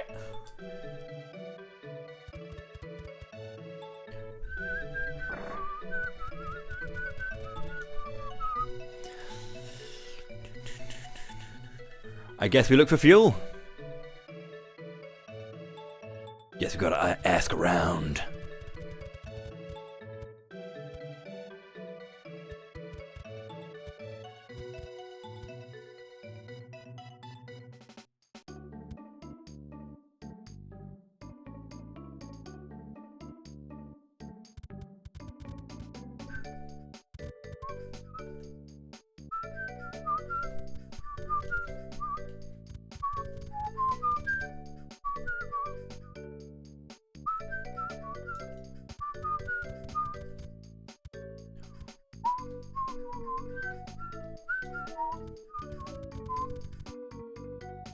Hello, Booney.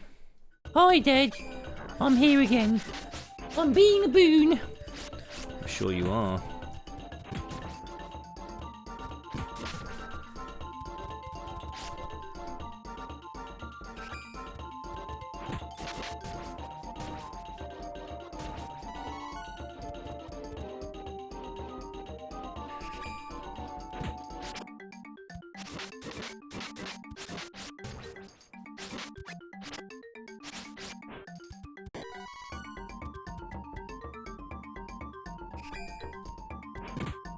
Secret of the Stars for the SNES. Tecmo's Secret of the Stars.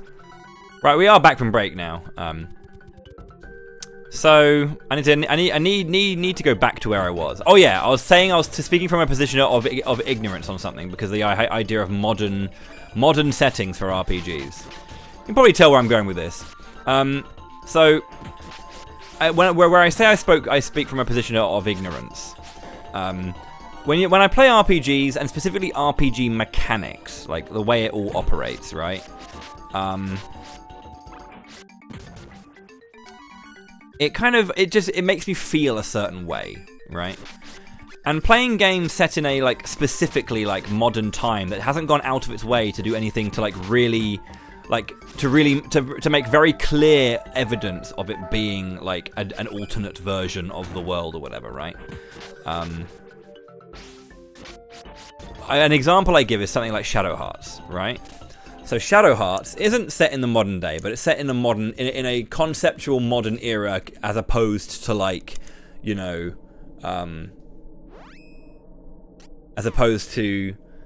medieval fantasy, which is what we're used to, right? Really kind of mostly primitive. If there's a sci-fi element in it, it's in it, but generally very demonstrably sci-fi, fantasy, sorry, that is very different from our world in many ways. When you have what is considered to be modern settings, it kind of plays around with my kind of getting it, if you know what I mean. So playing something like Earthbound, set in a modern era, where you're a bunch of kids with slingshots firing pellets at a dude on a bike or a bee, you know, it just feels dumb as fuck.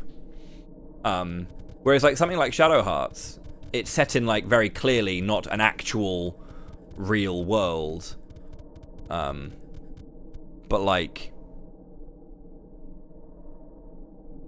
you know, it still has an element of fantasy to it, and fantasy not meaning medieval fantasy, but fantasy as in something that's not real, you know, because it's something I kind of felt as almost an instinctual response to seeing Yakuza Like a Dragon and Like a Dragon, the recent one, right? Where seeing a bunch of dudes pretending to be in an RPG and punch and use baseball bats and stuff. I'm yeah, it's fun and it's a bit of silliness, but I do have this strange response where it just feels weird. I don't know, it doesn't feel right in a way. I kind of have this immediate response from kind of oh, this is kind of odd to me. It doesn't fit. Something about it doesn't seem right, you know. But I think, but the thing is, obviously, it's not an actual real world. But I think it's one of those things where there is things there's a clown guy. It's just a dude in a clown outfit, right? Where I don't know. It's hard to explain, I guess. But some things just feel a bit weird to me. That I can't quite connect to it. There's something about seeing too much that's analogous with real life. I think that's the thing.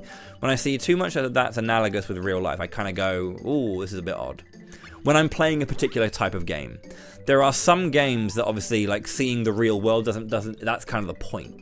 It's a thing. It's a thing that's kind of using our understanding of what reality is intentional and integral into the design of the game.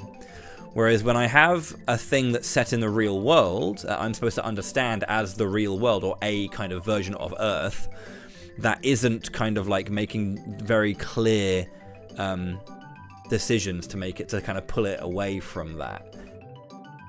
Persona's a weird game because it kind of has the idea of a parallel where you have this fucking fucked up stuff and you have the real world as well. And funnily enough, my least favorite part of the Persona games is the real world stuff. You know? Like all the slice of life running around Tokyo bullshit, don't care. But when you put me in the dungeons, like jumping into some dude's fucking heart or mind, or jumping into, you know, some kind of weird towery dungeon thing, I enjoy that part of the Persona games. But like running around the world, like the actual world, didn't do anything for me in Persona, right? And that's not to say that I don't like games that are set in the real world. Like, I should clarify that. It's not like, oh, real world equals bad. That's not what I'm saying. But it's just, there are certain games that are like, certain like turn-based RPGs specifically. They're like, yeah, I don't know. Having like a modern suburban setting for Earthbound wasn't, essentially what I'm saying, that wasn't a selling point to me. That Earthbound was set in a kind of modern suburban style of place. Like that, yeah. That's not a selling point. It's just, that's the setting. Yeah, so that's the thing, like, when you, so it's the difference between like a history book or like historical fiction, right? Or like a fictitious fantasy book or historical fiction. So for example, Shogun, you've probably seen this show based off a book called Shogun by James Clavell, which is a historical fiction novel. It is loosely based on genuine events that happened in our history, but it is a fictitious story. It's built upon what we know to have happened, but then just kind of like taking liberties with history, right? It's not a historical account, it's historical fiction. And that's cool. But I mean, obviously a game is obviously fictitious. Shadow Hearts is historical fiction. It's set in World War I, the second one, and the first one. They're both set around the time of World War I, like 1914, 1918. So there's a backdrop of our world that's happening, and then it throws in loads of bullshit that's not real. But yeah, like I never felt like I was like in a downtown area, or like a suburb of something. So you think Earthbound has the same charm as the movie Goonies? Would it? I mean, I would probably get flamed for saying I don't like Goonies, but I don't say I don't like Goonies, because I think it's a fun film, but I'm not like a massive Goonies fan, you know?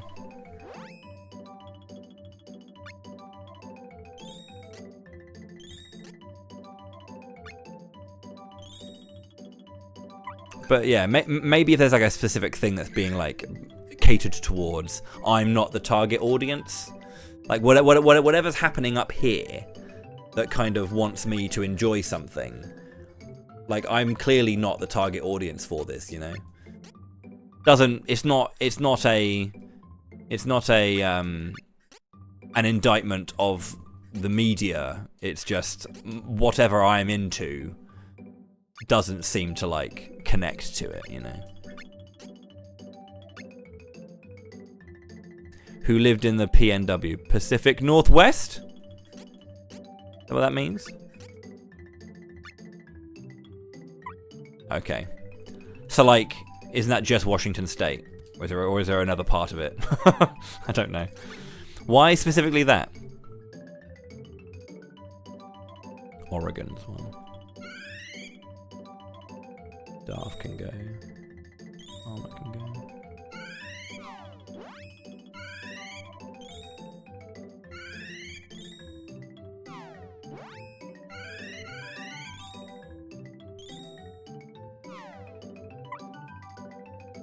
Right.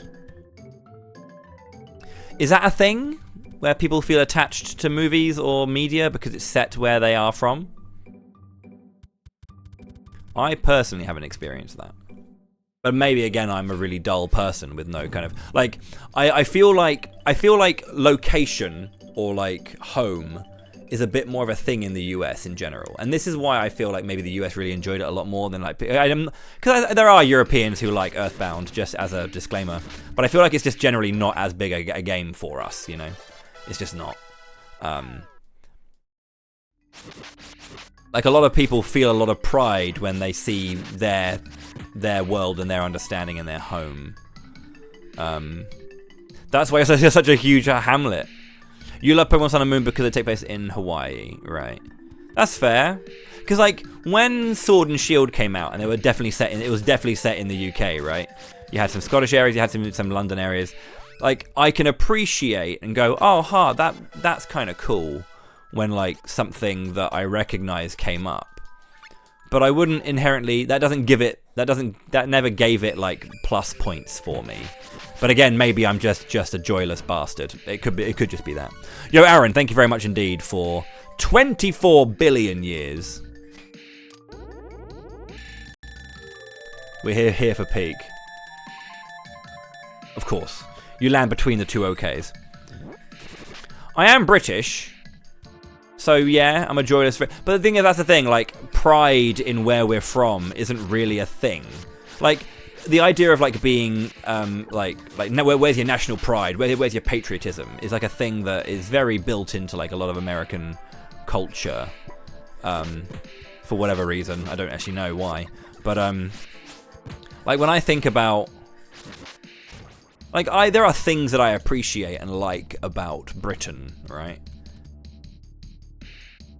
But I don't have any like pride in the concept, just inherently built in, right? Just because something is British doesn't inherently make it better for me or make me connect to it anymore, because I don't know what it is. It could be a shit thing from Britain, I don't know.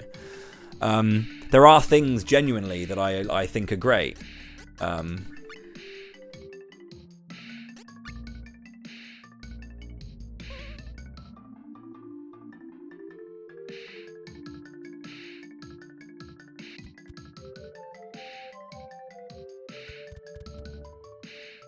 Because I do like the idea of like, okay, for example, right? I do experience the idea of pride and like connection and like, you know, like for example, when I watch my brother play squash and I'm supporting him, when he wins, I'm really happy and I'm proud of my brother. And when he loses, I feel really anxious because I don't want him to lose. I don't want him to feel bad. If he's losing, I'm like, oh shit, man, he's a game down, or he's 2 games down, he's got to win. You know, I've felt that. So I do obviously have connection to something that is mine or inherently like I am connected to.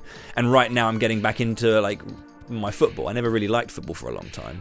I like competitive sport of all kind, but I'm watching a lot more football, and I would say now that I am a Brighton and Hove Albion fan. Come on the Seagulls. So whenever they play, I'm more invested in that game than I am than if like Liverpool's playing Chelsea. Outside of the fact that I fucking hate Chelsea and want Chelsea to lose every single game, but if Liverpool's playing Arsenal, no stake, I'll watch the match because it's I get to watch some sport, and I like watching sport because watching sport is fun. But I have no stake in it, and I don't really care. And so I get that you can have that thing. But when it comes to my nation, if it's the Olympics, if I'm watching a competition, I'll be like, yeah, come on, Britain. Fucking, you cycle the shit out of that velodrome, brother. Of course I'm going to, like, be interested in competition. But outside of, like, sporting competitions or other things like that, I like the look of, like, a classic London British lamppost. I like an overcoat. I've got an overcoat. A very, like, demonstrably British gentleman's overcoat. I've got one of those. Big fan of it. Love it. You know, but yeah, if all this to say, if there was a film that was based where I grew up or in my current county, I'd go, oh look, that's my county, and that's the end of it. That's where that ends. Doesn't go any further than that. Maybe it should. Maybe I should give a little bit more than go, oh look, I know that place, I've been there. Rather than like, woo, that film's amazing because it's set here. You know. It's interesting though, because like I do think back to a thing, right? Like my sister moved to a different county, and so she lives a little bit further away from me right now. She's about a couple of hours away from me. And she lives just on the border, so you go from one county to another. And I think it's kind of crazy how we have just built these imaginary lines. We just have these lines that are built into our world. This is a county border, this is a state border, this is a country border, this is a village border. That if you're that back in the day when it was like all tribalist and bullshit, that if you were on the other side of a line, you were a bastard. And you have to protect our good people from those bastards. You know? You can't let the bastards be allowed to do stuff. And there was a time when that was literally how the world worked. And even to this, as if it isn't the case now. But it was one of those things, right? Where those are bastards, these are great. And I think the thing is the UK is a very small place. It's a very small place, so there's a lot of borders and a lot of lines, so they don't mean as much. It's like the whole thing with accents, right? You hear 19 different accents if you travel half an hour. You know, it doesn't mean as much, all of these divisions, because there's so many of them.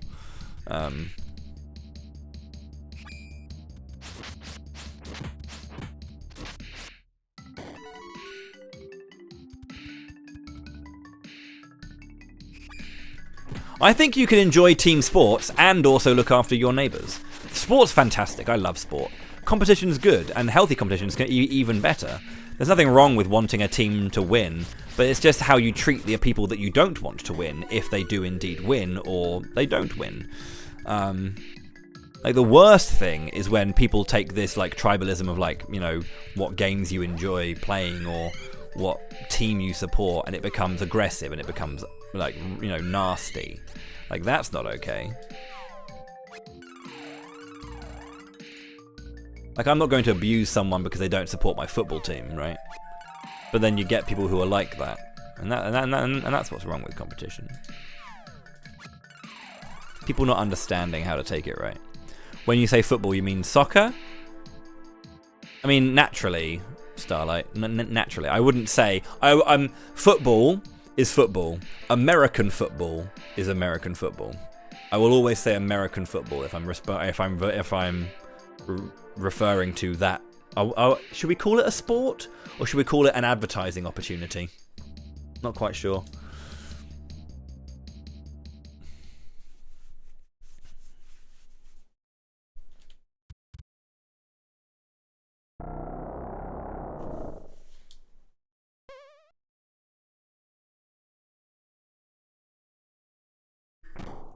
I think part of growing in a competitive environment is being that person and then learning to not be that person, I think.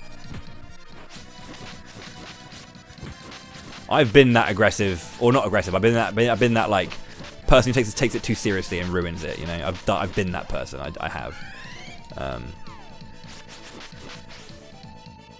Holy bolt!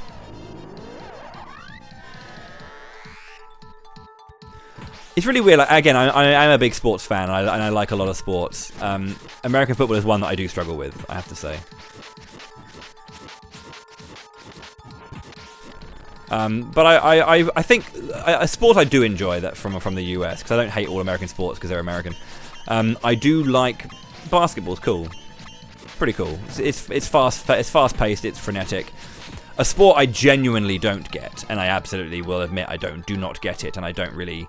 It is baseball. It's a weird one. Baseball's a weird one because it's like cricket, but it's not. I don't know. It's not. I mean, again, I don't really like cricket that much either. Specific kinds of cricket, because there's three different kinds of cricket. Test cricket, one-day internationals, and then 2020. And one-day international and 2020 cricket is really sick. Really good. Genuinely really good. Test cricket is absolutely atrocious. And baseball feels like it's kind of more akin to test cricket than one-day internationals and stuff. If that makes sense.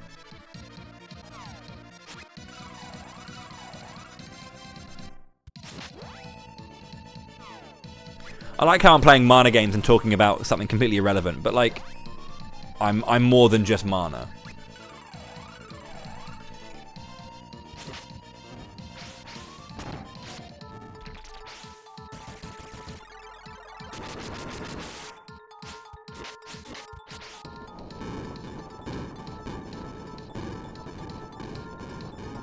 tennis and hockey. When you say hockey, do you mean actual hockey or do you mean ice hockey? Because there is a difference.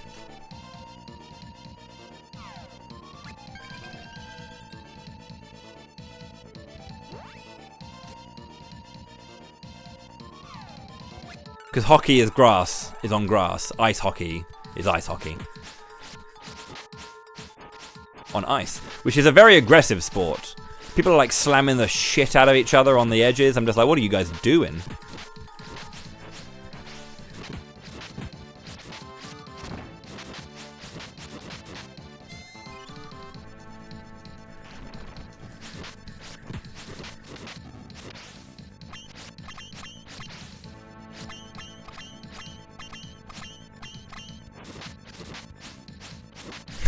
I went to a fight and a hockey game broke out.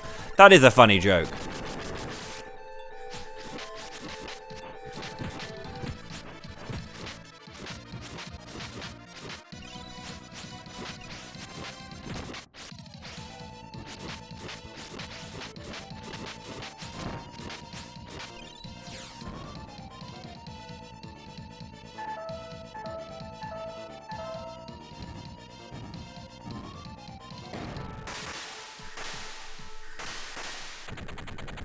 Yeah, I know. It depends on the game, on the area, doesn't it? Hockey is just ice hockey, but we have a clarification because there are two kinds of hockey. Unless there's another name for grass hockey. It's not. I've never heard it called grass hockey. It's just hockey.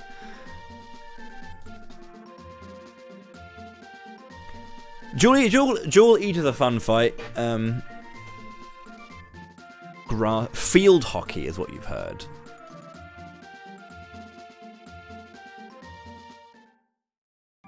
Field hockey, I guess so. I guess it makes sense. Like if ice hockey is your default, you would then clarify field hockey, and then if field hockey is your default, you'd clarify ice hockey. That makes sense. Good old ball stick hitty.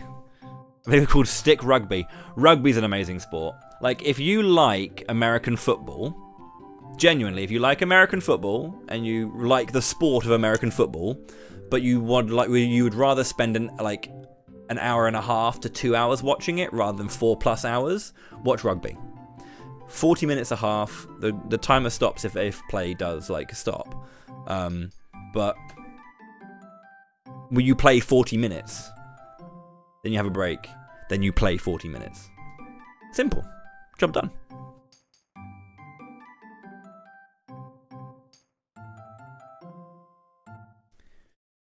Because if you like watching dudes just smash it, if you enjoy the idea of we want all of you teams to come together and smash your fucking heads together, if that's what you like in American football, then rugby's is right there waiting for you. Well, I'll be. You guys are friends with Gnome?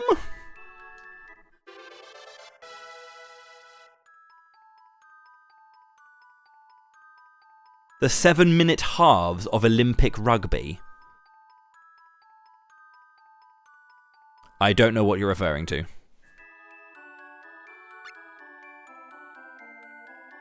Seven-minute halves? Pretty sure that isn't right.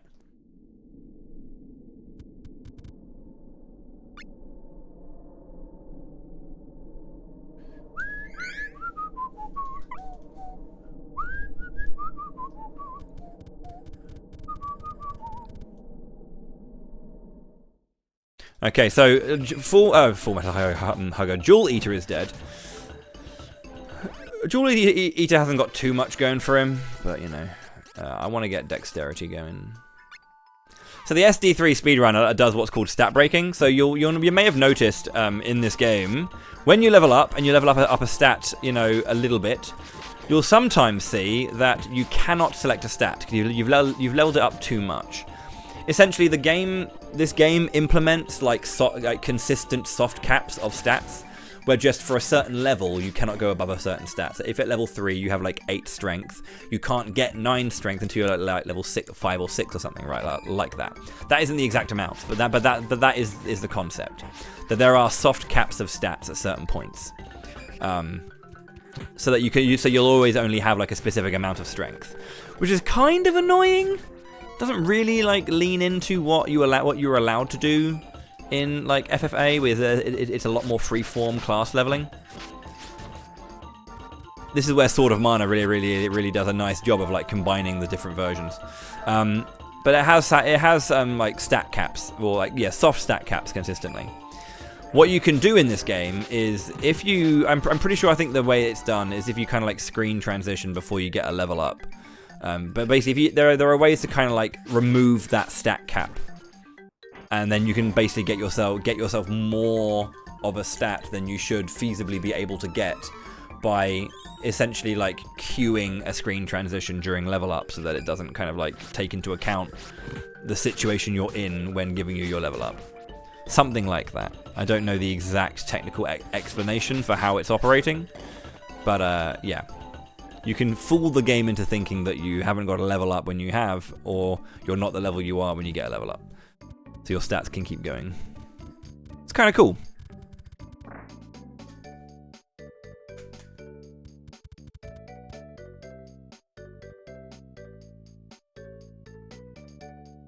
Oh right, I didn't forget. I'm kidding, I remember now. A revamped cannon. Send me to Volsina, Buddy. She's a beaut.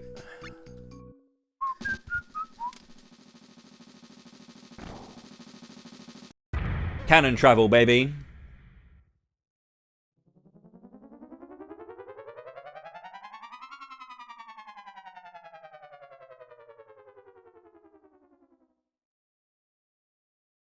Just land it.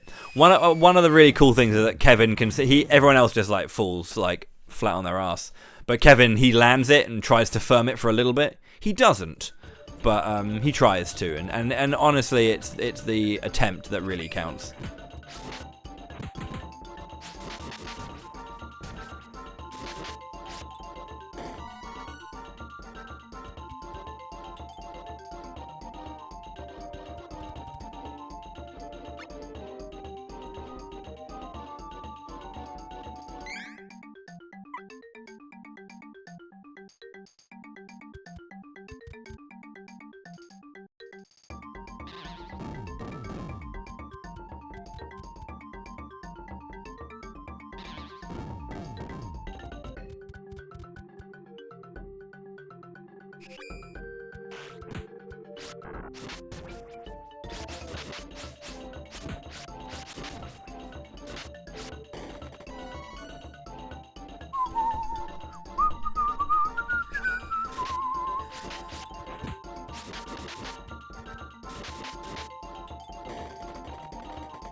I want candy. I'm glad that this game got rid of the item cap of 4. It is a surprisingly and strangely low cap for like items in Secret of Mana.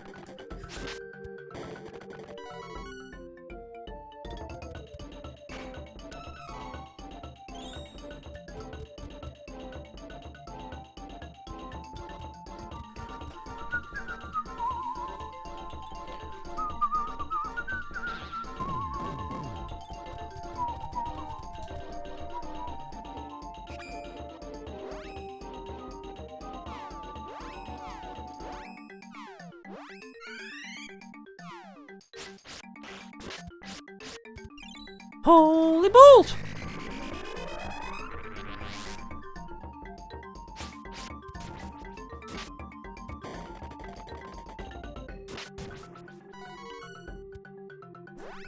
Magician. Intellect. Diamond shards. There we go.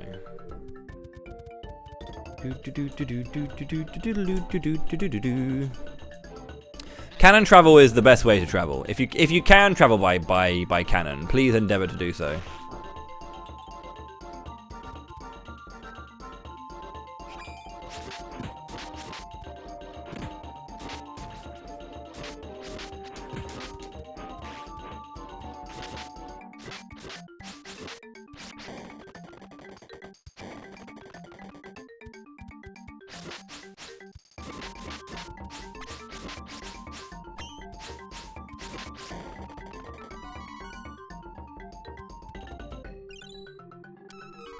chocolate.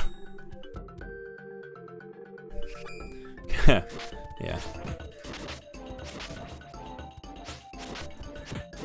Cannon travel's free as long as you survive. I'll take that risk.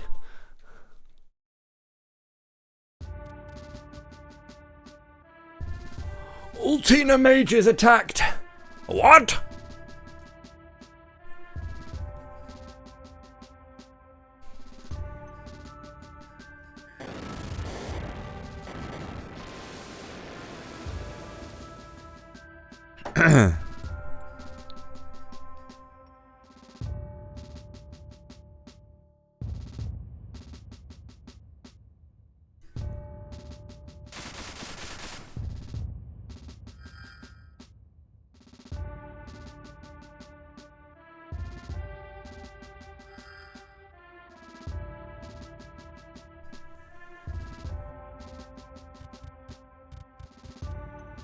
No! Not that Crimson Wizard again!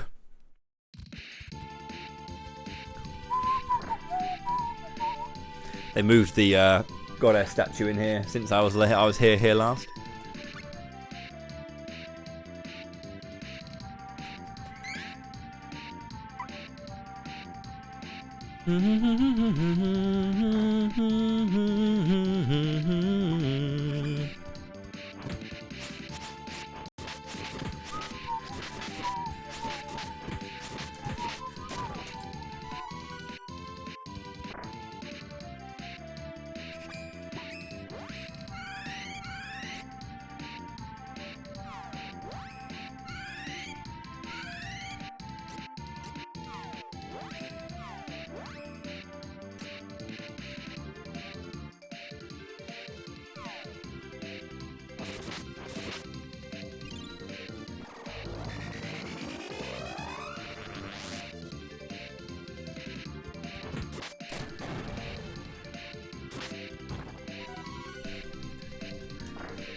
Hello, Yaga.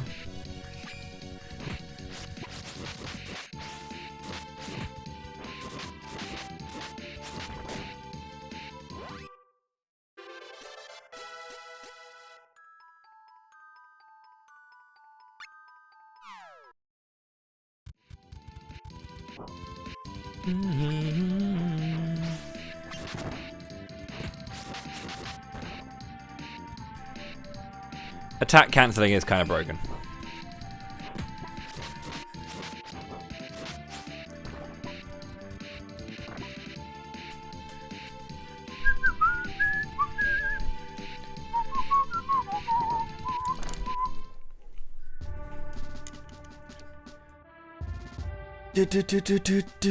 Even the Hero King is powerless when paralyzed by magic.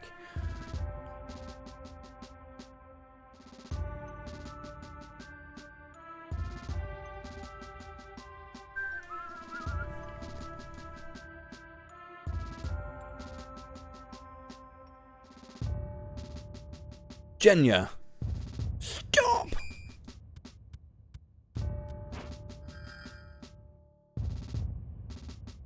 You again. This interference will not be forgotten. Until next time. Wait!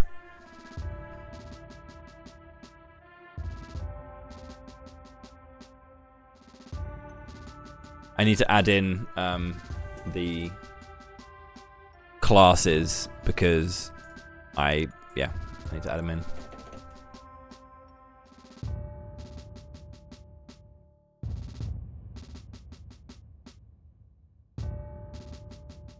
Almost.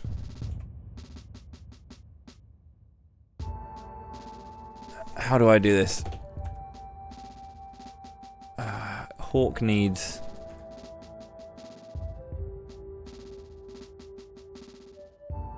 Oh, maybe I need less on this side. Yeah. There we go. There we go. That's right.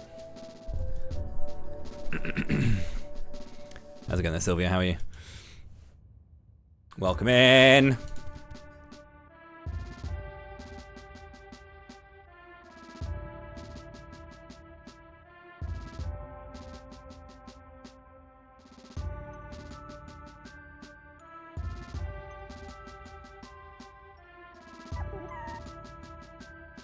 I'm not offended. My apologies, Princess. You may one day learn the truth, but now is not the time. I am, however, worried about Valda. She is a kind soul. I cannot imagine her deciding to throw her daughter's life away. Genya! Oh! Your Majesty, we are searching for the elementals, that reside near the milestone. Fairy? I see. I met one of your kind when I stood against the Dragon Lord. You what?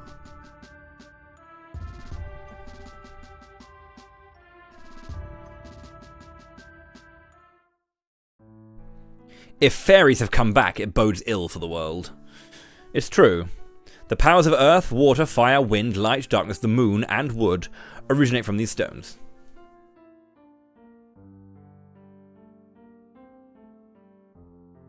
Heyo! How you doing? Hey, how you doing? 6 remain. You must travel to Palo Port by boat from Bisa. There, or Baza. From there you can reach Lawrence Moon's milestone. It is the Windstone. Thank you, Your Majesty. We will find the stones. You need Sylphid's wind powers in order to find the remaining stones. Return once you have found him. Safe travels to you all. Cheers.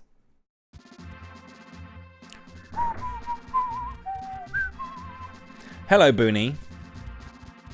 Are you eating your bumblebee?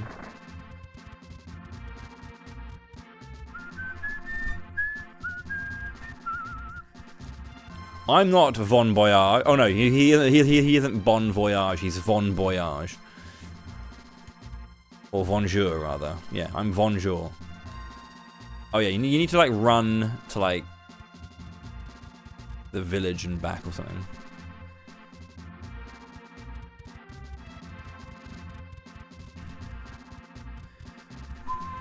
Can you get new weapons yet? To be fair, I bought some very recently, so probably not. Still crap. Yeah, still crap.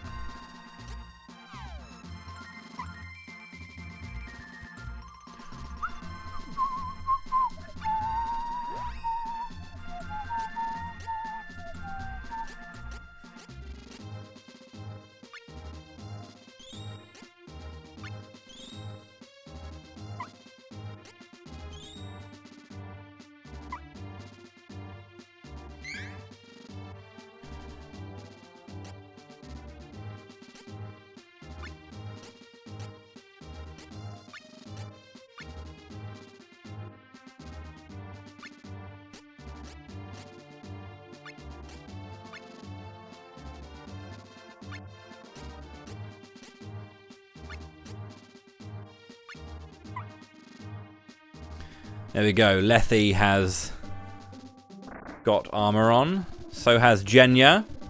And so has Bowie.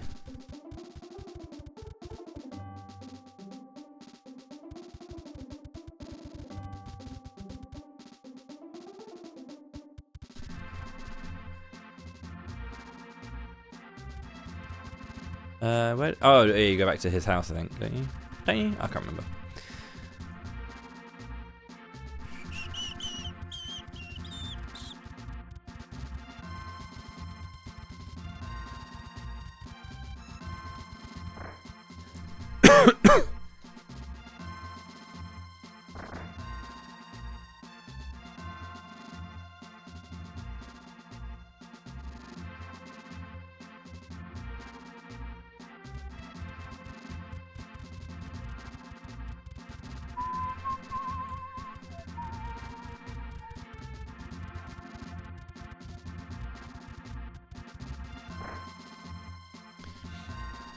That takes dedication to always buy in really inoptimal places.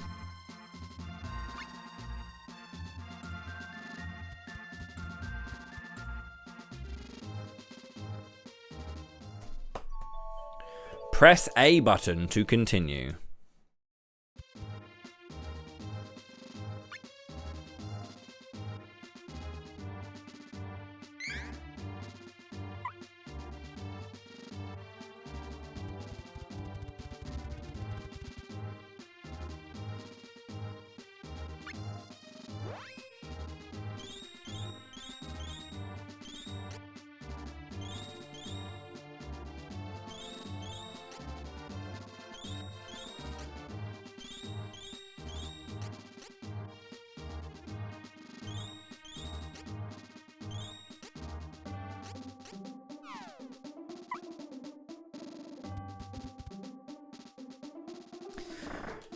Yeah.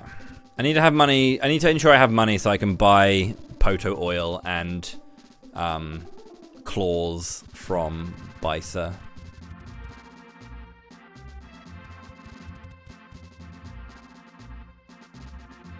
How... I can't remember how to bring his invention back. There's someone you need to speak to. But I can't remember the trigger for this. It's a lot more obvious in Trials, where it's like a big old big old star standing over you. Yeah. This one? The bar sounds about right. Let's go to the bar first. We love a pub.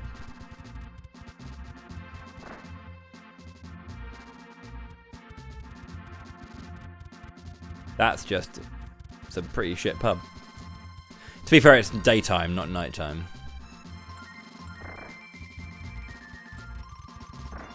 Hello, Junie.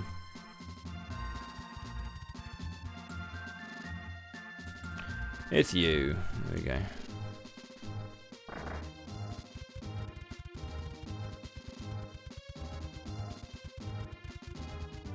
Hello, Boone.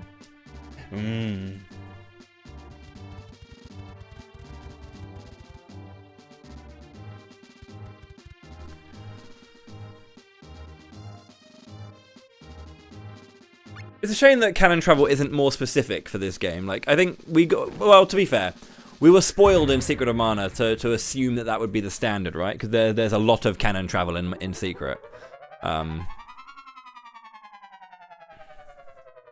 Where you'd go from... You can get around the general area, but then also getting to a new location is done entirely by canon travel until you get Flamey.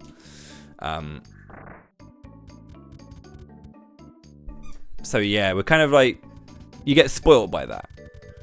Because then there is canon travel in this game, but it's very limited. Yeah.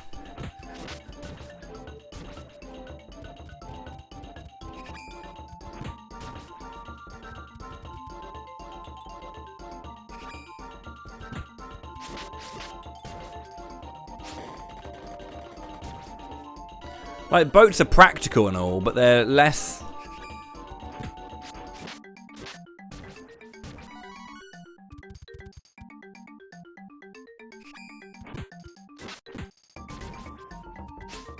So the thing about, like, yeah, running around in circles not reading dialogue. I'm not here to read dialogue, I'm here to play a video game.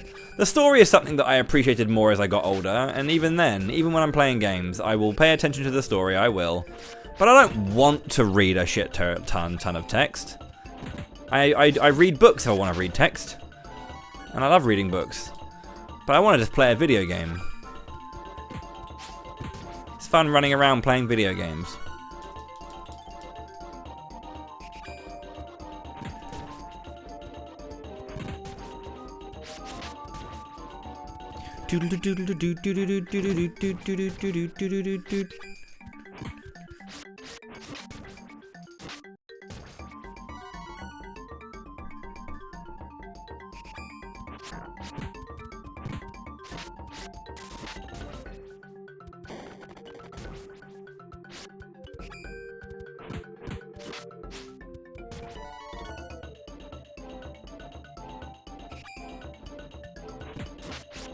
Any games I'm looking forward to?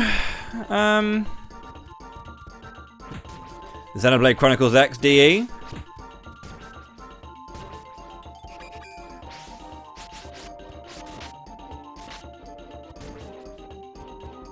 Onimusha, Way of the Sword. That's next year though.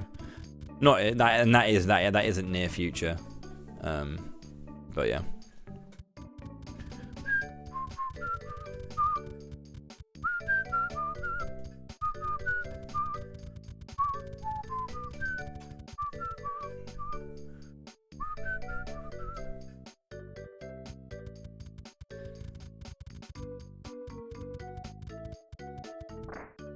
I haven't played the Atelier games for a bit, but from what I've seen of Yumio, it looks kind of fun.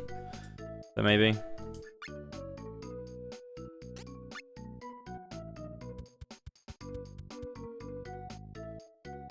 I think one of the big ones as well is Clair Obscure Expedition 33 being like a thing.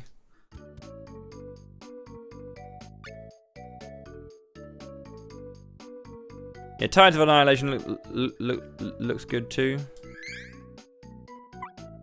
Doom the Dark Ages.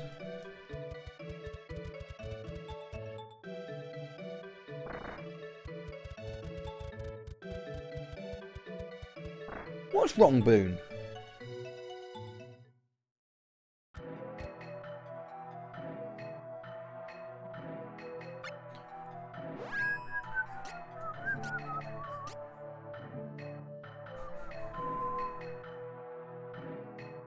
Right.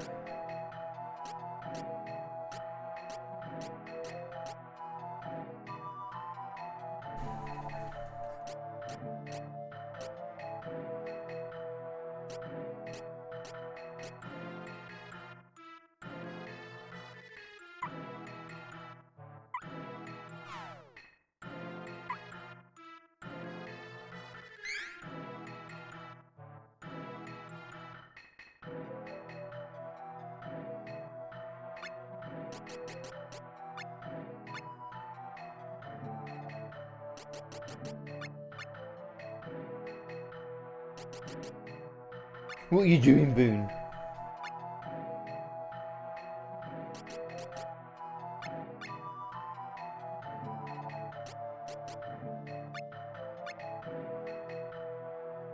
Okay.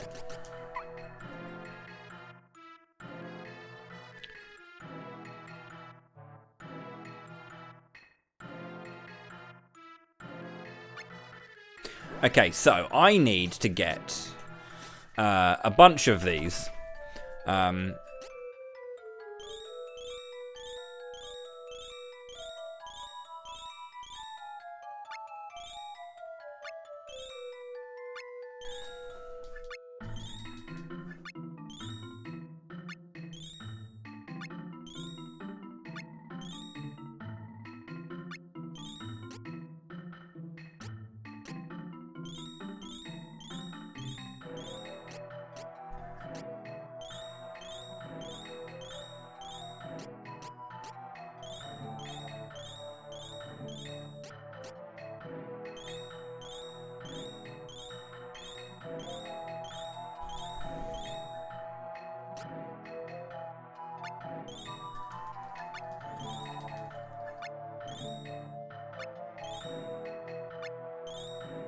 All the elemental stuff, all of the stat buffs.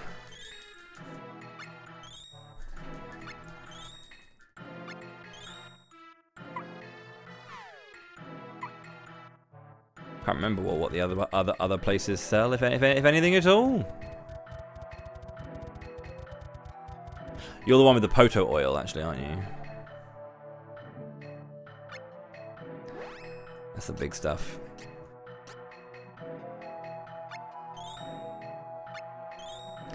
Poto oil is also influenced by spirit, so yeah.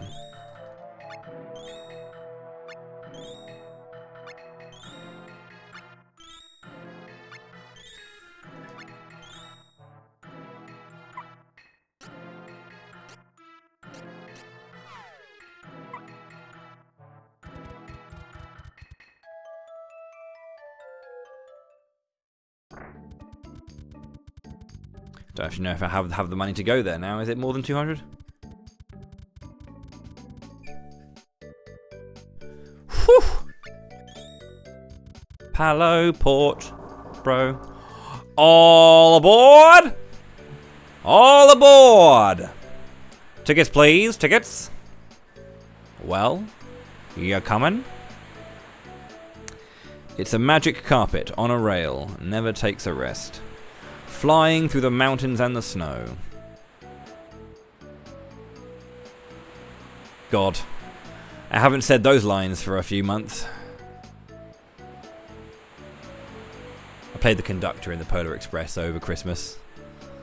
I started the contract thinking I can give it a go, the old Tom Hanksiness, but at the end of it, I was like, nah, I can't be asked. Just do it.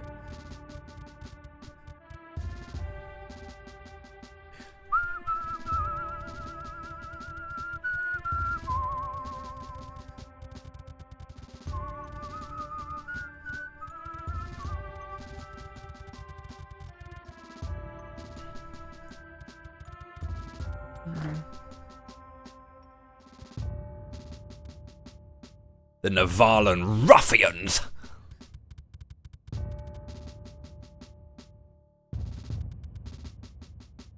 Uh-oh.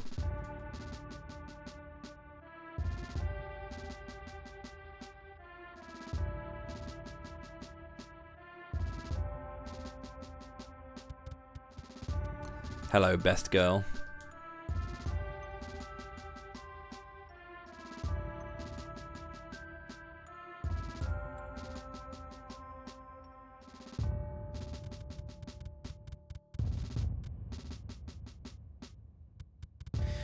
Greffery is now playing of this video game, Monster Hunter Wilds.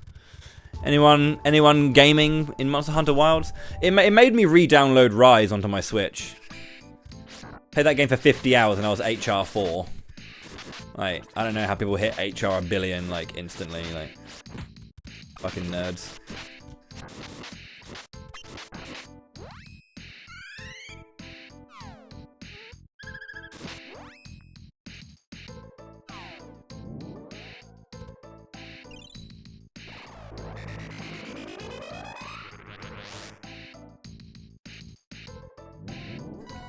Well, how about we rise together, friend?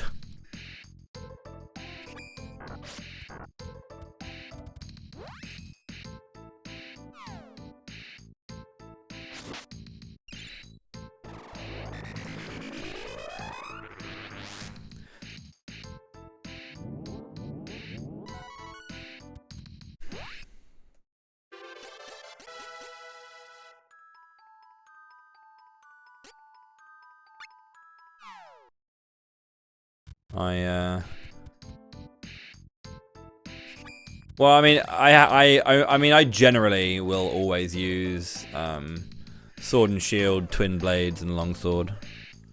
I have used hammer in the past. When I played a lot of, when I was playing Try, I was hammer. But like, I'm not like, I don't play every single Monster Hunter game. I started with Freedom Unite, and I played like every few games. I played Try, played Generations.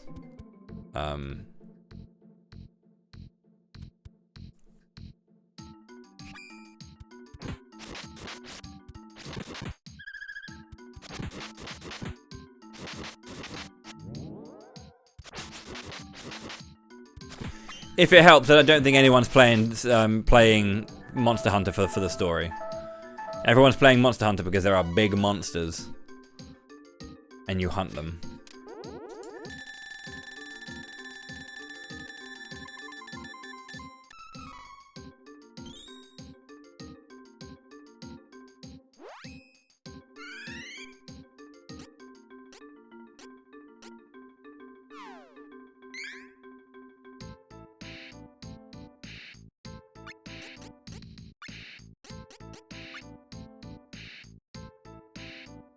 Yeah, Monster Hunter. Got it. I understand the assignment.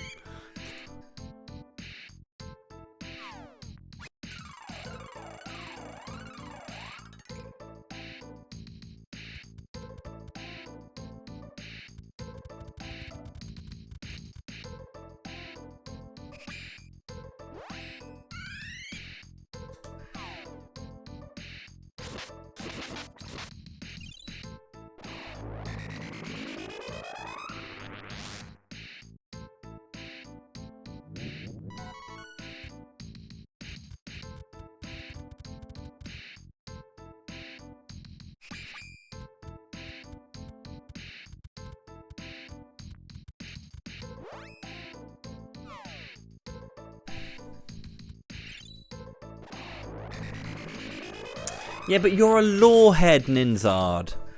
You love everything that has to do with, like, actually cultivating information about a world and or, you know, narrative.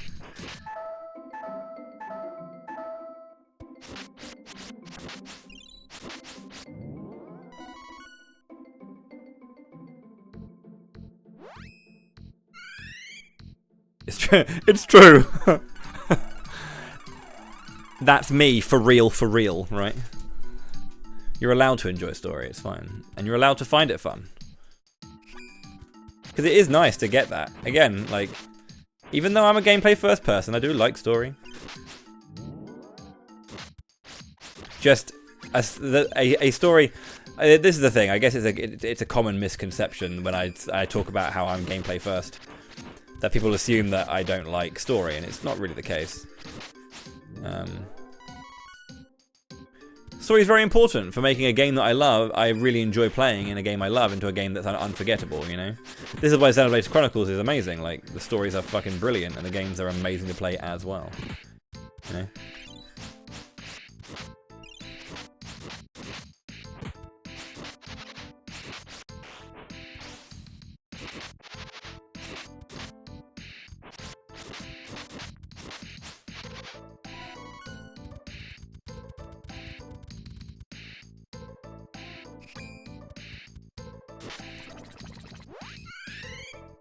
I mean, story's fun. Story's helpful. It's just, it's not the thing that I'm like playing games for. I'm playing games to play games. Like my favorite genre is RPGs, but I don't play them for the story.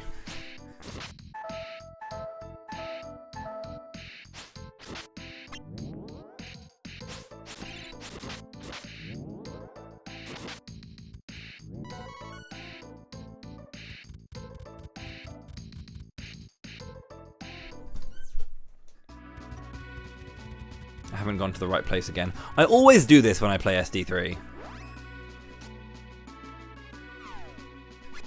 How much are you going to heal by? I think I have to heal with Angela because she has more. Yeah, she's healing for like 50% more.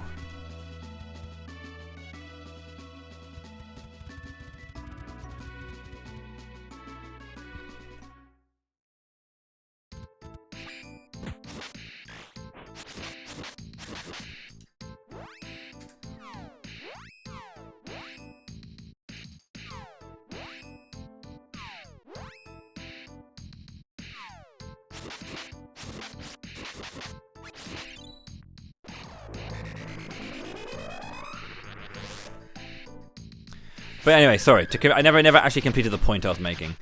I think that, yeah, the easy way to explain it, and I've explained this before, so some people will know this argument, but games with amazing, games with like really amazing stories, but really dog shit gameplay, are harder for me to like stay with than games with really amazing gameplay and really shit stories.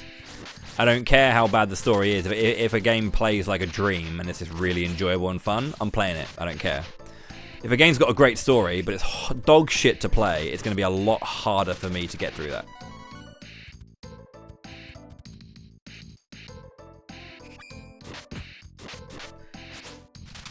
So, oh, why didn't you like it? The story's great. I'm like, because, I mean, the story is good, but I didn't enjoy playing it. I'm more likely to forgive a game for bad story than I am to forgive a game for bad gameplay. I think it's the easiest way to to tell it apart.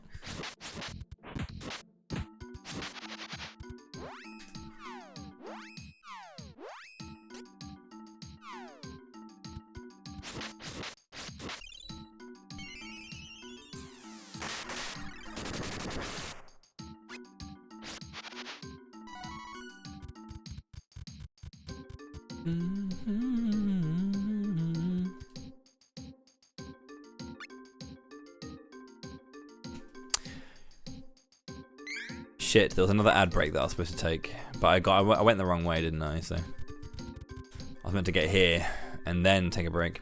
It has been 5 hours and I haven't had a break for a bit, so I might get to the next cutscene and take that break.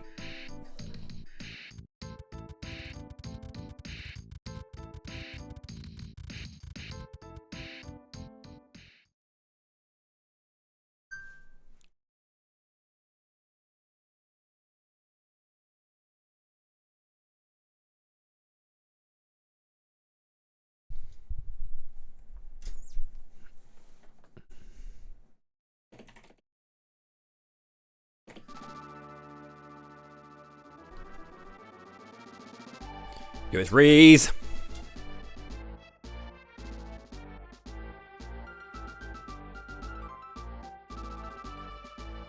Getting edged. Well, the thing is, that's the thing. I was meant to take the break during the ads, but I forgot to. So I need to take it now because I am hungry.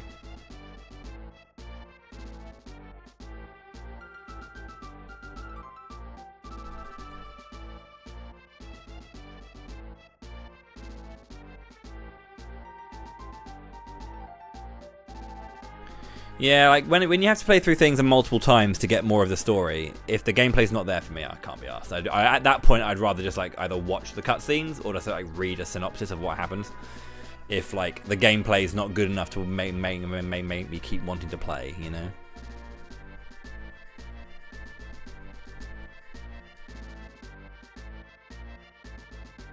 Or if the game's really long and doing that, you know. Right, I'm going to just quickly let those two run around and do stuff. I'm going to take a quick break. I'll be back in a few minutes. I'm just going to go quickly grab a sandwich. And then I'm going to come back and keep playing for about one more hour. About an hour today. And then I'll crack on tomorrow. But thank you very much for watching thus far. I'll see you in just a little while. Thank you.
Hello, I'm back. Thank you very much for your patience there. Sorry that was a bit of a longer break. I had to eat, but also I was chatting with my partner for a quick sec. Let's continue the video game.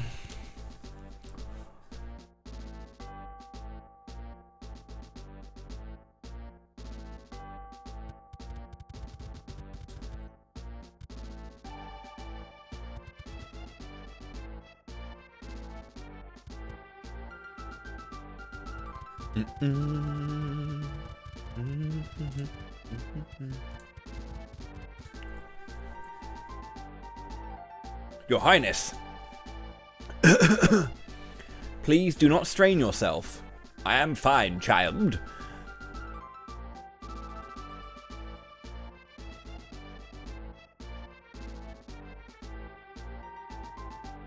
We should consult with the sage Dom Perry. Dom Perry? Yes. Back when the world was waging war on the Dragon Lord and his unstoppable Forches, Dom Perry advised the king... with an S. Because that's how it's spelled. I know that obviously Americans don't say advise with a Z. At least I hope you don't. I know everything else has a Z, but, you know. The Koropokur do not like larger folk such as us. You may not be able to meet with him at all.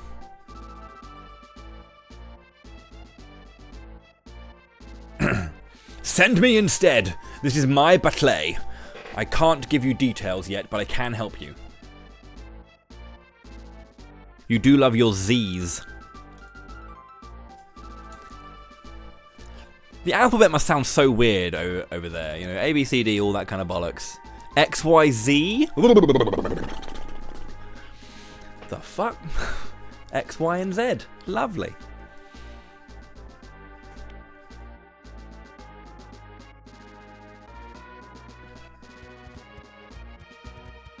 I want to talk to Reese. Out the way. Thank you.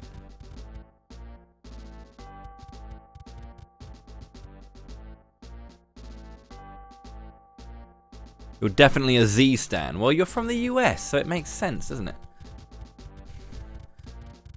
I only utilize Z over Z if it's a name specifically. Like I'm not going to call Dragon Ball Z Dragon Ball Z. You know, I'm not going to say that because that's silly. Because the name of it is Dragon Ball Z. But the letter, but I don't see that as a letter. I see it as a name.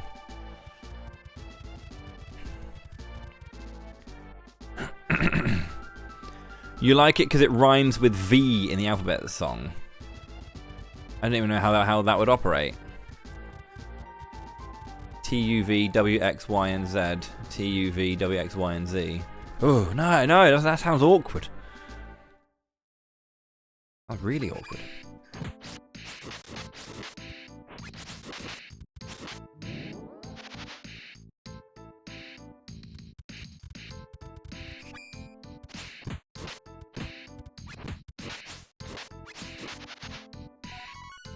GPVZ.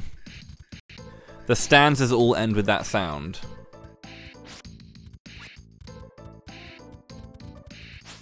Do they?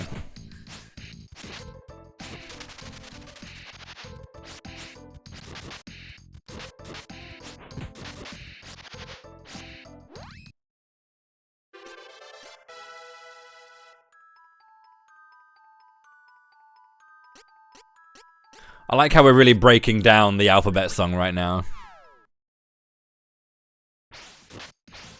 That's the kind of shit we need on Twitch chat more, is the musical breakdown of the alphabet song.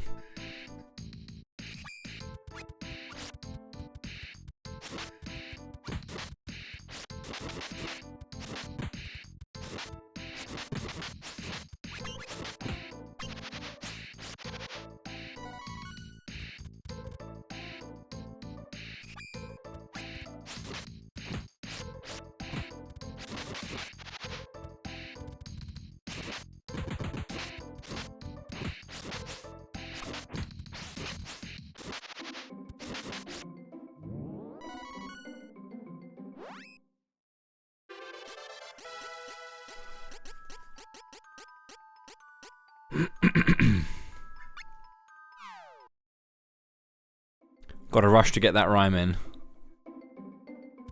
Z feels like an ending. I see that as well, yeah. Z. But the thing is, like, that is not the end of the... that is not the end of the song. And of course, other parts of the song do also rhyme in the E, have that kind of, like, same thing, you know? That's not the spell I used.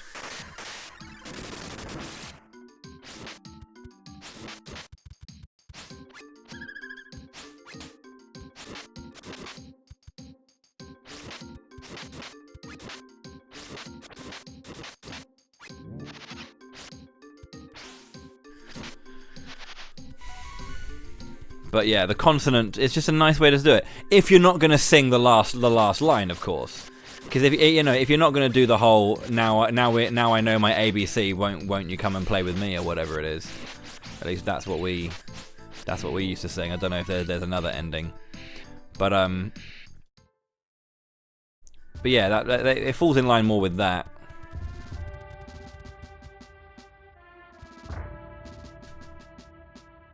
Now what do you think of me? Next time, won't you sing with me? Yeah, I was always, won't you come and play with me? Which is nice. Yeah, let's go and play. +1 defense. No reason to buy that.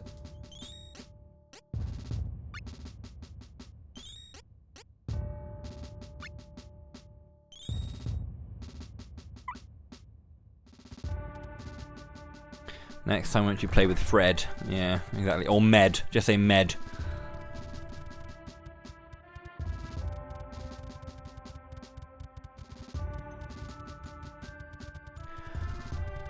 I feel like the E is a...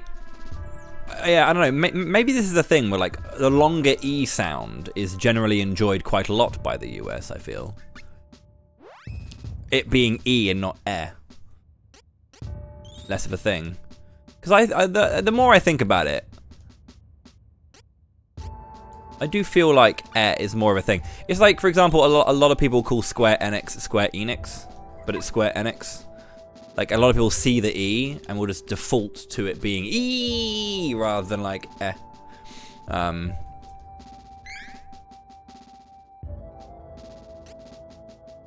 they like the E. It's kind of nice. I think it's also the same thing with Y's as well.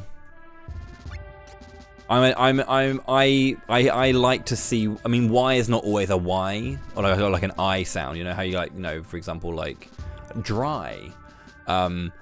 Y for me, I often see as an I sound, similar to like myth, right? I had this when I played Fire Emblem Three Houses, and everyone was calling the main character, which I would pronounce as Byleth rather than Byleth, because Byleth sounds really weird, but Byleth because of myth. Meh. I've never heard it. Well, economics. No, it's economics. I wouldn't say it, where it's long E. It's not generally long E in the UK. Economics. No, I'd say economics.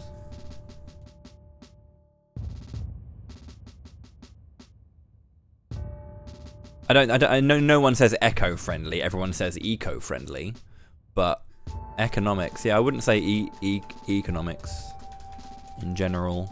I stutter when I try to say it, so there's that as well. I wouldn't want to.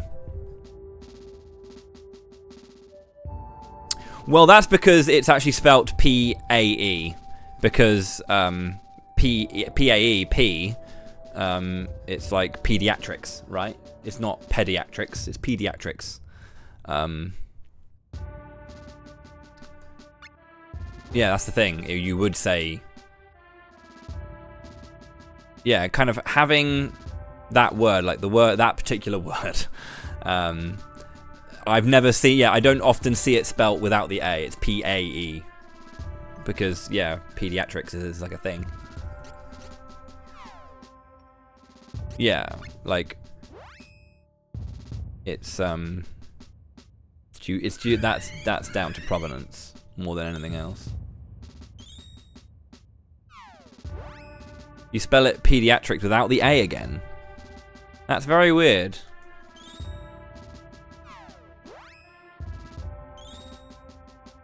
So first of all, you're taking the U and throwing that to the curb, and now you're taking the A out of words?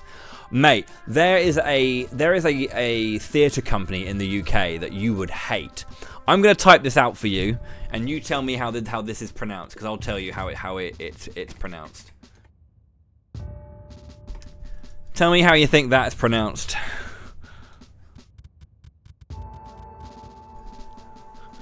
Gree! That's just grey eye. Correct, it's grey eye. Yes. Exactly. It's Greek. But like the AE has various different versions, but yeah. But yeah, that is the Grey Eye Theatre Company. Very good company as well. Very good company indeed. But yeah. Agree! I forgot to turn my camera back on. I've been here the entire time.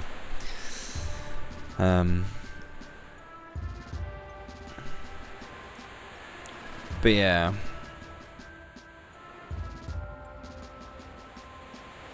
Please remember, put the letters back into your words. Because letters are lovely and they're beautiful. Stop being mean to the letters and not letting them be in the words.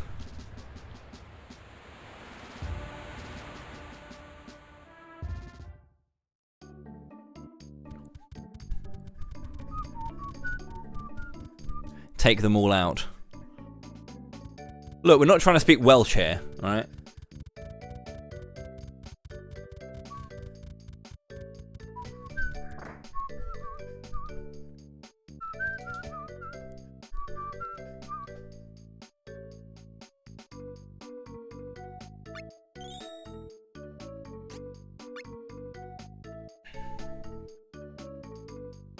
Explain color versus color. Yeah. Aside from one being just plain wrong. It's really weird, right? The word glamour does not have the U taken out in US English, or English simplified, as I like to call it, or as PC programs enjoy calling it.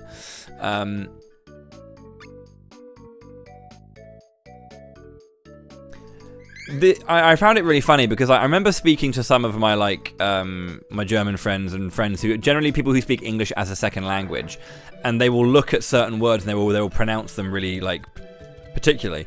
Like the word is armor, right? But people who speak English as a second language, when they see the American spelling, would call it armor,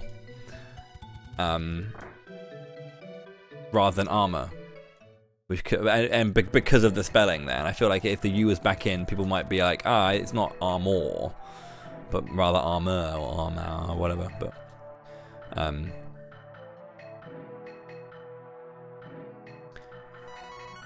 the minor mallet.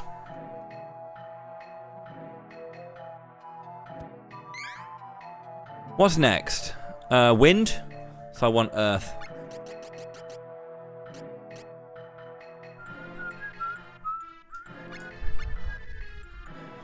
Armory. Also the same with amor and well, the thing is, generally when you're going to like Rus versions, you generally get rid of the U for Rus versions.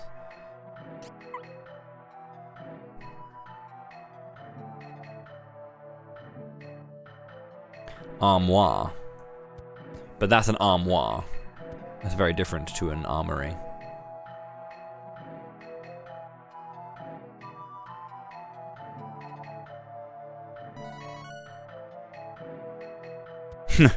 Rumor.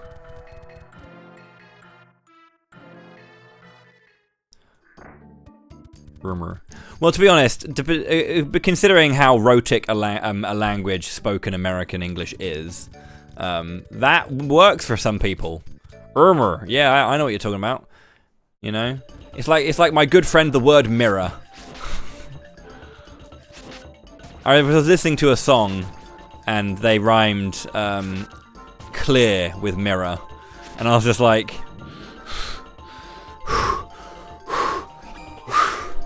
CLEAR rhymes with MIRROR.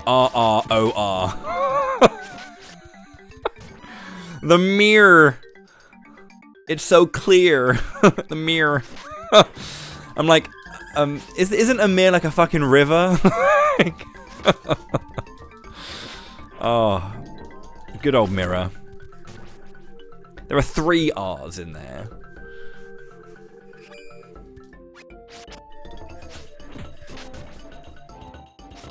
Theater. Theater. The theater. My mum used to say theater rather than like theater. I would just say theater, but yeah, she would always say the theater.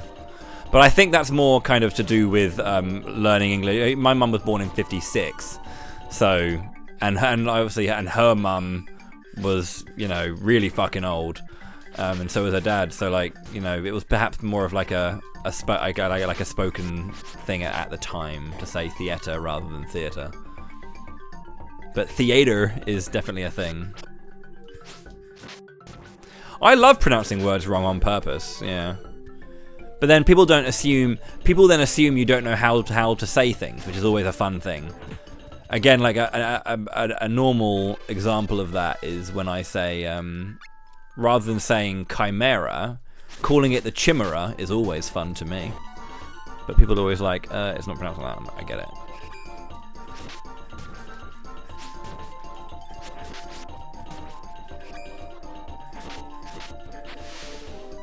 I've never heard that name though. Nate Bargatze or Bargatz. I need to go back home. I feel like Bisa could have done this for me as well, rather than going here.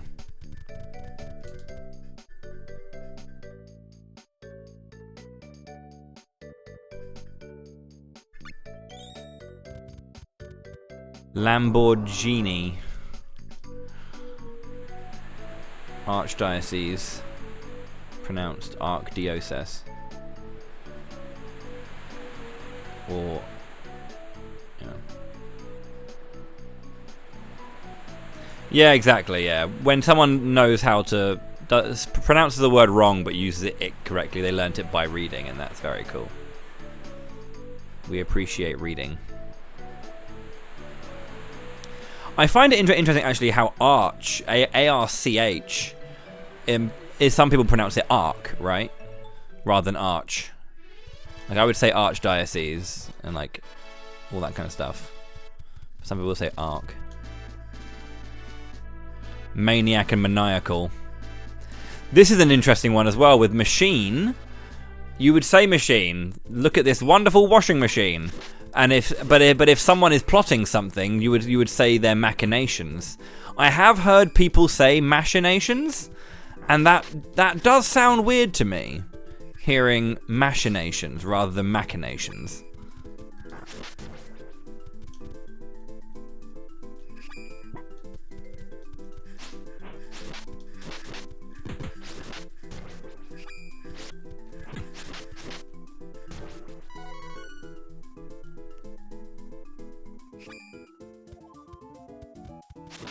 I've played Machinist.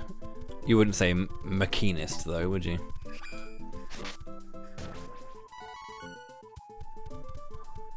Archangel. I guess it depends as well, doesn't it? Yeah, like Archangel versus Archangel.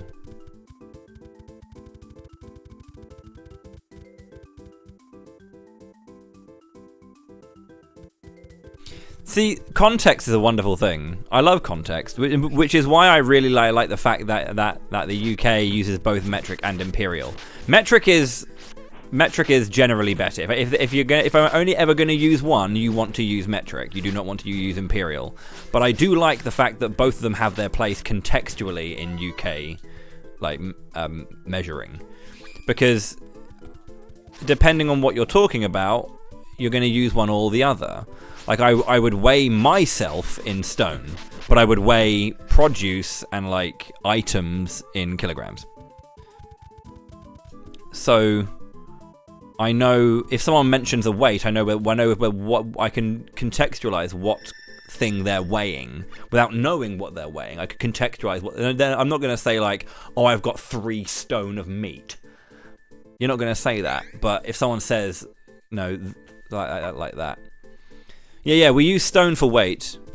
But then distances, we'll say miles. But, yeah, like when it comes to the height of a person, though, we'll use inches and feet. But then if it's the length rather than a distance of like an item, I would use, if I was to go, oh, how long is this? I would use metric and use centimeters and meters. But for me, I measure my height in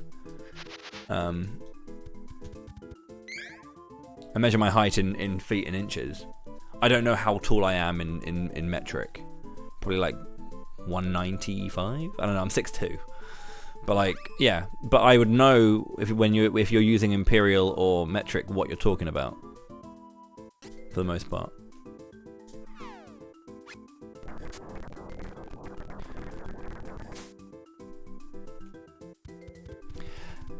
So yeah, I would use kilograms when weighing something else, but not myself.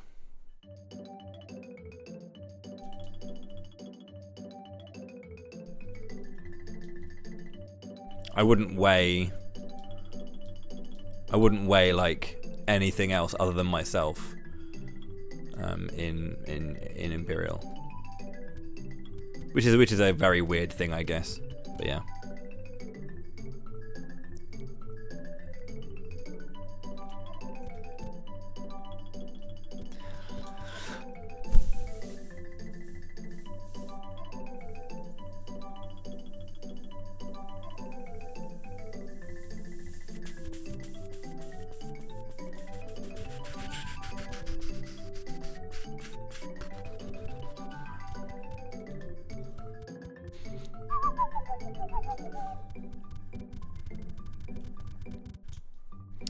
With English as a second language, some sounds are just hard to get used to based on how pronunciation is in their native language is. I get that, yeah. Same is true of like learning other languages if you're English. But I think that's where a little bit of patience helps.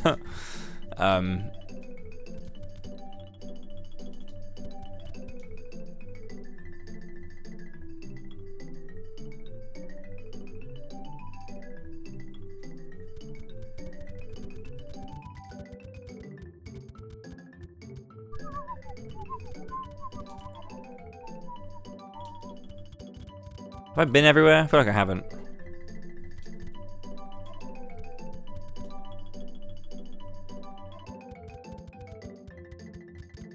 Been in this one. I've been in all the houses. I don't think I've missed one. Pretty sure I haven't missed one.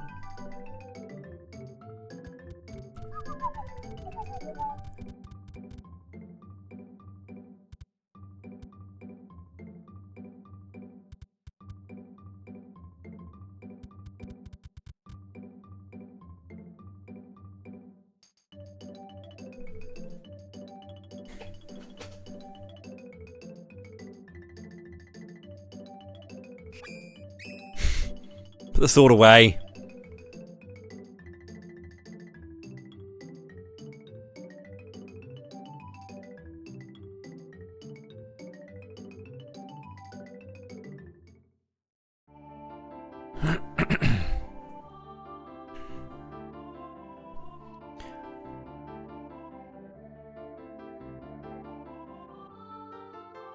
How's it going, Graf? How are you, mate? How is Monster Hunter Wilds going for you?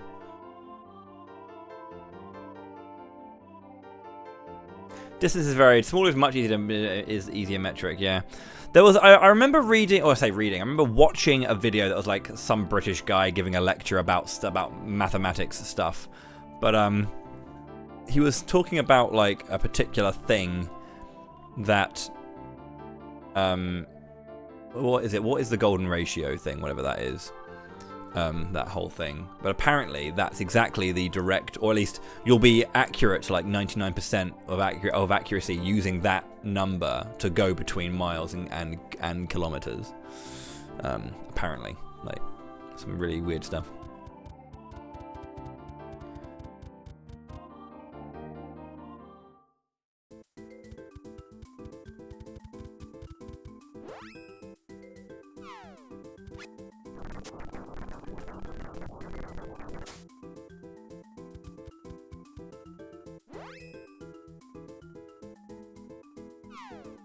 Right to not be small.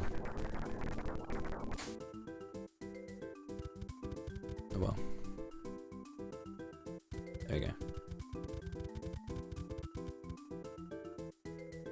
You can't eat fun unless you try really hard.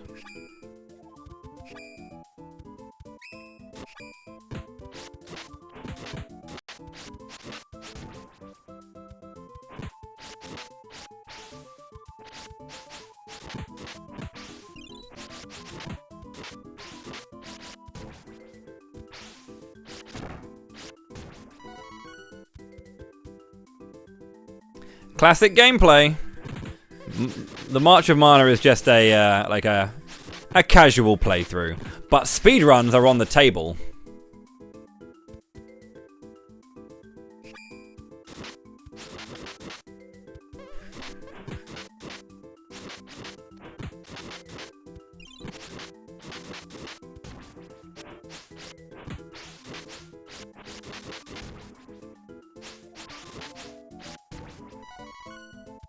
It's a good game.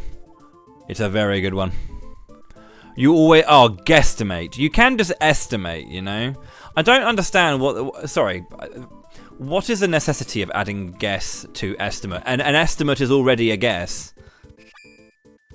So I don't know why you need to say guesstimate. Just say estimate. You're saving yourself a lot of typing, and you're saying the exact same thing. Anyway. You guesstimate when you convert miles as kilometers, either multiplied by. I think it's like 1.3.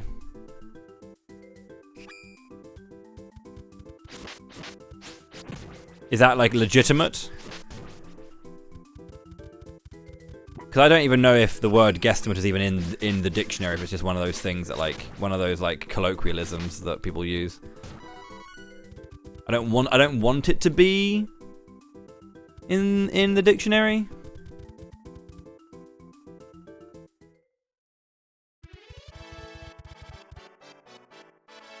Well then, but then if you have no idea at all, wouldn't that just be a guess? It goes both ways, doesn't it? Like, making an estimate, sure, you're kind of like putting something into it, but... Palo.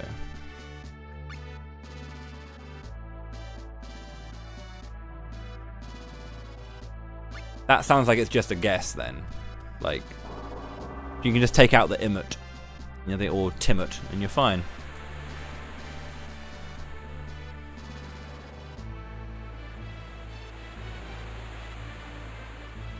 More informed than a guess, but less informed than an estimate. I don't know if I agree with that. Can you be?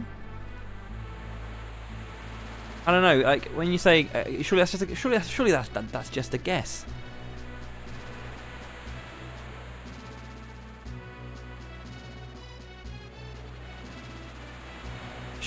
a guess.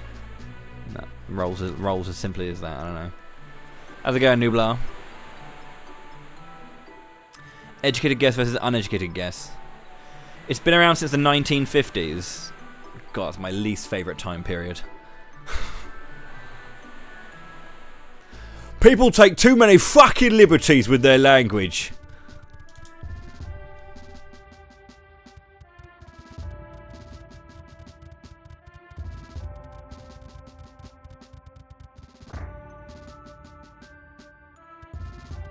Like, I struggle a lot with language sometimes, like, just in terms of, like, I understand how it changes, and I understand that, like, you know, you get different varying colloquialisms and slang that comes into play, you know, like, and that will be both based on age group, generations, you know, location, all that kind of stuff.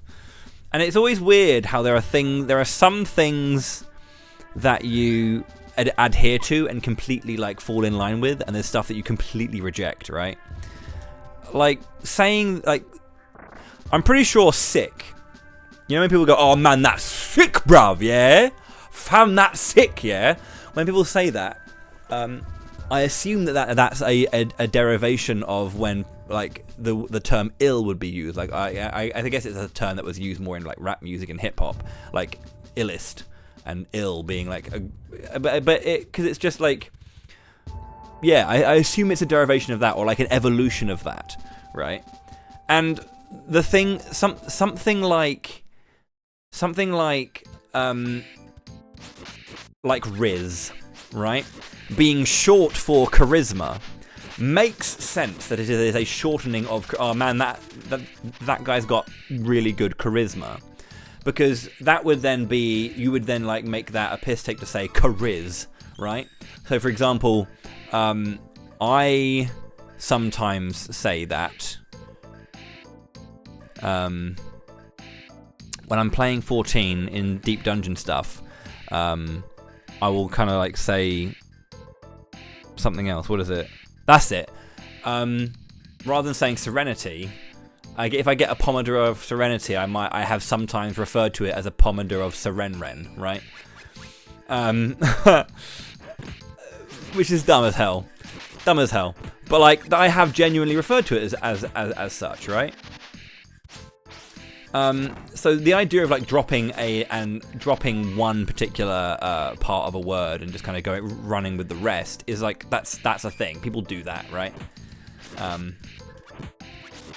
So Riz makes sense, and so whilst I would never use the term genuinely myself to be like, man's got some sick Riz, yo, I wouldn't personally use it, but I can accept it and understand it, and I'm happy to go with that, right? When someone says drip, I can't get on board with that. I guess I kind of get the idea that you've got so much style that it's dripping off you, but then to consider your clothing drip is one of those ones where like the logic is a stretch, but I can see it, but I don't like it. I don't think I can accept drip. But I get that one. I get those too, but I have a lot more time for hearing the word Riz than I do for hearing the word drip. Drip upsets me. And again, fit. If someone says rate my fit, I'm fine with that one. That one's fine because it's just a shortening of outfit. Like, please rate my outfit. You're just making that. That's just economical language, just to give yourself a little less time. We use abbreviations all the time, right? We use them all the time to say things quickly.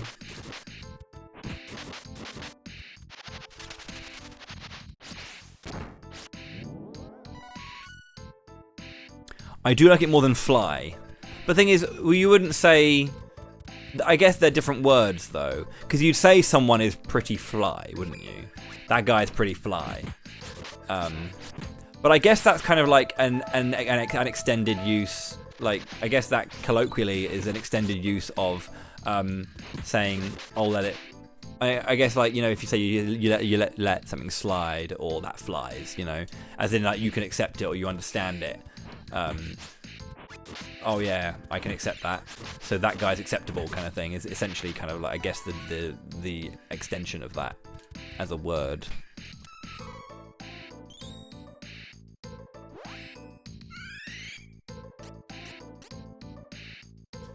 But I find I don't mind colloquialisms and slang and all that kind of stuff when there's logical sense for like the word.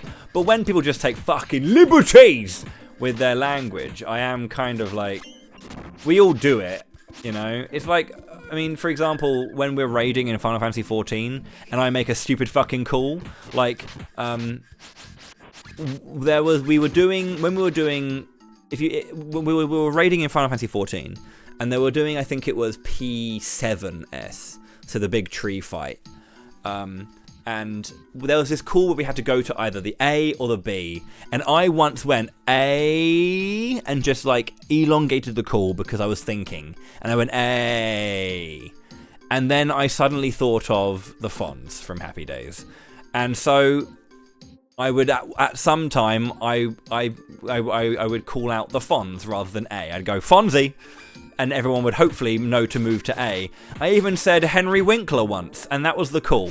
Henry Winkler, Happy Days, all that kind of stuff. It's like extended, like, in-joking and extended understanding of, like, a moment. And it's like, that kind of stuff is, like, it works. But, like, that's more kind of, like, in-joking rather than, like, general language. Like, I wouldn't I wouldn't go to the alphabet and be like, oh, look, Henry Winkler. And they go, what letter's that? And you go, A. Like, that you wouldn't... I wouldn't have another name for a thing in general conversation. It's one of those things that's very specific and, like, to that point. You haven't got a Scooby, what you're talking about. Love a Scooby-Doo. I don't... What is what in tarnation? What is that? Talk to me, tell me, what is that? Because I haven't got a Scooby what that is.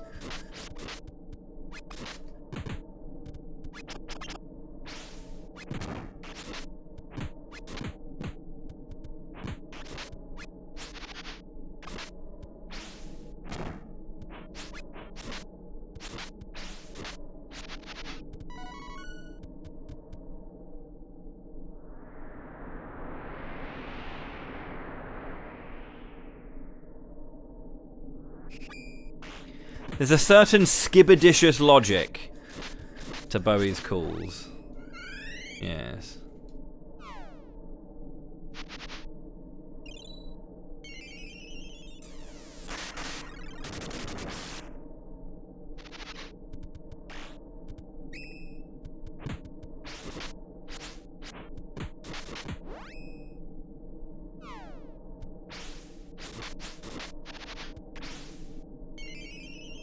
Balderdash, but Western.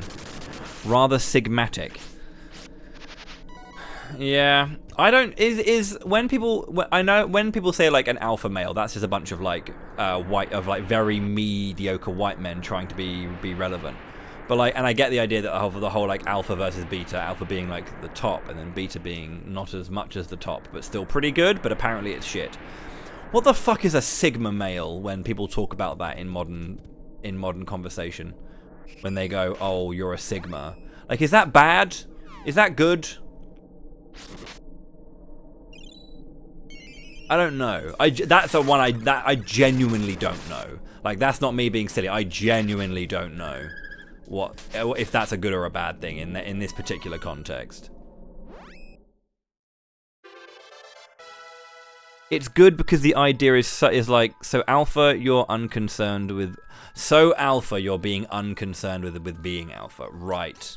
Okay. Yes. Yes, yes, yes.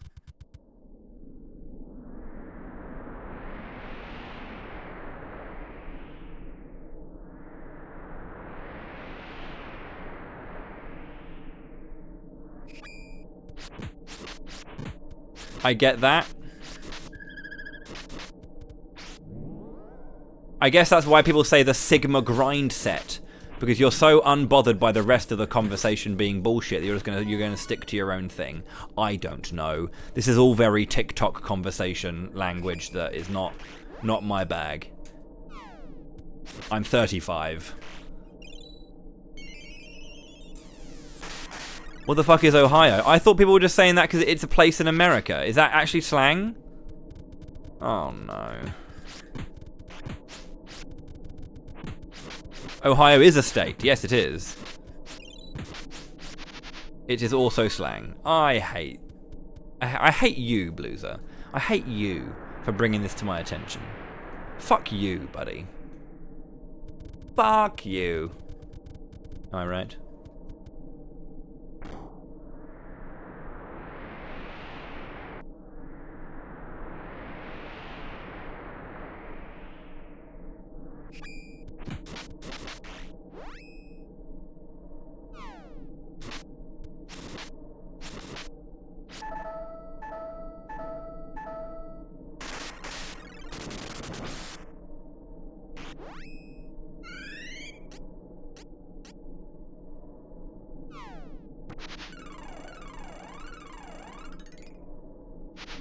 I was gonna say, like, it's one of those things, isn't it? Where like, when I was younger, I'm like, yeah, I'm still down with the kids and cool. And then like, it is a bit of a joke that as you get older, you kind of like do disconnect from it. But it is funny how like very severe it is sometimes that like you just suddenly go, oh shit, I'm not down with the kids anymore. Because there are things you will adhere to and be completely fine with, and there are going to be things that you don't connect to at all. I've gone the wrong way.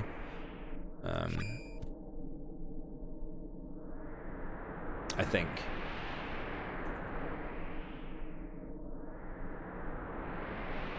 Have I gone the wrong way? I feel like I must have.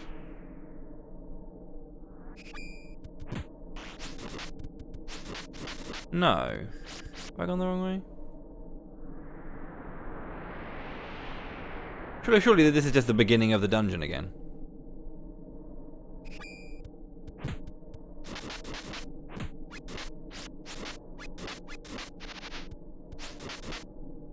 Yeah, I could have sworn I did. They're level 8 again, so I'm getting less experience. This is definitely like a bit before. So this is definitely the beginning of it.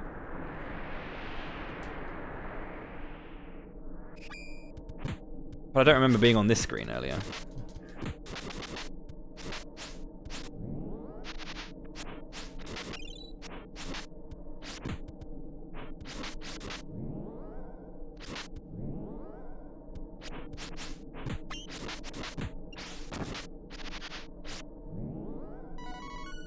Because, yeah, this pushed me out this side. So you have to go that way.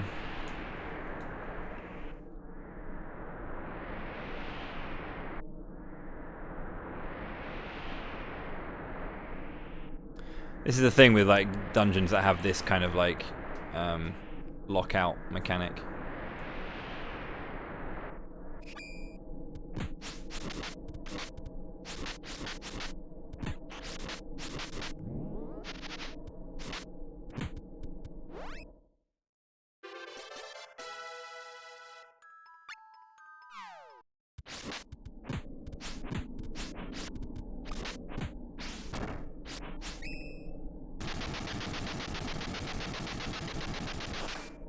Am I dead?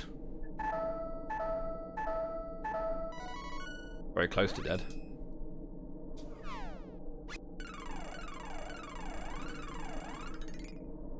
Doesn't play in this dungeon. This is the music for this dungeon. Ohio gozaimasu.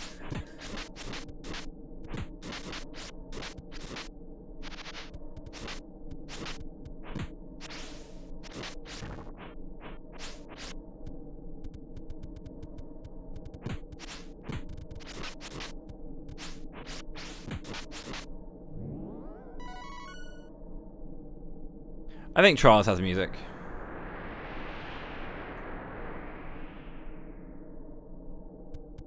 Yeah, that's the way you don't want to go. You want to go down there.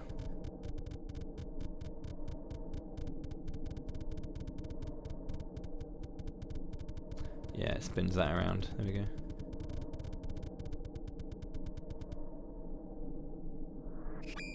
That's not the right way. You know, I feel like you could just fight it to the bitter end as well.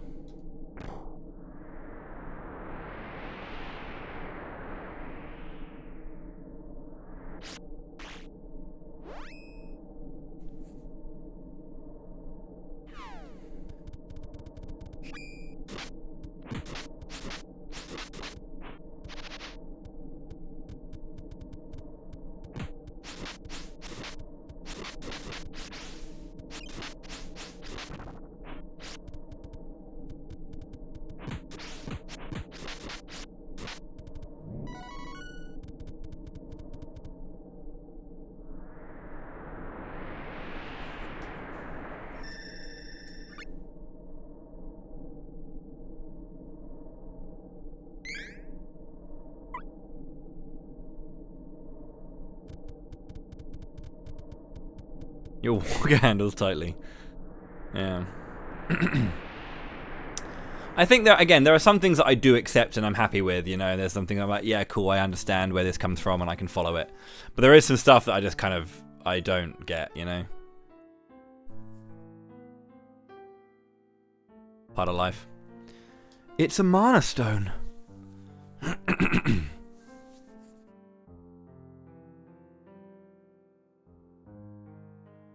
I think it depends on the provenance as well. Like, I'm not a massive fan of social media, and I know that's a very boomery thing to say. I used to love social media, but I kind of, at this point, I've been using it for 15 years. I'm tired of it. I don't like it anymore. Probably even more than 15 years. Probably like 20 years at this point. 18, for class change.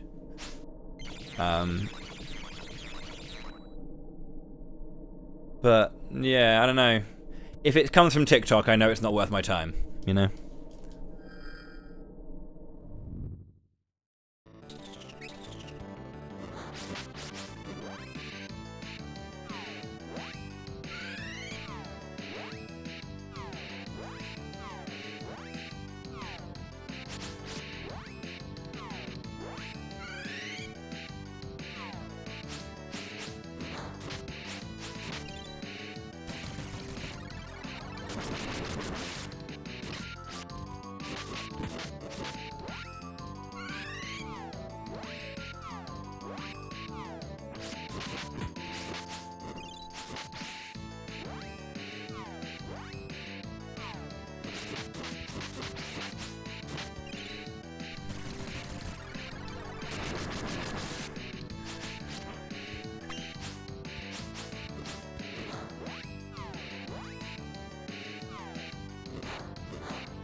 Nice fight.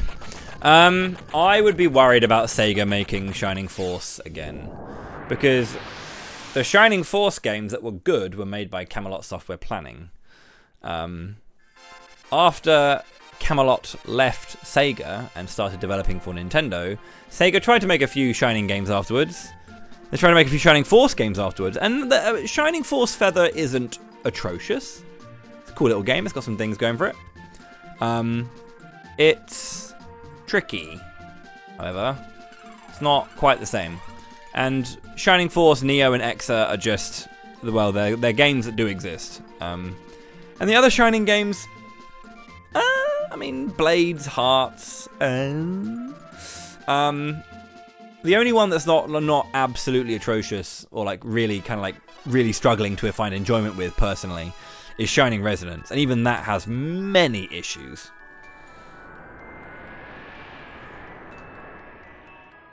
No, Shining Soul was amusement entertainment, I think.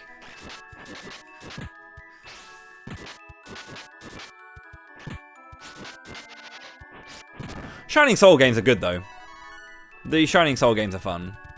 I actually finally managed to get a copy of Shining Soul 2, and yeah, it's fun.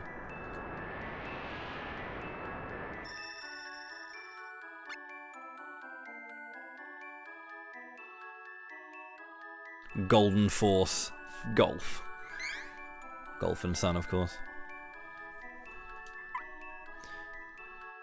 Right, okay. I've been going for 6 hours, and it's 6:30 now. I started late today. I'm going to call it a day now. I'd normally go for a little bit longer, like 7, 8 hours for events like these, but I started late because I had to, and I need to go to the store to get some food. Still thinking about it. Have you ever done that test, Aaron? This is a thing. Always do this test. Give it 10 minutes, right? If there's something you look at and you really want to get it, but you feel like you shouldn't, or you're not sure, give it 10-15 minutes or half an hour. If you're still thinking about it, go get it.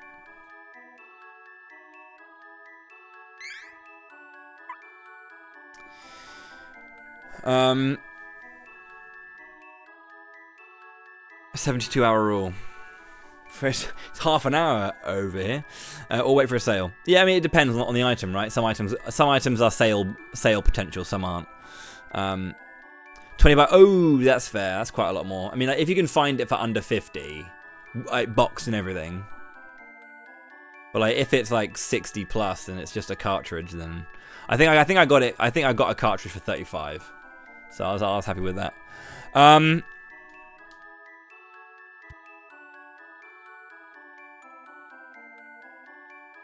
It's a cool game, though. Right. I'm going to call it a day. Thank you very much for watching. I greatly appreciate you all hanging out. Scour the electronic bay. Do go for it, yeah.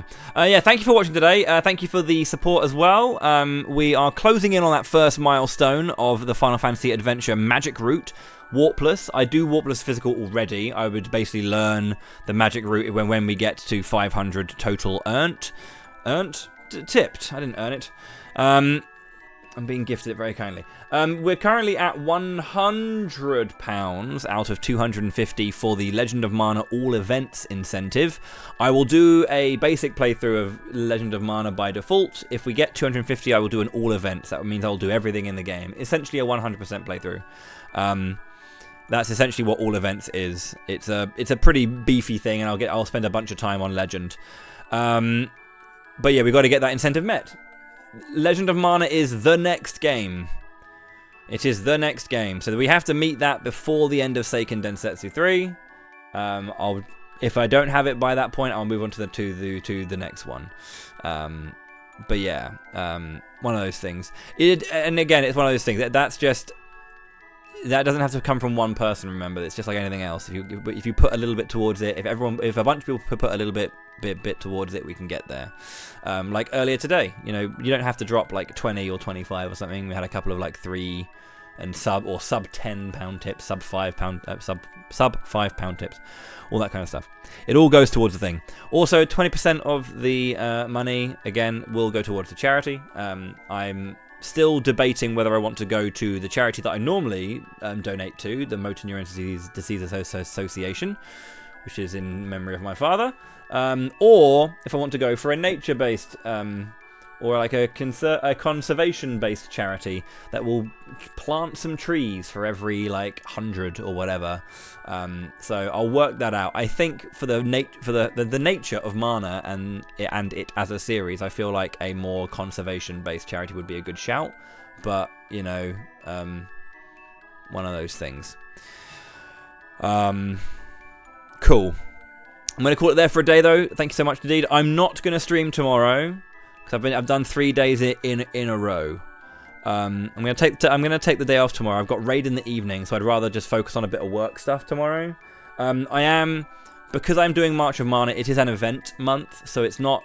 I'm doing more days than my usual. I've been doing like 3 days maximum a week recently, and I'm really enjoying my new schedule. It means that when I'm streaming, I'm into it and I'm happy, and I'm also giving enough time to my freelancing that I don't feel like I'm just wasting my time streaming. Streaming is a difficult part-time job or like side hustle to kind of like keep the funds going, which is why events like these exist. So I can keep streaming and keep living and keep paying my bills and all that kind of stuff. So I appreciate every amount that has ever been raised by Camelot Month and now by March of Mana. So thank you. What else? Yes, I'm doing 4 to 5 days during March of Mana, probably like 5 because I have a lot of games to get through, and some of them I'm going to spend more time on than others, and that's the thing. Right, I'm going to call it a day though, so thank you. Cheers. I know it's tricky that I don't have my alerts up, so I don't always see them. If you do decide to send a tip and support, and I don't immediately read it out or notice it, you can just ping me and be like, "Oi, prick, I sent you money, don't be a twat about it." And I'm like, "Alright, sorry." That is fine. You can call me a prick and a twat. But only via tip, not in general. Okay? Sweet. Nothing is happening on Twitch today. What the fuck? Oh, thank you. There is nothing on Twitch today. What the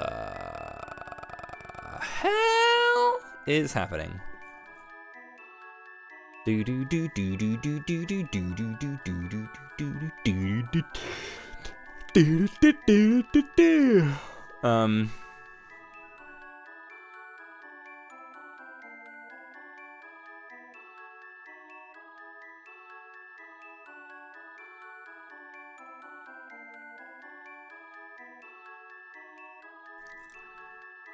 Gosh.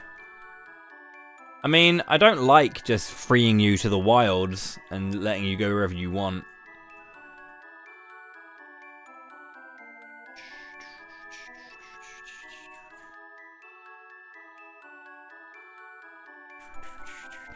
Would you prefer just pure freedom? Would you prefer I went, you're free, go and watch what you want to watch, whoever you want to go and watch, and tell them I sent you? Because I'm sending you on to wherever you want to go. Man, I keep seeing people playing Legend of Dragoon, and I want to play it again, because it's a cool fucking game. Just love it. Well, there is, I guess Veralex is playing Monster Sanctuary, but I know nothing about that fucking game.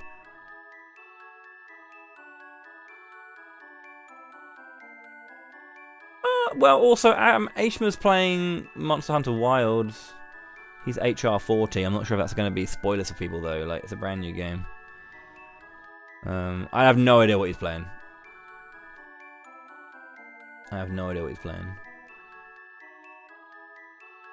I haven't heard of that game at all.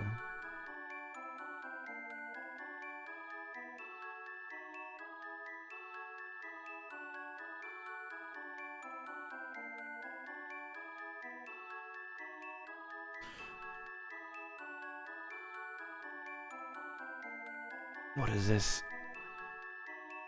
He is, of course, a Moon Brother, although he never actually like streams with the Moon Bros on his the Moon Bros logo on his stream, which he should, because he's a Moon Bro. I like this UI, kinda. It could look better if it was a bit more Shining Forcey. It looks kinda cute though, that game, whatever he's playing. I'll send you over to High Spirits. I normally look for speedrun streams, that's all. But fucking Blueser, I know you're still in chat. Fucking Blueser isn't playing Chrono Trigger today, like a prick.